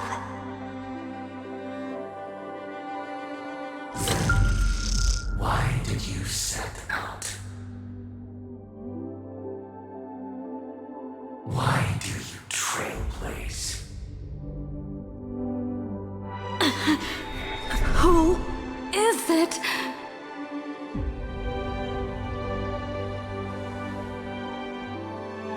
Don't be afraid. Take my hand if you feel nervous. Honestly, I've always thought you were really incredible. After all, no god guided the path of the Trailblaze. It could only be forged by those who dare to take their steps one at a time. So, that's why I'm asking you. Step up as a senior and show everyone in Amphoreus how it's done.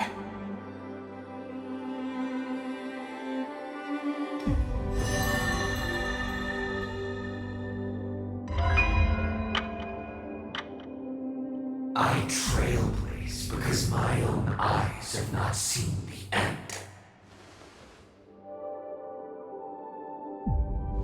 But I'm different. I chose to trailblaze because I am already on this road.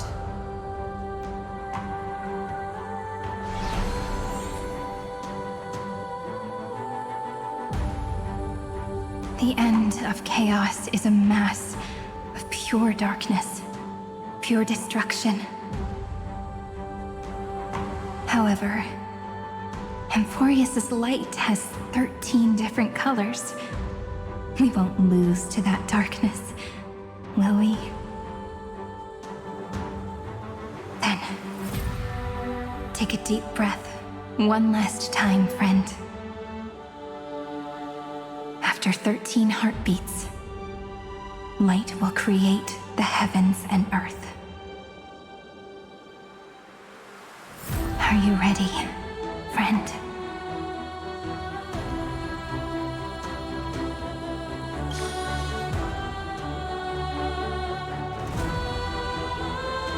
Seek the 13 factors of life, and let them converge into the primordial chaos. Using the remembrance of the past, we will trailblaze tomorrow's destiny. Infusing a world-bearing love into destruction. And inscribe the opening stroke of Genesis.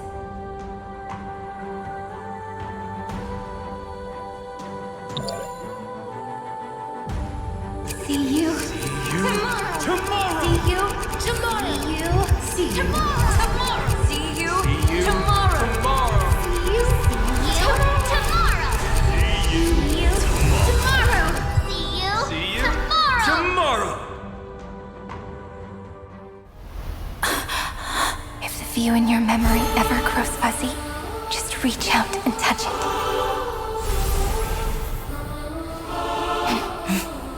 Then, restore its power to nourish the spirit.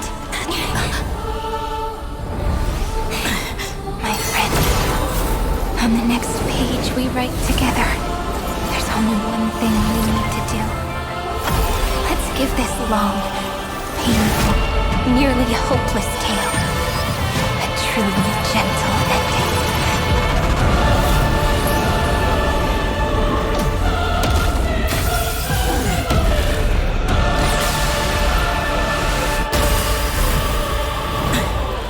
Flame chase was never about destruction. It was about breaking free and trailblazing! And let that bright future be as we've written.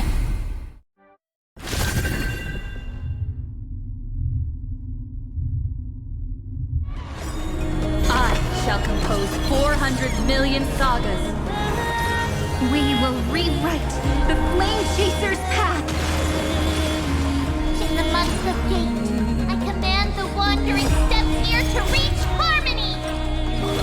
In the month of June, I lift my banqueting cup to dispel nihility. In the month of balance, I make order the foundation of freedom! The cosmos is looking at us. We're all here. In life and death, sprout new buds. This is eternity! Please cherish this time. Darkness with me. Dispel the gloom! Restore the skies! Trillions of memories will turn into stars and light up the cosmos.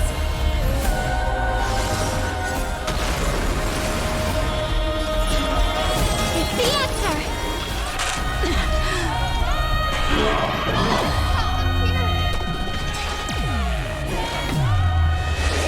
Just you wait. Sky with rainbow bridge. Show me the way. We're all here. May the sky heal the twilight. Rewrite destruction with me! In the month of weaving, I extend golden threads to weave beauty. In the month of reaping, I enlighten the foolish with luminary erudition!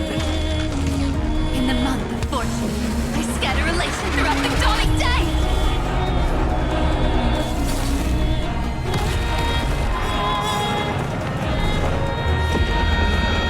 Nimbus, dispel the gloom! Restore the skies! It's over. It's the answer!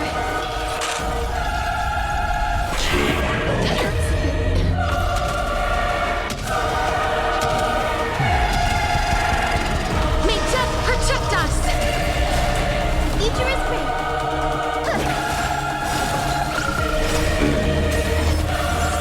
We're all here! May you fulfill love's promise with me. Life is not so fragile. As you wish.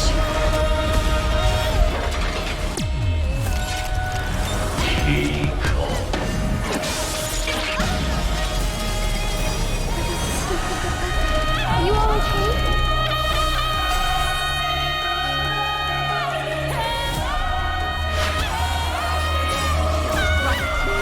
Sagas ending together! This is eternity! A romantic ending will be penned by every beating heart.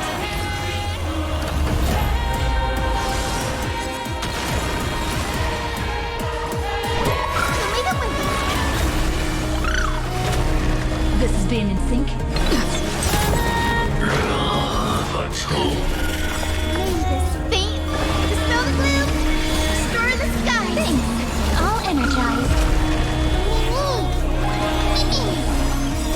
Embrace a new life. Darkness with me. Oh, I told you already. We are the ones who will move forward. In the month of strife, I become the glory of the eternal hunt! In the month of mourning, I bid death to no longer equilibrium's end. In the month of Everday, I form twilight is the faint sparks of preservation. Gotta stop them here.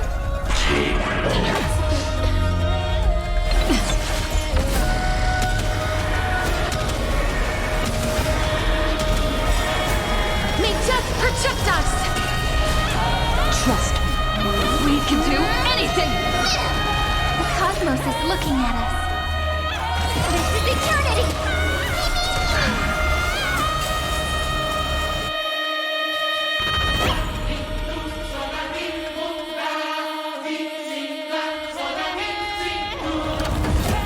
I will pass on your... I converge love into a river that will drown the tomb of hatred. In the month of cultivation, I turn into the ridges and peaks of permanence. I weave remembrance into countless stars in the sky! In the month of freedom, I impart destruction unto the shackles of destiny! Darkness with me. We're all here. Cleanse hatred with love! Rewrite destruction with me! It's the answer! Guide with rainbow bridge! So leave it with us! I shall remember this one.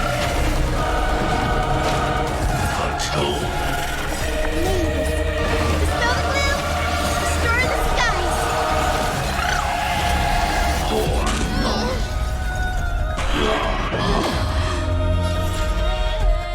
This is eternity! We're all here! Cleanse hatred with love! The story of the flame chase is the tide! May death protect us!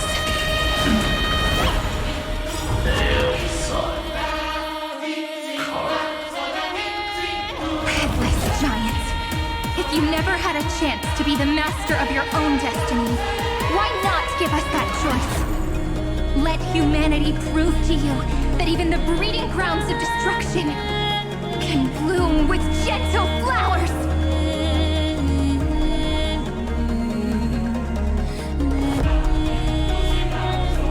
At the end, we shall trailblaze at dawn for the road ahead. And pen a Genesis as I've written!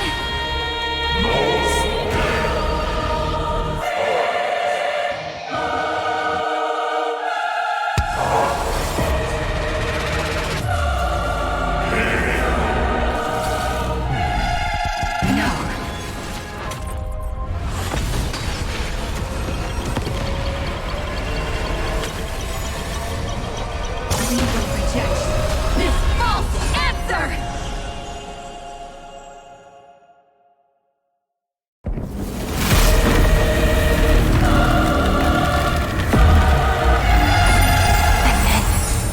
Embrace the stars.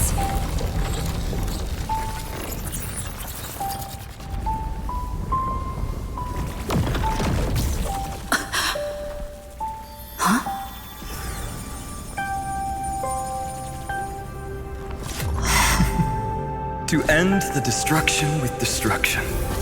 At last, we can sit together and watch the victory fireworks, partner. Why not come a little closer? This warmth is proof that we live.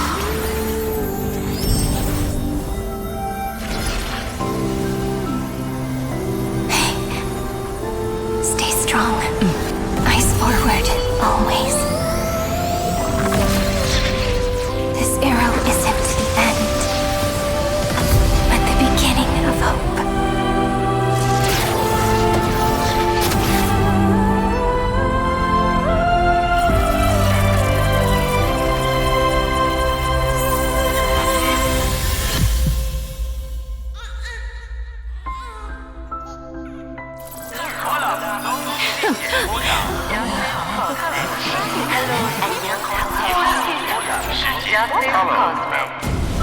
The conclusion is irrefutable.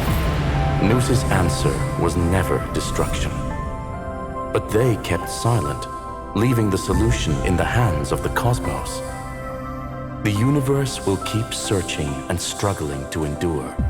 In the face of the destruction, it may once again stand on the edge of annihilation. But the stars will always rise to ride the waves and embrace existence once more.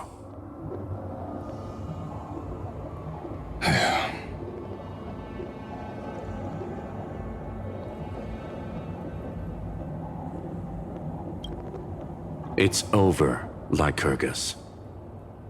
Yes, another failure. How is Madame Herta? She's fine.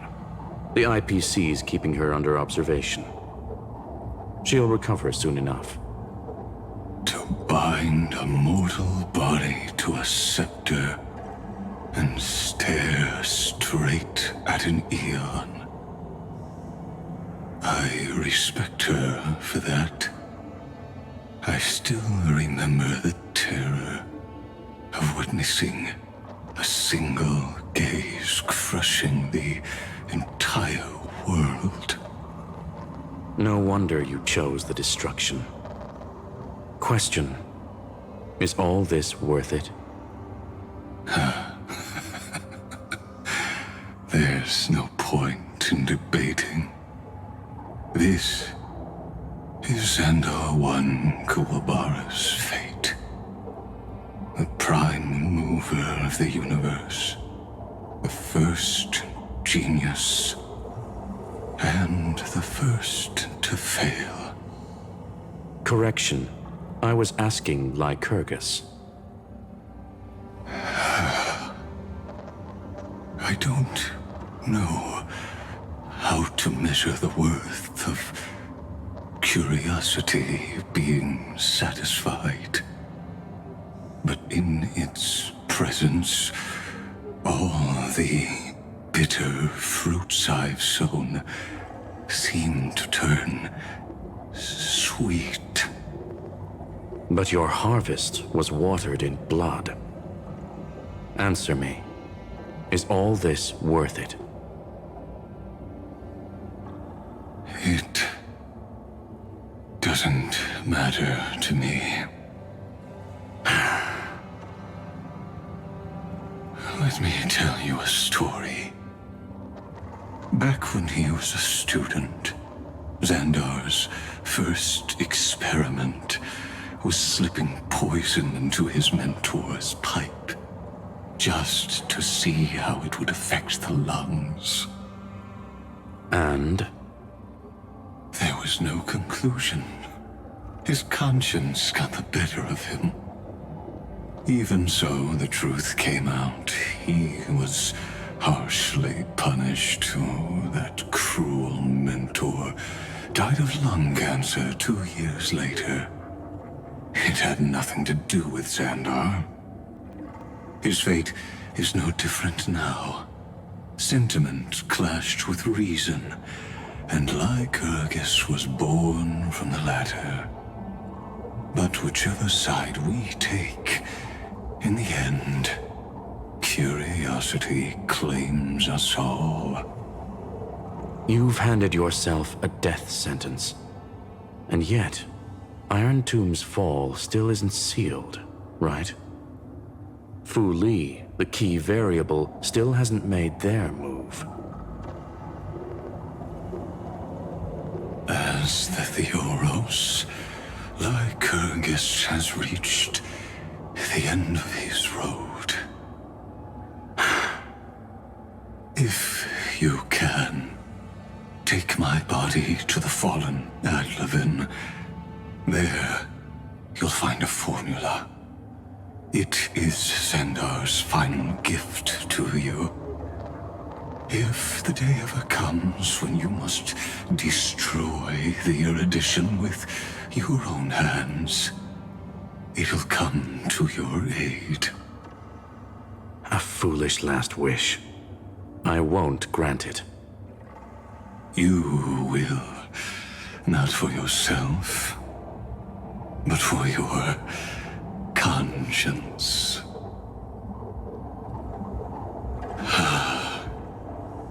Listen. The death knell for the geniuses has begun to toll. As always, let me go first. To the prisoners who stepped out of the cave, stand before my tombstone and offer flowers of Adlevin.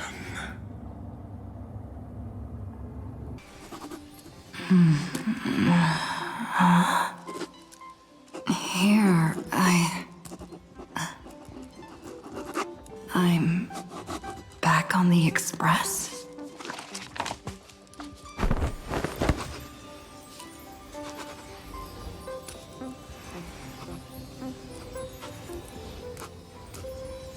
March? Don Hong? No response. Am I the first one back on the Express?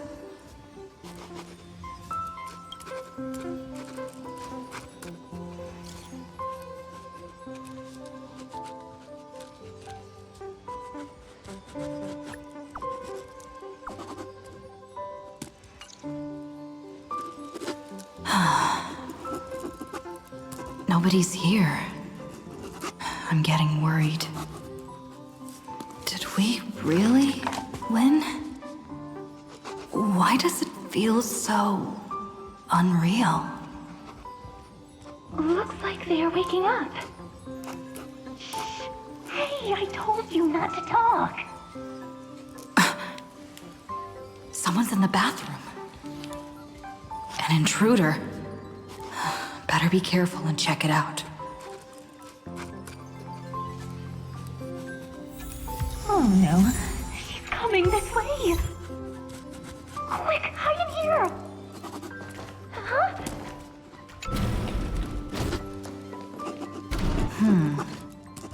Nobody's here. Could it be my imagination?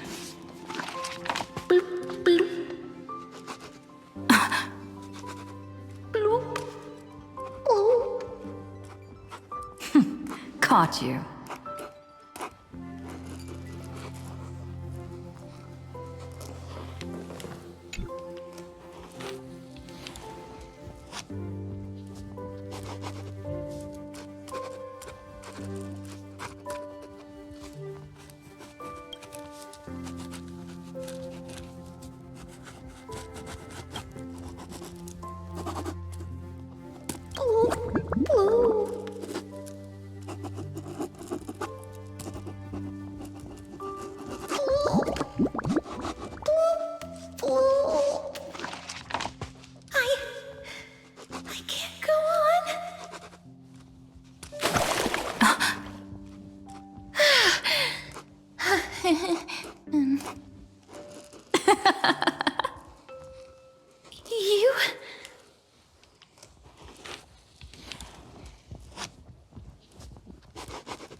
Wait, please. This isn't what you think. Ugh, I told you to keep quiet. You really can't keep your cool, huh, Princess Homebody?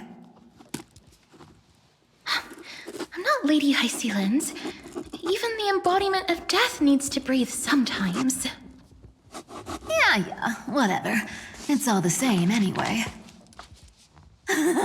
Gotcha there, Grey Mystery.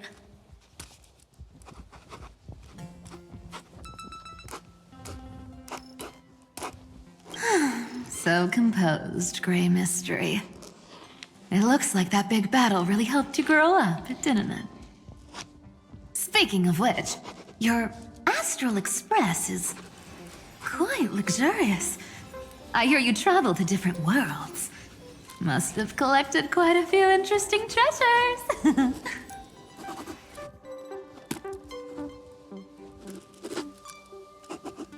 Hey now, don't go throwing wild accusations around.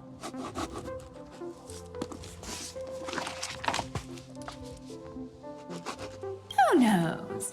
One moment we were shouting about love and justice, fighting Iron Tomb's virus. And next thing I know, we're all on this express. No idea how that happened. It's not just Miss Cypher and me. Everyone's been in this car for a while now. Miss, why don't you go say hi to them?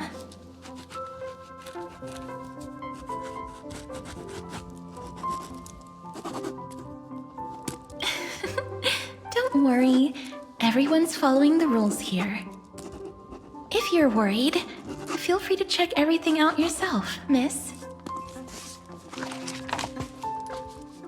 Miss, I'm truly sorry for sneaking into your bath without permission. But I've been wondering, why is there a pack of red chili oil sitting by the bath?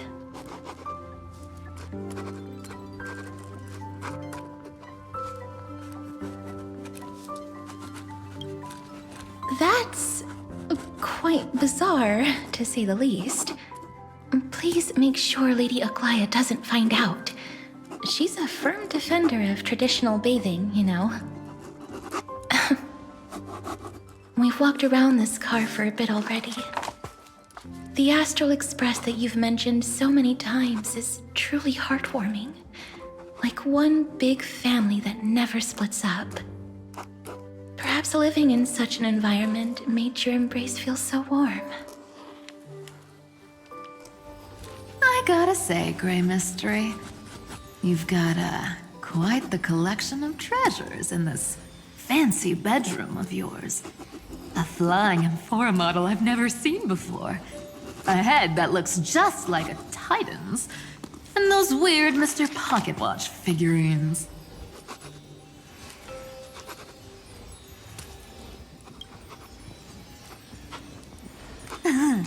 What if I don't make a choice and take them all?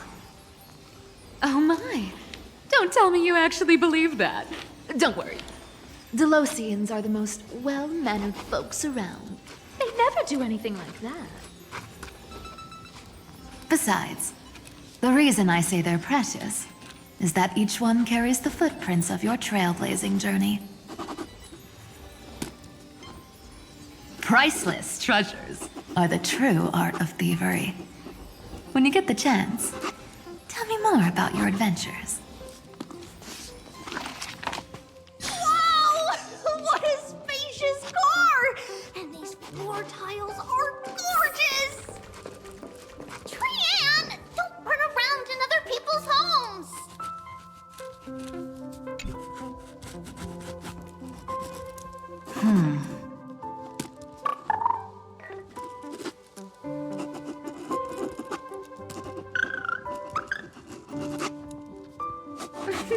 Watch your step, teachers. Ah, Gray. Look who's finally awake. I hope Cassie and Miss Cypher's little prank didn't scare you too much.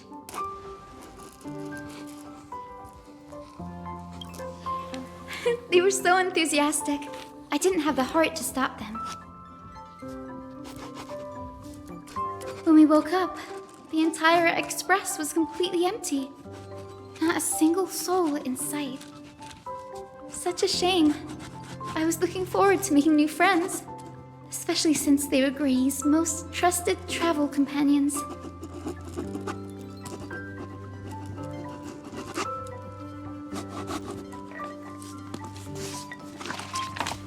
Don't worry. We beat Iron Tomb together, right? They must be on their way home. When they arrive, we can throw a party together. That's exactly the kind of thing Lord Finan has been dreaming about. He was just here chatting with everyone.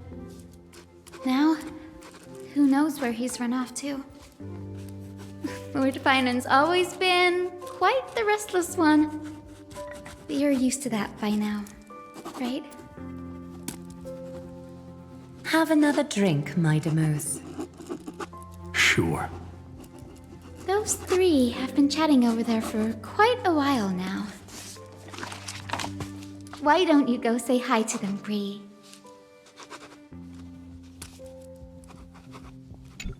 Those three have been chatting over there for quite a while now. Why don't you go say hi to them, Bree? A moderate system, similar to the Demigod Council, is the only guarantee of a long-lasting civilization. In my view, most civilizations across the cosmos will eventually evolve into this form. I beg to differ. In such a vast jungle, the dictatorship system exhibited by early Akama is the only example of guaranteed survival. The system might not be the key. Force and resources are the decisive factors. Look who's here. If it isn't the master of the Astral Express. It's good to see you. Glad to see you're safe and sound. I helped myself to some equipment and drinks from this, bar of yours. Hope you don't mind.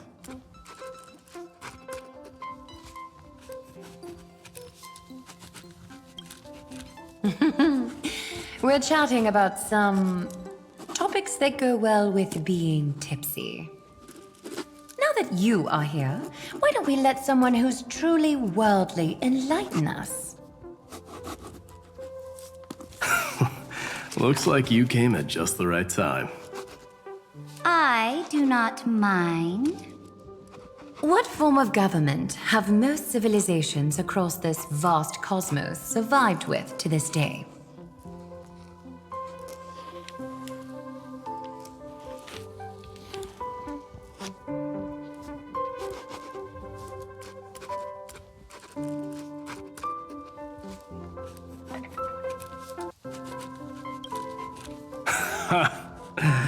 That's exactly the kind of answer I'd expect from you.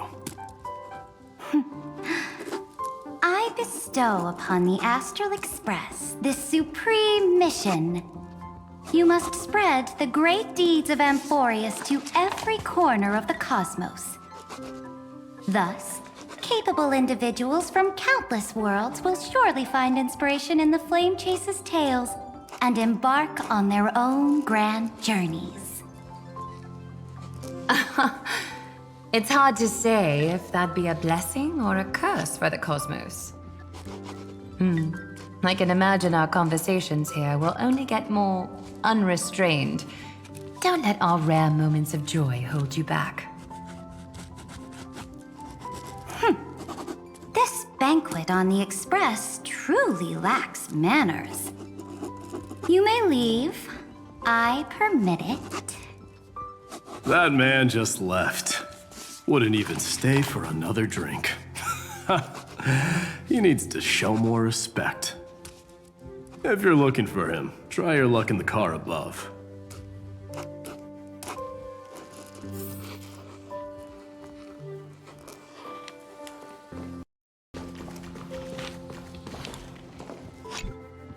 I finally caught you, Trian. Running so fast in someone else's home.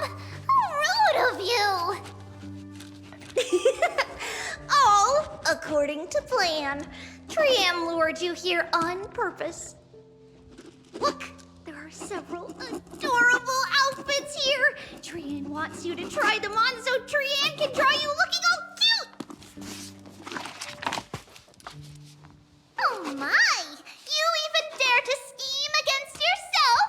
Lucky for me, I came prepared. Time for a surprise attack. The hero of justice, Trinan.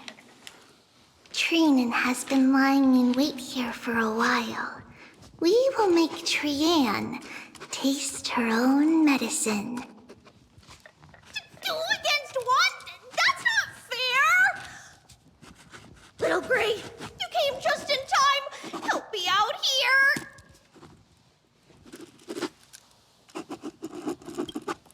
Little Gray, you better think this through. If we snap our fingers and call the other 997 Trebioses, you might end up wearing these clothes too, you know.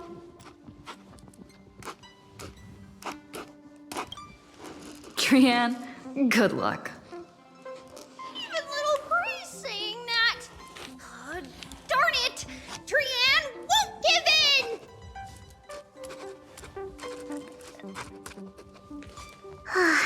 Trian ran away. Trinan will fulfill the ambush duty. The Trebios is all laughing and playing around together. That must be quite the rare sight in Little Gray's memories, huh?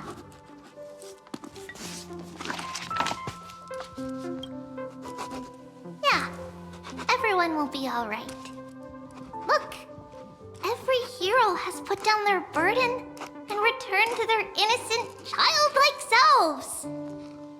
After all, just thinking about how warm and bright Little Gray's tomorrow will be fills us with genuine joy and lets us breathe a sigh of relief. So, today, why don't you let Treeby enjoy some rare moments of childhood too? Wait up! Trian, don't you dare run away!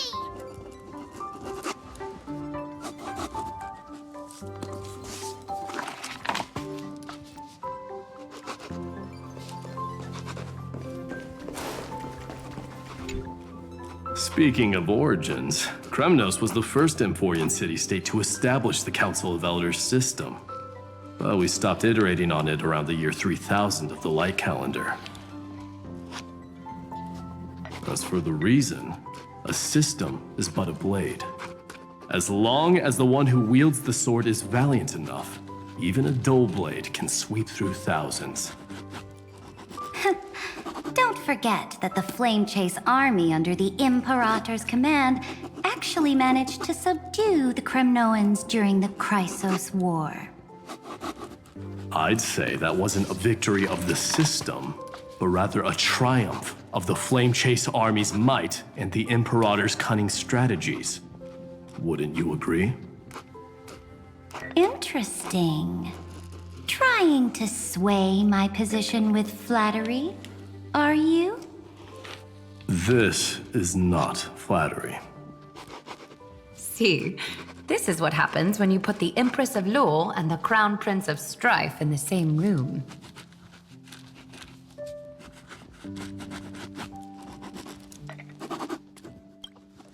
Go meet the others. I'll keep an eye on these two Chrysos heirs, and make sure their discussion stays at a pleasantly tipsy level.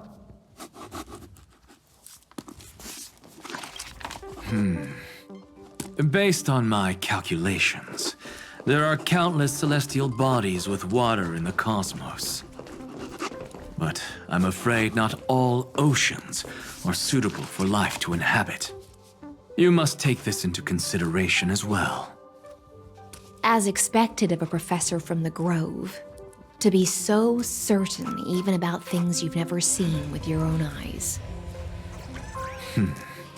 I'll take that as a compliment. By the way, I heard that the Imperator's Flame Chase army like to hold feasts at the Luminary Throne. That's true. However, sometimes Dux Carminum and I feel it's a bit inappropriate to drink so freely before the throne of the most revered Titan in the Grove. Inappropriate? What's inappropriate about it? I only wish I were born earlier. I would have partied like that from the month of Gate all the way to the month of Fortune.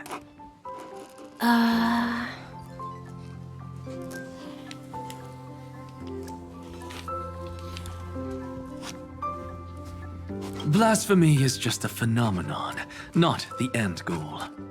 I'm sure there are plenty of people across the stars who question these so-called eons or paths. Didn't I spend some time in that Lycurgus's head? I sure learned quite a bit about blasphemy from that experience. Humans create gods, and gods shape humans. Who's really the one trapped? The creator or the believer? Professor Anaxagoras, let me just check one thing. You haven't bought into those twisted theories of that Fioros, have you? Don't worry.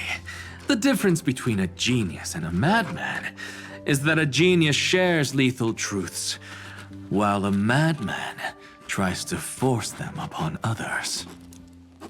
I see. It's like drinking honey brew at a banquet. Likeable folks invite others to raise their cups together, while the unlikable ones force others to drink with them. Being able to break down complex information into common sense like that. You're quite the scholar yourself.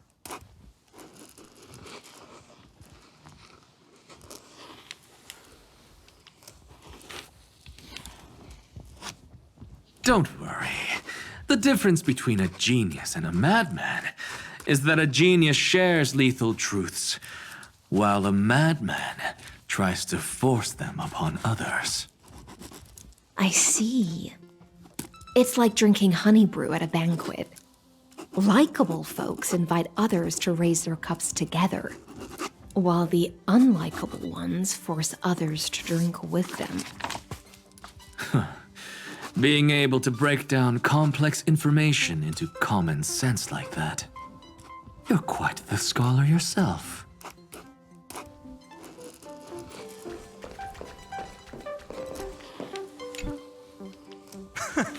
You're here, partner.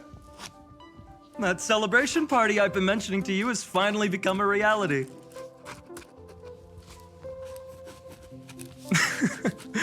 Though the vibe's a bit different from what I imagined, this still counts as keeping my promise, right?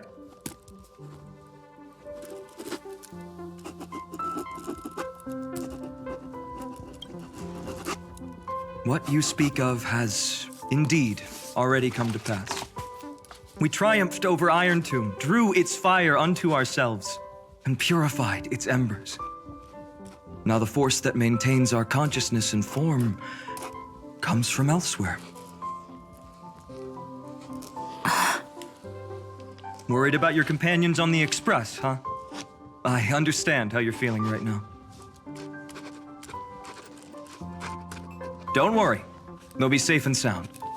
She promised.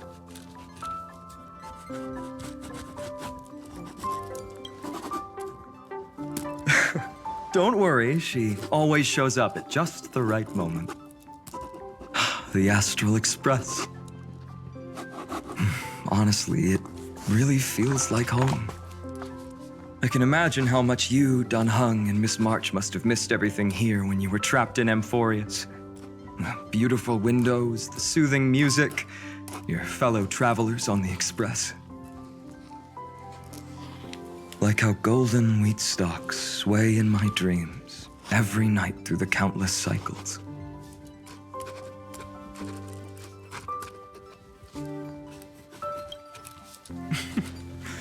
Among all these stars in the sky, there must be another little village like Ides Elysiae out there, right?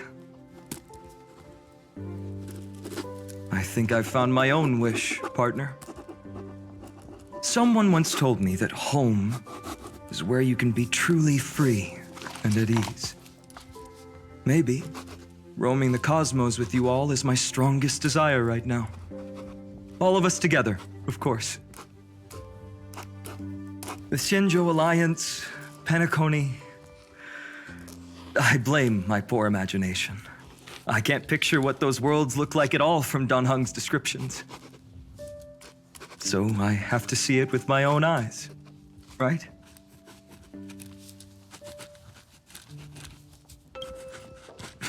You're finally here. She has something to ask you. Well then, I'll leave you two to chat. Thank you, Finan.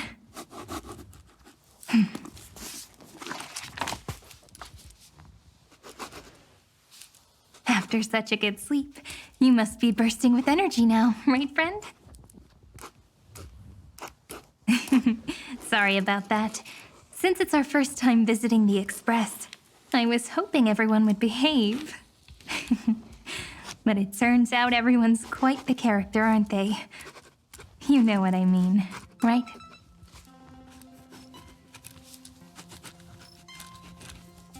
How about we take a look back at everything that's happened so far? Together, we triumphed over Iron Tomb. It tried to transform into trillions of viral clusters to infect the cosmos. But the heroes threw themselves into the golden flames, becoming arrows that purified the destruction. The fall of Iron Tomb also symbolizes the demise of Scepter Delta ME-13. Amphoreus, the home we sacrificed everything for, now exists only in the memories of the cosmos. So, this isn't real. Just a dream. An illusion. Oops, wrong answer. Huh? In that instant when you broke through space-time with the Trailblaze, carrying all the world's memories back to reality, that world, once shackled by data, became a seed waiting to sprout in the cosmos. we really manage all that? Just as Kaslana's rage of 30 million cycles made the destruction shed a drop of golden blood. Perhaps we too have already left long trails on our respective paths.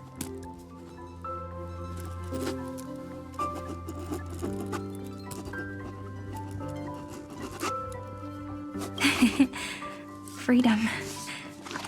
What a wonderful word. But that alone isn't enough to make everyone a true life form yet. But Amphoreus already has a tomorrow. So as long as you carefully preserve and tend to all the seeds, then when the Trailblaze creates another miracle someday in the future, I believe this world we deeply love will sprout and bloom into a beautiful flower. Don't worry, I've already kept all the seeds safe in the first fruit for you. And its name is As I've Written. So, it's time to reveal the correct answer. This isn't a dream, nor a fantasy. It's the epilogue of As I've Written. At the end of the story, the characters take their final bow and embark on a journey of no return. The one who wasn't part of the story, yet helped write its romantic ending. She bid farewell to her friends and returned to her home beyond the tale. Promise me one last thing, friend. When we say goodbye, give me a smile, okay?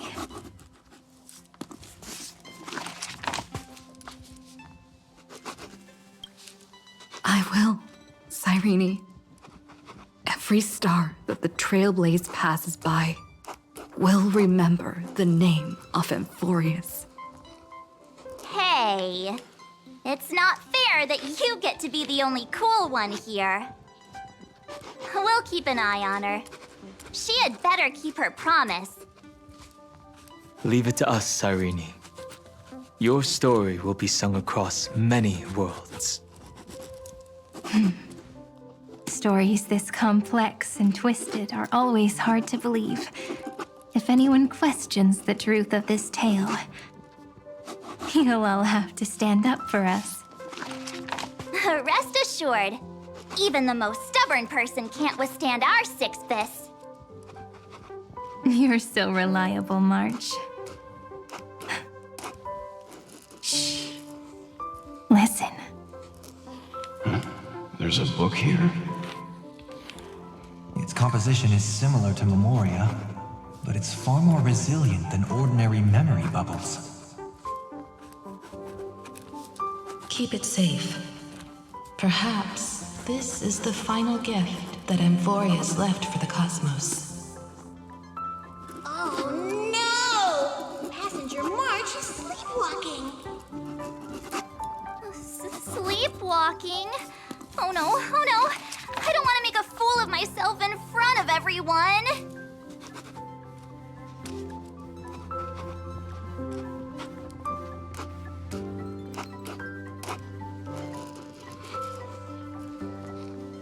I can hear all those sneaky little plans brewing in your head. March, Dunhung, my friend. In the countless days and nights ahead, you must continue to support each other. Time to head home, everyone.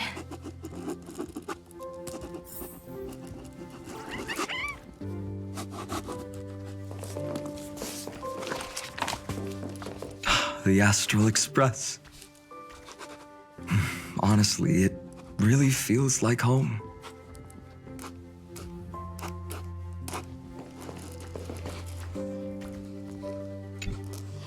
Leaving this place means As I've Written will conclude here.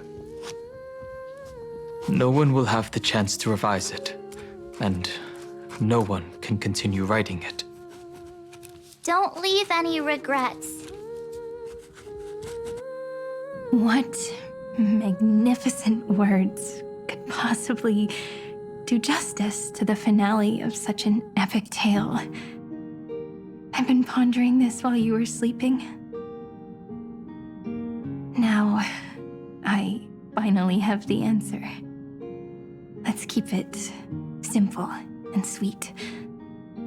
In our virtual extrapolations, we've lived through epochs longer than the lifespans of many stars. No language in this world, no written words, could ever carry the weight of this journey.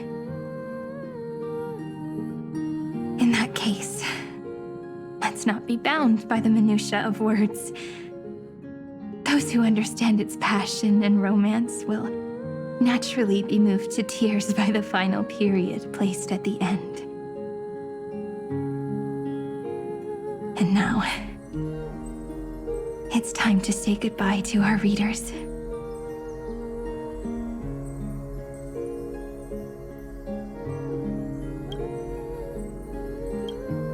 And so we reach the final page of As I've Written. Let's not leave behind any regrets, everyone. Everyone's here. Who wants to write the first line? Going first is the hardest job. I don't want to make a fool of myself. How about letting the great Imperator draft it for us? Are you all such cowards? Then I shall enlighten future generations, just like the 30 million cycles of flame chase. Without me, there is no world. Go think, observe, and conquer. What's wrong? Everyone's gone quiet. The great Imperator set the bar way too high. How are we supposed to follow that up? Where the Emperor leads, loyal subjects must follow. I guess only the Dux Gladiorum could possibly match that kind of overwhelming presence. Me? That suits me just fine. Once the deed is done, one should leave decisively, letting posterity judge right from wrong. Until we meet again in our next conquest, my dear dukes. The stars shall sing of the Imperator's great journey. I should have shared a drink with you all, Dux Goldweaver. Loosen up, High Sealants. Life is like the ocean. Tides rise and fall, and everything eventually dissolves into the waves. So, sing your heart out in every moment of your existence. Whether it's a feast or the nihility that awaits ahead, I will find its radiance and sing its praises. May the next feast be eternal. Miss High Sealand's toast is so poetic. Does everyone have to be so poetic? In my opinion, we should leave some real words of wisdom for future generations. Next up, any volunteers? I'll do it. There's no dragging one's feet in the Kremnoan language. Does the Kremnoan language even... Haikis, don't interrupt. Kill the play, and games shall be born. Kill the strife, and glory shall descend. Not bad at all. But now I can rest easy. After all, the lines I prepared are way more profound than yours. Ha! If nothing else, you're certainly unmatched when it comes to singing your own praise. Farewell, everyone. If we meet again, I shall once more become your steadfast support. That's a promise I won't back down from. Mighty-Mos, become king. What's up, Cass? It's nothing, Lady Trebios. I just finally realized something. Then speak your mind, and let your words be immortalized on the page, Cass. If your heart still has room to spare, share a bit of gentleness and softly cherish all the beautiful things around you. That's so beautifully said, Cassie. Thank you, Miss Hyacinth. My only small regret is that I couldn't fully embrace this world I loved so dearly. I hope those who read these words can fulfill this wish in my place. Everyone, let's meet again at the end of the West Wind. The place you reside is the gentle sea of flowers. Well then, it's my turn. Take it away with your performance, Anaxagoras. This time, you won't have to worry about being interrupted. Then I must thank you all for being such a captive audience.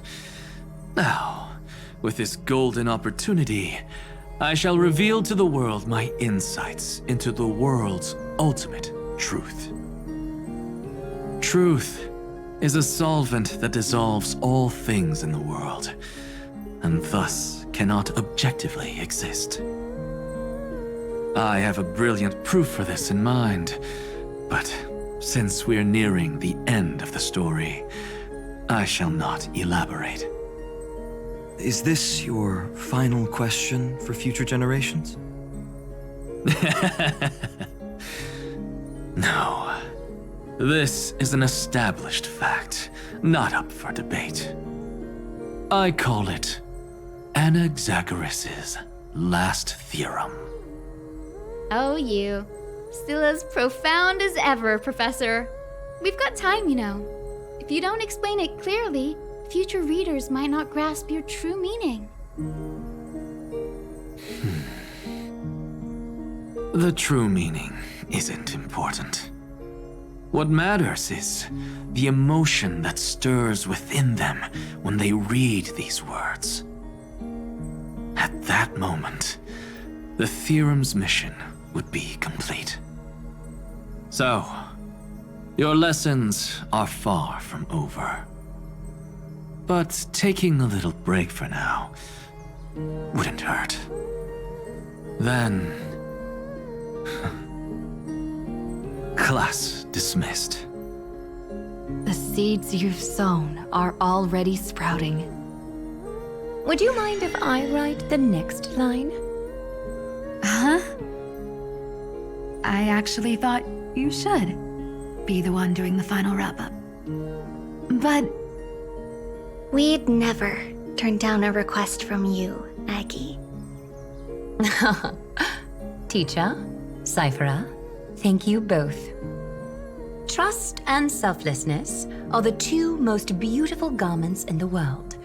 One to gift others, one to adorn yourself.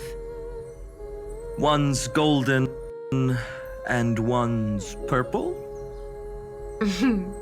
Not being able to completely change your fashion sense is my only regret across 30 million cycles. After all this exhaustion, I just want to take a peaceful bath now. I'll see you all again at dawn.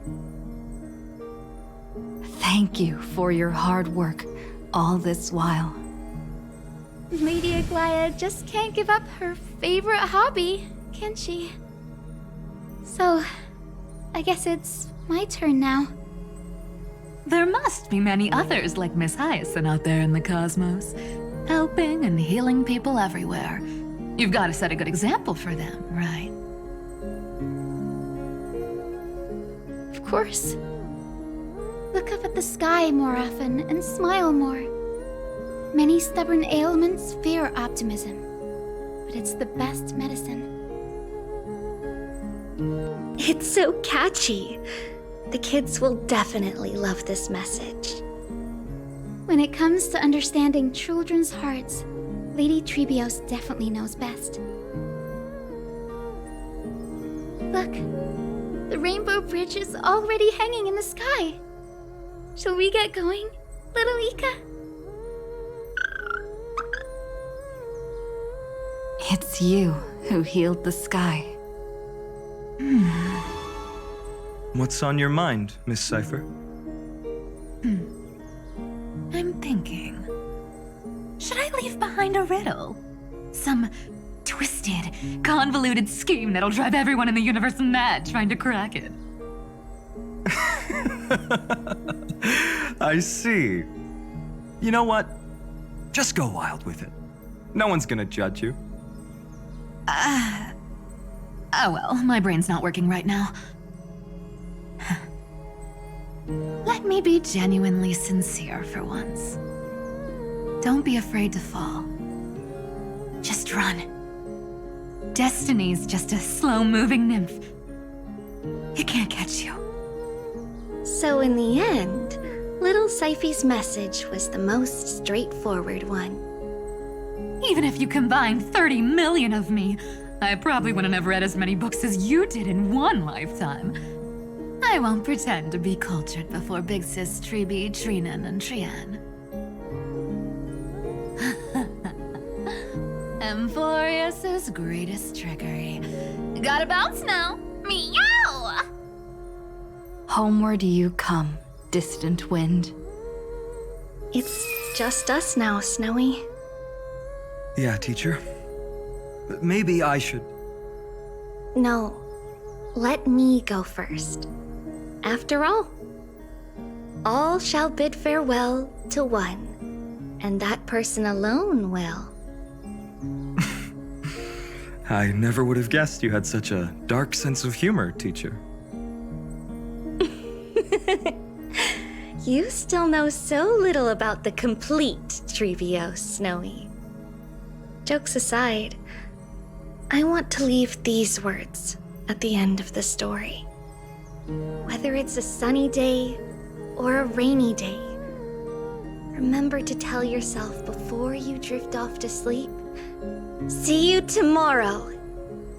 See you tomorrow. Times 1,000. Prophecy received, times 1,000. From now on, no more goodbyes. Finally. The time has come to say farewell. I'm grateful that you could be here to witness this moment, partner.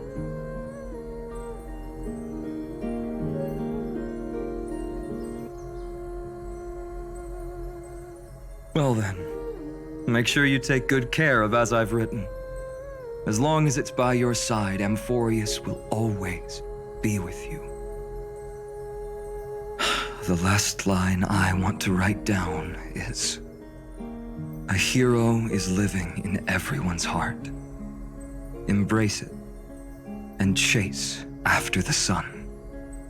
I hope those who read this will find the courage to face their burning lives. See you at the next pale dawn, partner. Did you see? Amphoreus has ushered in the dawn. The characters in the book have taken their final bow. It's time for us to return to our own reality. But as people who lived through it, we can still add the final touches to this story, right? Of course. The pen will eventually break, the ink will run dry, and life will ultimately fade. But thoughts will permanently remain in sagas. If time is an endless cycle, then forget the bitterness that keeps repeating, and remember only the moments of happiness. Let's walk towards tomorrow together. We were never apart. Time to head home. Don't miss the crew meeting. We won't wait around for you, you know? See you later, Donhung, March. And with this, as I've written, officially comes to an end.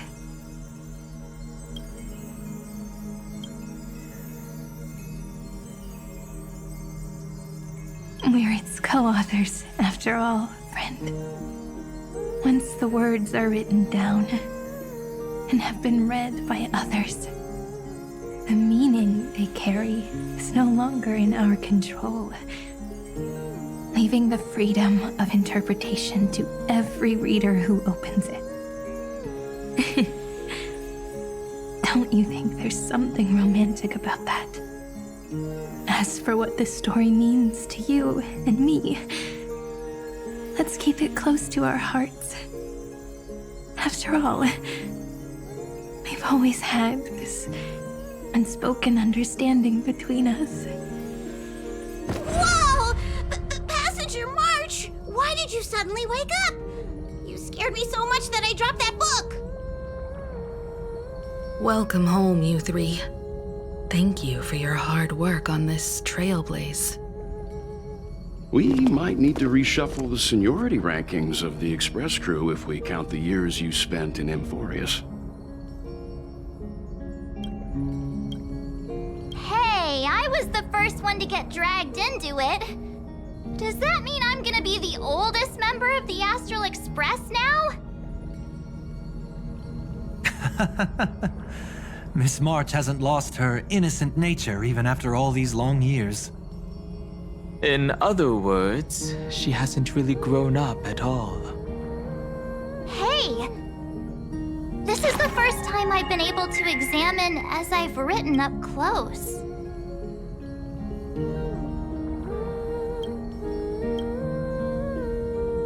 Miss Irene's handwriting is gentle, yet steely, with an underlying strength. I had no idea it was so sophisticated. Looks like I need to brush up on my knowledge in this area. Maybe start with a few basic books first to get your feet wet. Look who's talking. As if you're not glued to your phone in your room all day. Huh? Wait, something fell out. It's... Is that a bookmark? In a corner, unknown to everyone, there was actually an untold interlude that took place. I left it out of the story because it involved a choice.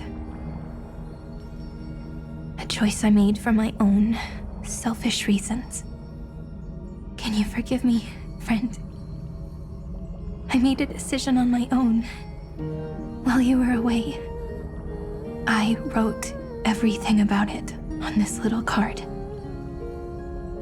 If you can find it in your heart to forgive me after reading it, please. Add this final note to the conclusion of As I've Written.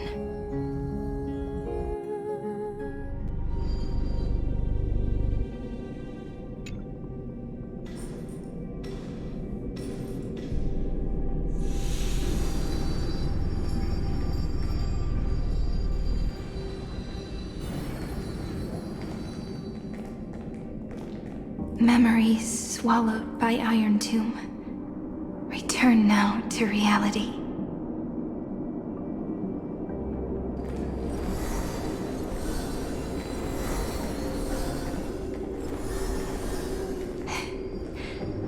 And don't lose your way. I finally found you, Cyrene. Demiurge. We won the battle. Thank you, Madam Herta. Without you, we never would have stood a chance. Still, is something weighing on you? Right before I shut my eyes, inside the droid head's brain, I saw something unsettling. The fourth instant, this turning point in cosmic destiny, anchored by the erudition. It's not a single instant, but a process, a chain of events. So, this victory isn't the final piece of that chain? Far from it. This is only the beginning. The first toll of the death knell for the cosmos. That sorrowful look doesn't suit you, Madame Herta. Don't hold it in. Tell me. Not long ago, you crossed paths with the Eon of Remembrance again, didn't you? Yes. Even if the figure was hazy, I knew right away. That was the god from Cyrene's dreams. Causality has gone wrong, just as I thought. Causality?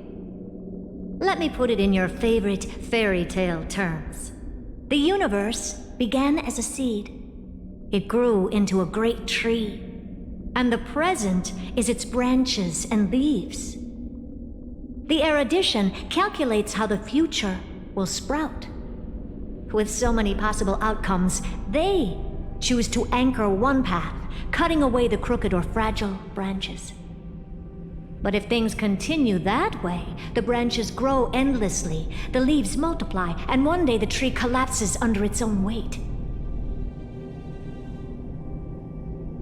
That is why there is a concept in biology called lignification. Soft sprigs form a hardened shell and fuse with the trunk. For the universe, that process is what we call memory. Under Fooley's record-keeping, the past becomes memory. In the corners, they forget. Even the events of the present become fruit without roots. So it is the opposite of the erudition. One calculates what is to come, and the other holds on to what came before. We were never meant to have to speak of this. But now, I finally understand what that chaotic matter around Amphoreus truly is. It is your memory. Your mind now stretches across the stars, allowing you to travel farther down this path than anyone else. My memory? Yes, you live in the now, but your memory remains in the past. Just like the Eon of Remembrance, a being made entirely of memories. What does that mean? Did they fall? No, quite the opposite. They have not yet been born. Remember, to carry out the mission of remembering the universe, they must ascend to divinity only at the very end of time. And at that moment of ascension, their memory stretches through the past, becoming what people now call Fooley.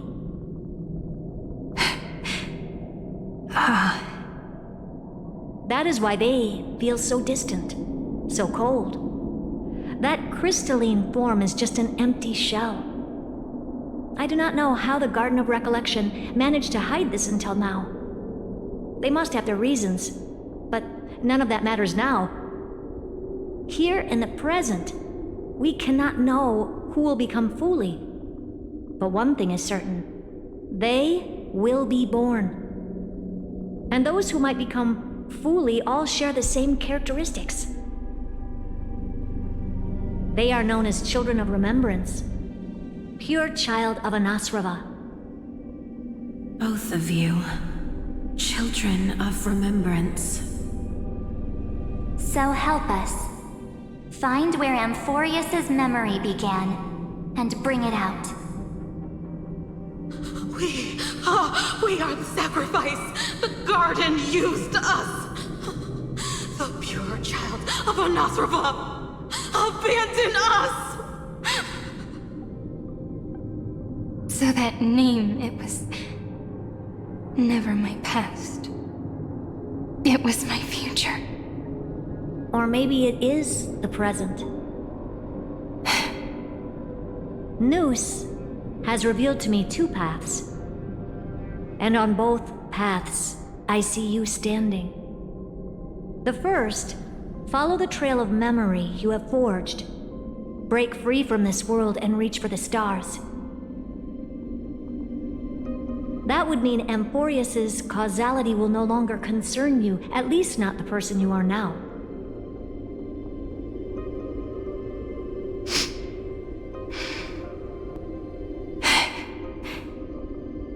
Go on.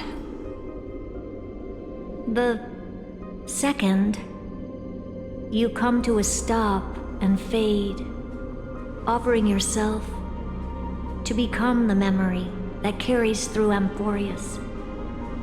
Perhaps this is the choice every pure child of Anasraba must face. That choice means I'll remain in the past forever. And more than that, it means you will close off Amphoreus's causality. This world is sealed. The effect that the remembrance brings to it will all converge on one thing. That one thing is you. No more eons will interfere with this part of history. No more blank spaces in causality. The present will be set in stone and become indestructible. There are two paths, and only one leads to the right end. Droidhead didn't tell me the answer. But I can guess what might happen if you choose wrong. With causality incomplete, there is a chance Iron Tomb could rise again. So even the gods of the cosmos are unreasonable. If you want my advice, stop thinking so much. Ask yourself what your heart truly wants. Choose the first path, and you might survive as a memo sprite. You may even walk beside them for a while. Even I can tell how much they mean to you, especially the little one. But if you take the second one, then you may have already lost the chance to say goodbye.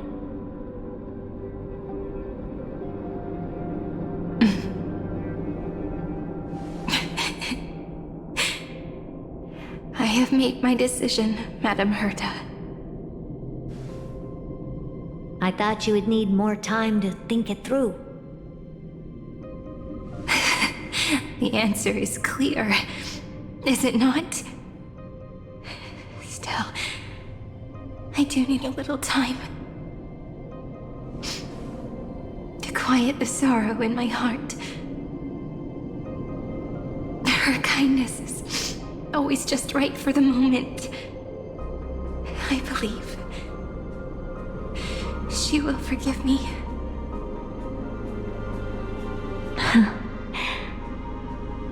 I will say no more.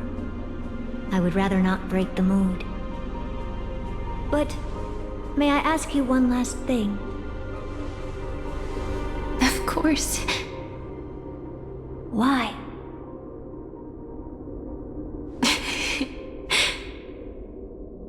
I once heard a saying that went something like this. Divinity is flawless humanity, and humanity is flawed divinity.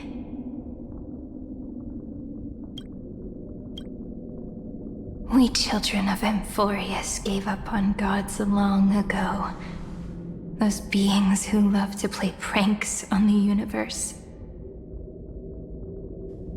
I believe in her much more than I believe in them. And I believe in who I am. As a human. Oh.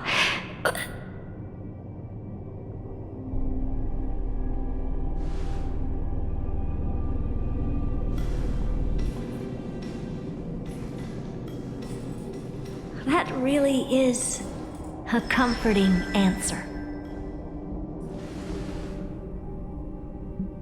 As for the one wish I still have trouble letting go of.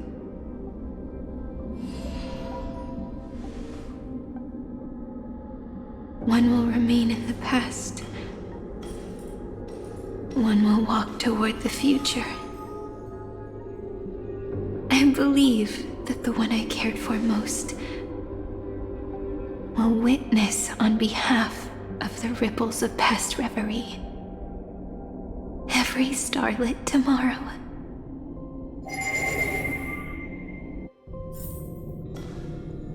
Moving backwards through remembrance. What a curious feeling. Is this the moment Iron Tomb declares victory and casts the destruction upon the stars? So back then, in the path space, it was I who found me. The gods' whispers were nothing more than a girl talking to herself. Now that I remember, what I heard back then was...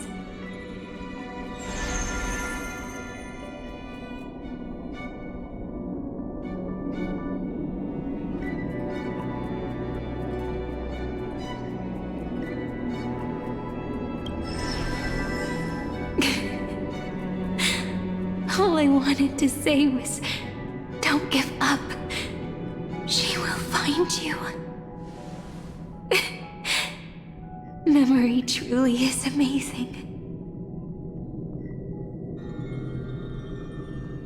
Then let me wield this power and plant the seed of causality for the miracle that is destined to bloom.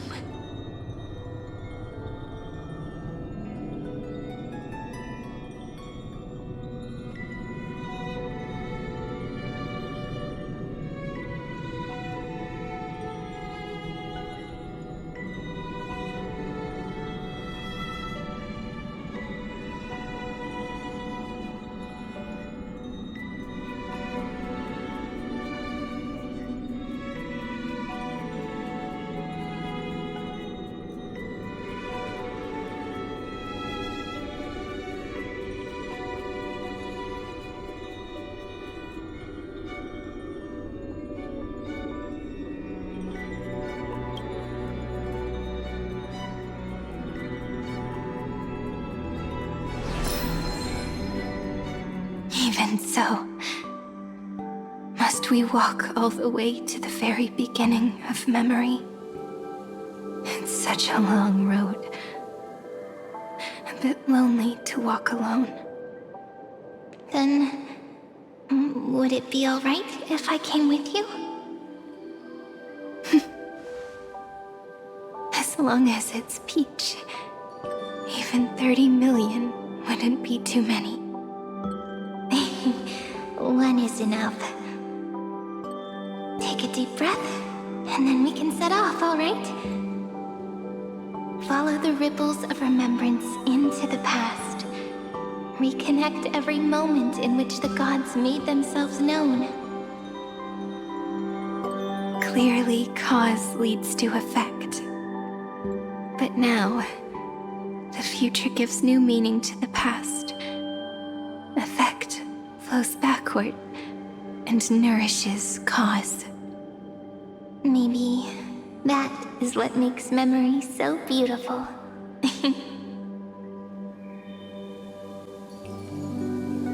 So, let us return the way we came. Look back at every ripple that formed. Go back home.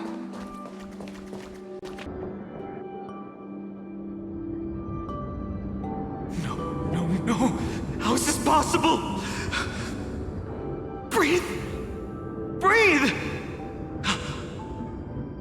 Partner! Partner! No. I have to get you out of here first! Just hold on!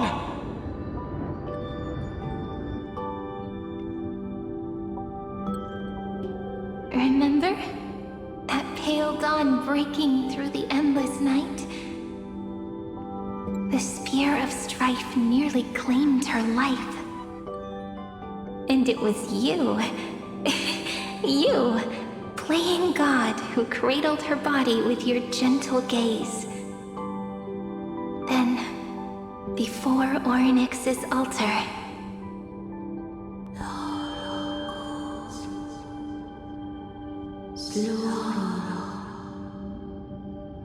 even the Titan of Time mistook you for someone else. I never imagined there was a hidden truth behind our first meeting. The first time was also the last time I saw you, friend.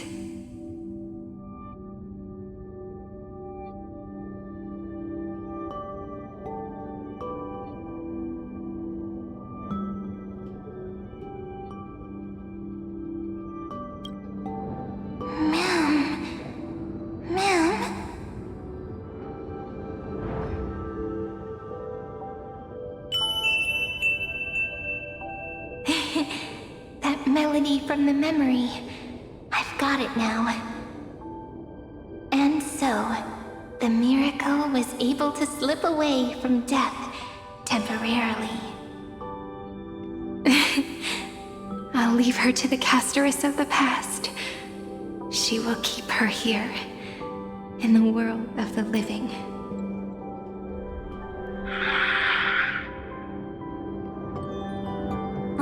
Darn it! What are these things? You're not taking me down. Not before I find a way to help her and Don Hung. If you've got a bone to pick, take it up with my six-phased ice. March wandered all across Amphoreus for 97 days straight, chasing one goal: to save her friends. And with her bow and arrows, she brought down every obstacle that stood in her way. So that's how it happened. My skill with the bow. I owe it all to March.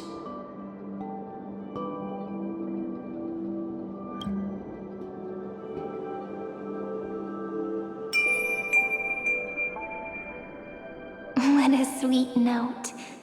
I've got it now. And so, in a memory from the past, you inherited March's mastery of the bow. And that arrow bearing golden flames will streak across the stars in the future, becoming a glimmer of hope for the cosmos.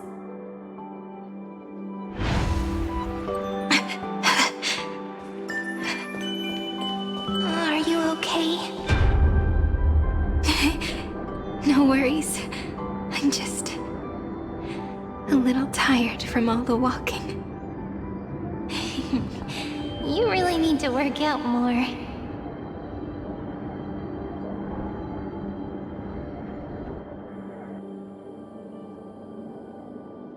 Three paths interweave and fetter Amphoreus, co-authoring the fate of the world. Ordinary pathstriders aren't known to leave traces in the mirror, so if what you said is true, then this isolated star system must be home to at least 3 beings comparable to emanators.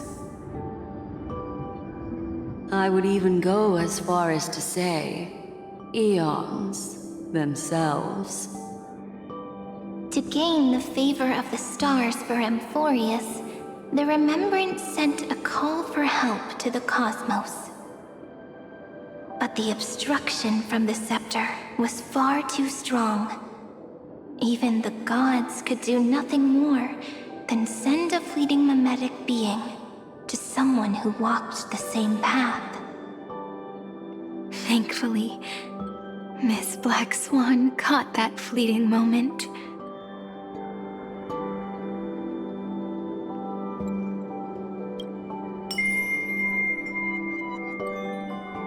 Though, that signal drew some unpleasant attention as well.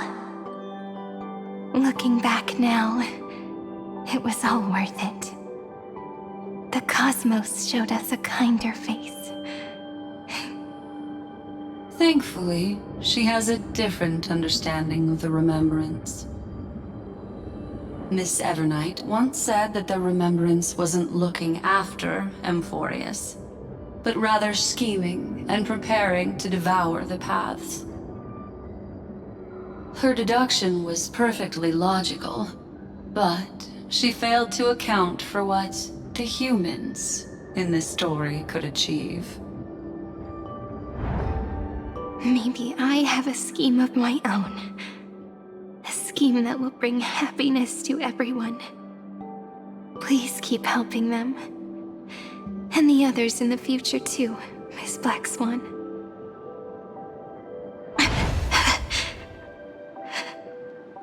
Looking back on the past really does wear down the mind. And wears out the body too.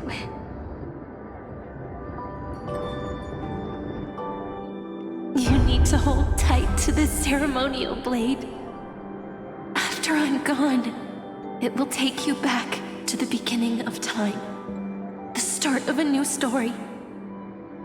I believe that in that story, or in countless stories, each alike yet unique, everyone, all the companions who sacrificed themselves, alongside the deliverer we once dreamed of as children, will reunite beneath a vast, endless sky. If we can never break free from this prison, I will stand my ground. Until the day someone shatters this endless cycle and writes the final chapter of Amphoreus' fate. In the blink of an eye, we have returned to the turning point of fate. With nothing but a fragile sliver of hope, we embraced 30 million cycles of futility and began the eternal recurrence. I still remember the first time I saw the god appear in a dream, looking at me from behind a thin veil of crystal. Back then, I wondered if they might be someone with ill intent. But now, I finally understand. She was always standing beside me, and she is so very beautiful.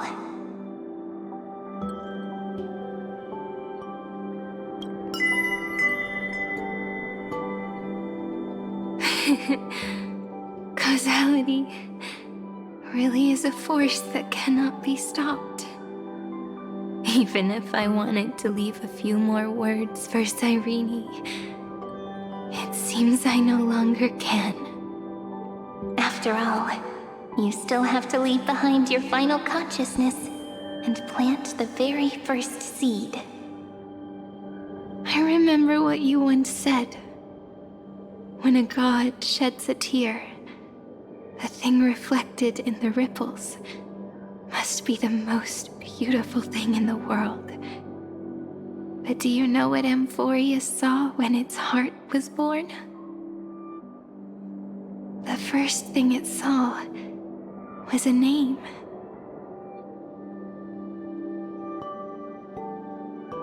Zero. 9. 3. Looks like you figured it out. Sometimes, all it takes is a change in perspective to reveal something truly unexpected.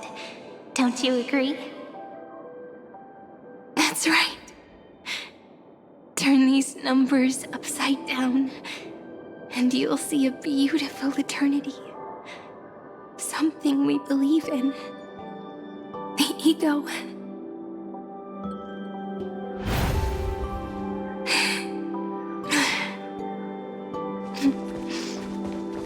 Looks like time's running out.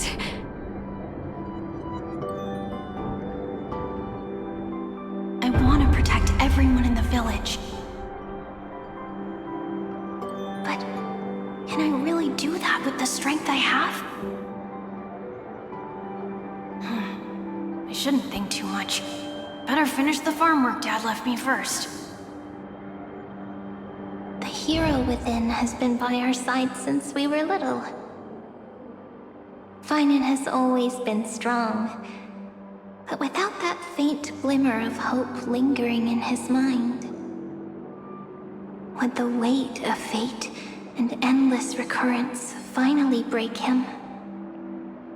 If only someone could place even a sliver of hope inside his heart, he would hold on and keep going. Yes, just a single spark. And he would guard that fragile light until it turned into a blazing sun.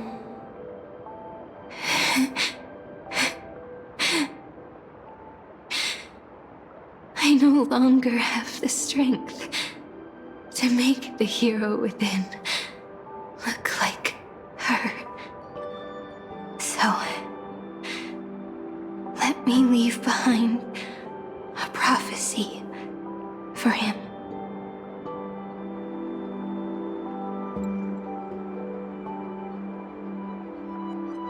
Take this wish with you. Be the hero who begins the mission of deliverance. As prophecy foretold, you will bear the blazing sun until the pale dawn breaks. Continue onward, bearing this world upon your shoulders until the Ashen Hero, the nameless deliverer, ushers in the dawn.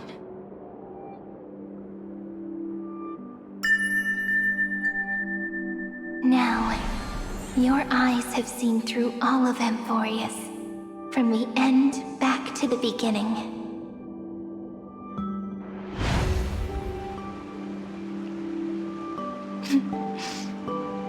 Looks like time's running out.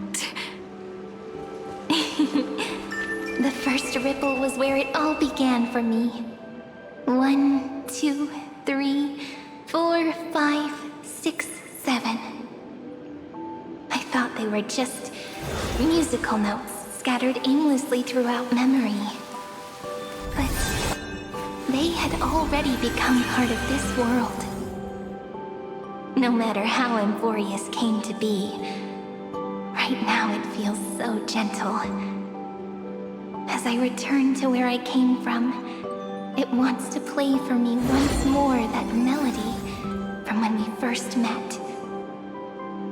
A simple, but beautiful melody. Behind this door, I can smell it. The scent of wheat fields.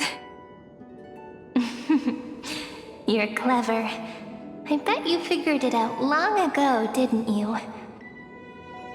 The end of this journey back, the final gap in Amphoreus. It leads to the place we both call home. We can finally go home. Are you ready? If you leave memory at the very beginning of the story and cast the first stone, that final gap in Amphoreus will close. The causal loop of Amphoreus will become a fixed point in the stars. And if I don't do that, then this world and the cosmos beyond the sky might still fall into the destruction. There's no way we would let something like that happen, right? Exactly. I remember that tree in Ide Silicii. It grew all alone, unable to go anywhere. It watched the sea in silence, dreaming of a faraway shore it could never reach. But now, a tiny boat sets sail. It carries a seed of hope, plucked from the tree, and heads into the great beyond. Even if the boat's shadow fades quickly from sight, The tree knows that its wish will bloom on the other side of the sea. In that moment, it must feel happiness, right? The way you brought it up, now I kind of miss that tree too. Come on, let's go home together. Take it with us, back to the sacrament courtyard. Let it become Remembrance's anchor, tying together the times we knew so well.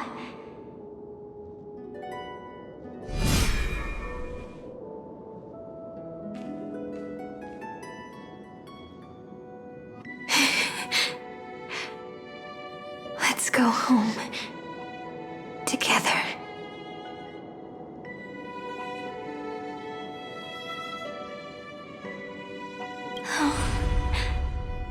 That final note. Right. It's been with me all this time. This is Do. It is also the first note. The one from the first time we met. And the one that stayed to the very end. Heidi Silicii. The place where it all began. It's like time itself has stopped.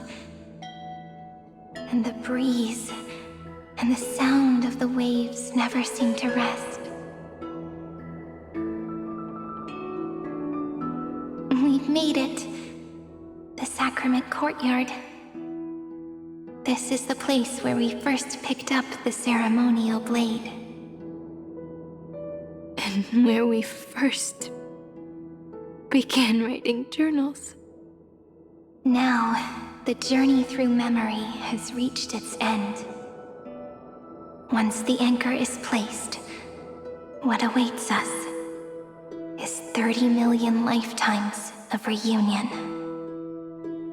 Looping again and again. Endless farewells. Do, re, mi, fa, sol, la, ti. And with them, endless encounters. Ti, la, sol, fa, mi, re, do.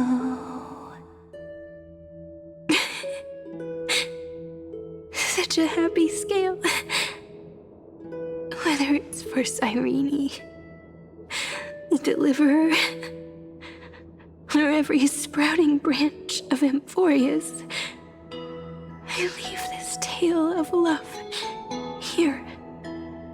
May the river of time flow backward, bringing scenes of the future before our gaze. In the eternal land that no one remembers. The legend of the Trailblaze is about to begin.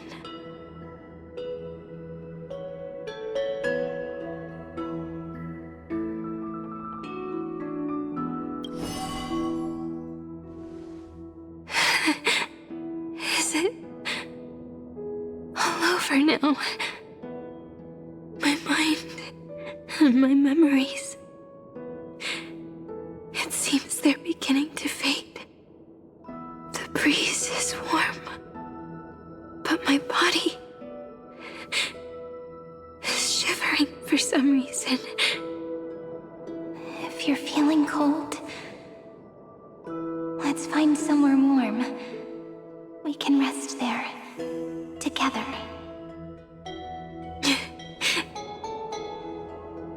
Somewhere warm. I know just the spot. Treehouse. Suridra. March 7th.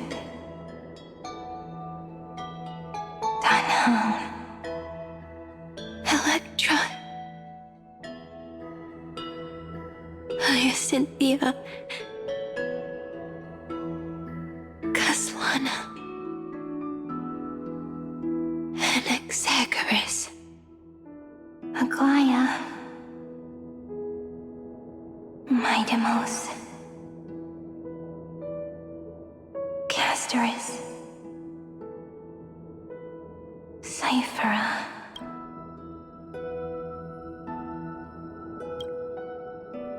Cyrene. And you. Look. Everything is already as we've written.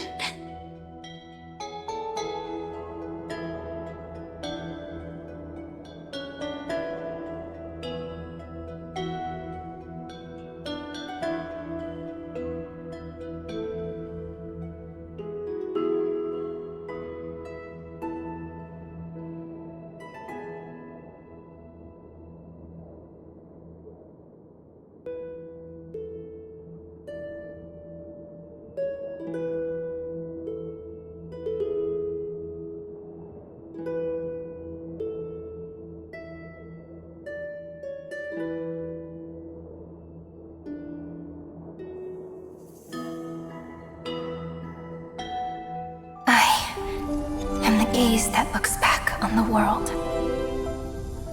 How fortunate we are. In this cycle of cause and effect, humanity never looks to the gods for guidance.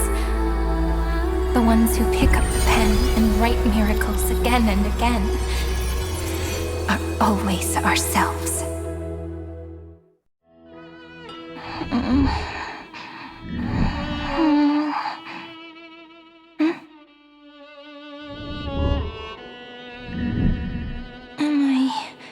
Still awake?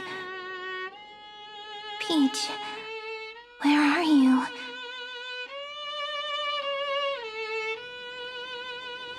Are you still here?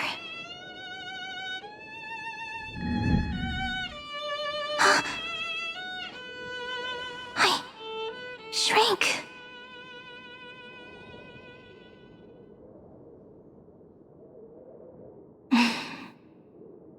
So that's how it works. When memory drifts away with the breeze, love leaves behind a seed and turns into lament. Demiurge, Cyrene, Mem. Back again to the first Philia 093. I always do have my charm. The final ripple nourished the great tree, and from it grew a single pink peach. We've been playing for so long, and you still haven't told me your name! I've told you so many times already. You're just forgetful. My name is Livia. Livia. If you forget again, I won't tell you next time. Livia. Got it. Then you have to remember mine, too. I'm... Piso. I always remember.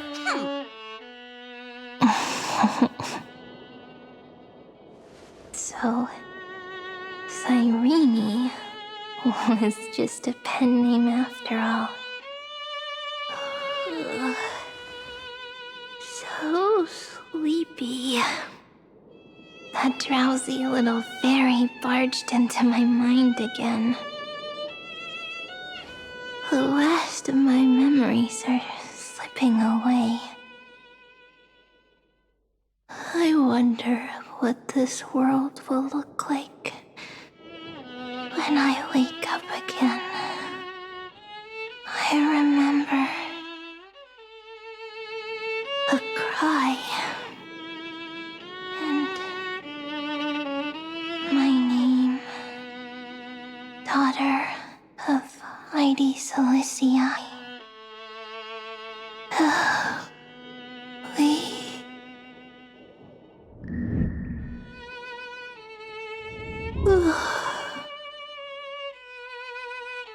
Shh. Never mind.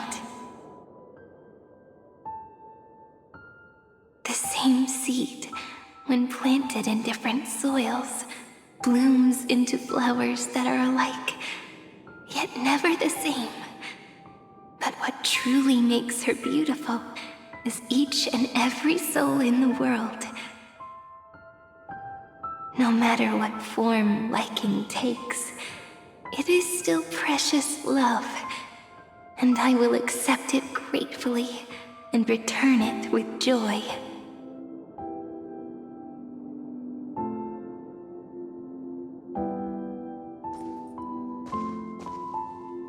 Do you remember my favorite story? That crystal flower was so beautiful because it reflected the eyes of the little fairy.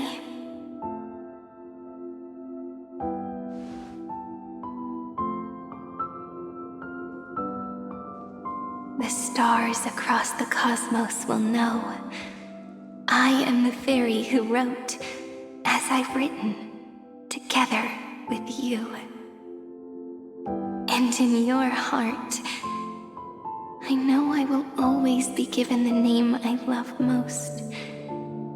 The one you gave me. After all, we've always been in sync. Hey, don't rush! Slow down. Let the words settle. We have plenty of time. In Amphoreus' month of mourning, all conflicts across the land come to rest.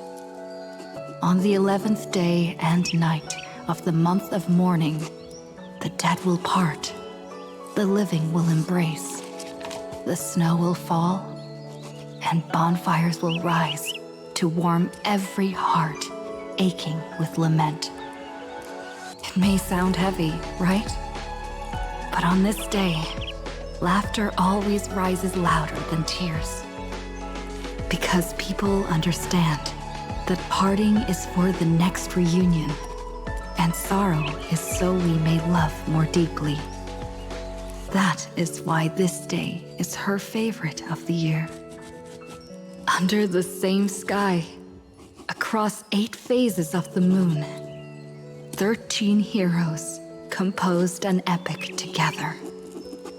1 plus 8 plus 13 equals 2 11s. Would it feel more fitting if the rest were written in Miss Cyrene's voice? Agreed. Then, we'll add 1. A 1 like none that has come before. A 1 that blazes new trails. I make this wish. On the 12th day of the 11th month, 13 heroes will take every core flame ignited across 30 million lifetimes and scatter them among the stars. Later, when the people who know this story gaze upon the cosmos, they will discover that the countless stars in the sky now glow pink.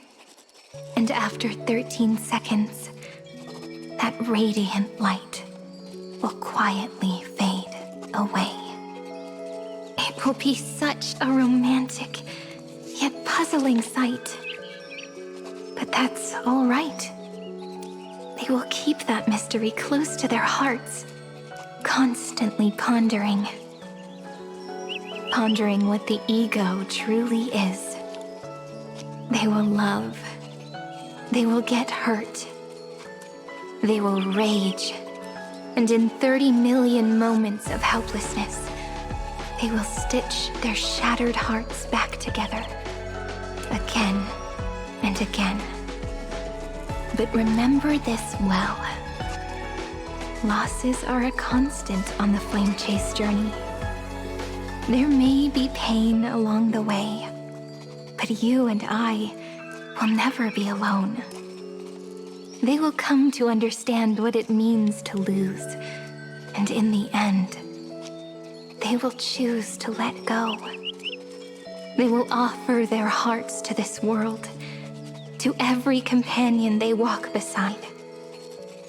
And they will take in the hearts of others and pass them onward. For every soul that exists in this world, there is a different ego, a different prime mover of life. There will never be just one answer, not even for love.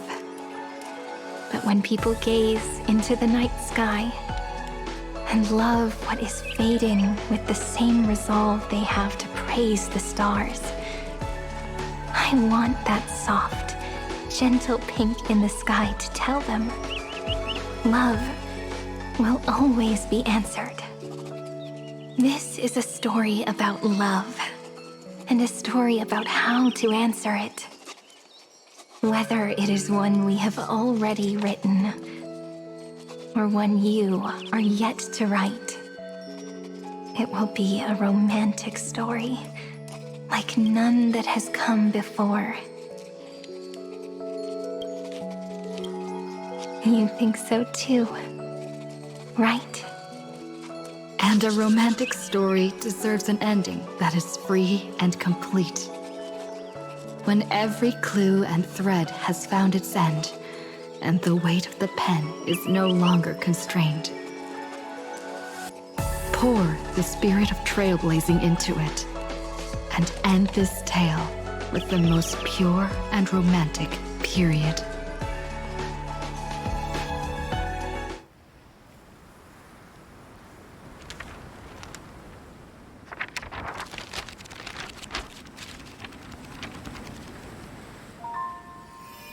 Light, sky, sea, stars, seeds, flowers, birds, hope, and love. Such words of beauty were how I first imagined the world. For as long as I can remember, I've used them to tell the stories of Amphoreus. And now, this is the last one. A story about tomorrow. Dedicated to you.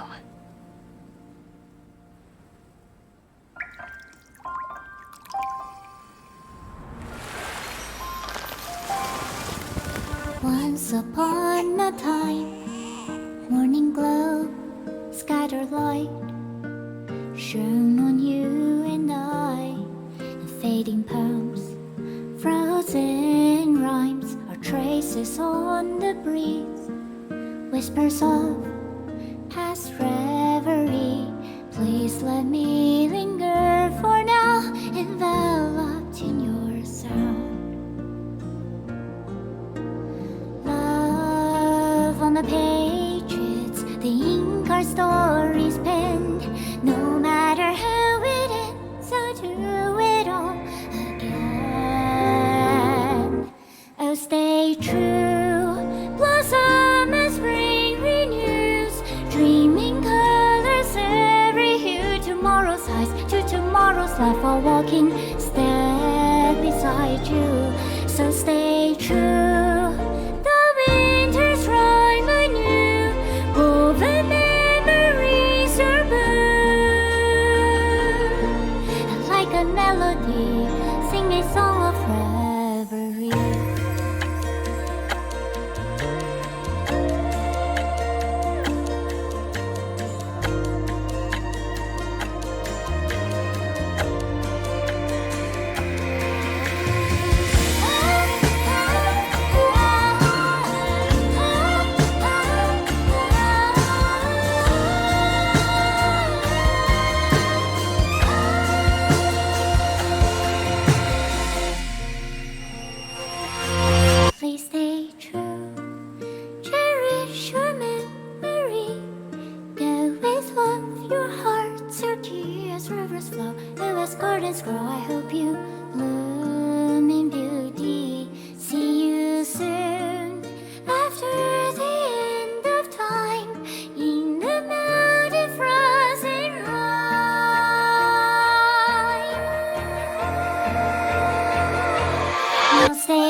Guessed as much.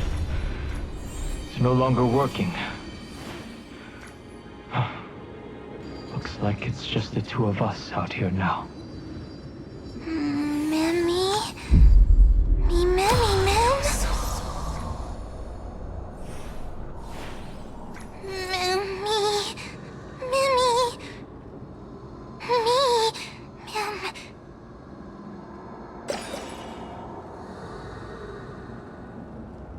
Let's find someplace safe to set up a base of operations first.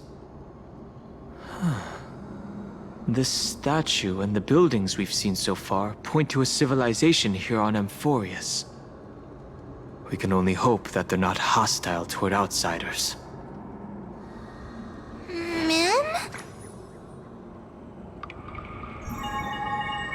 I've reunited with you so many times. And every time feels like the first time we met. Each time, love breaks through the stubborn cycles and takes flight toward a pink tomorrow.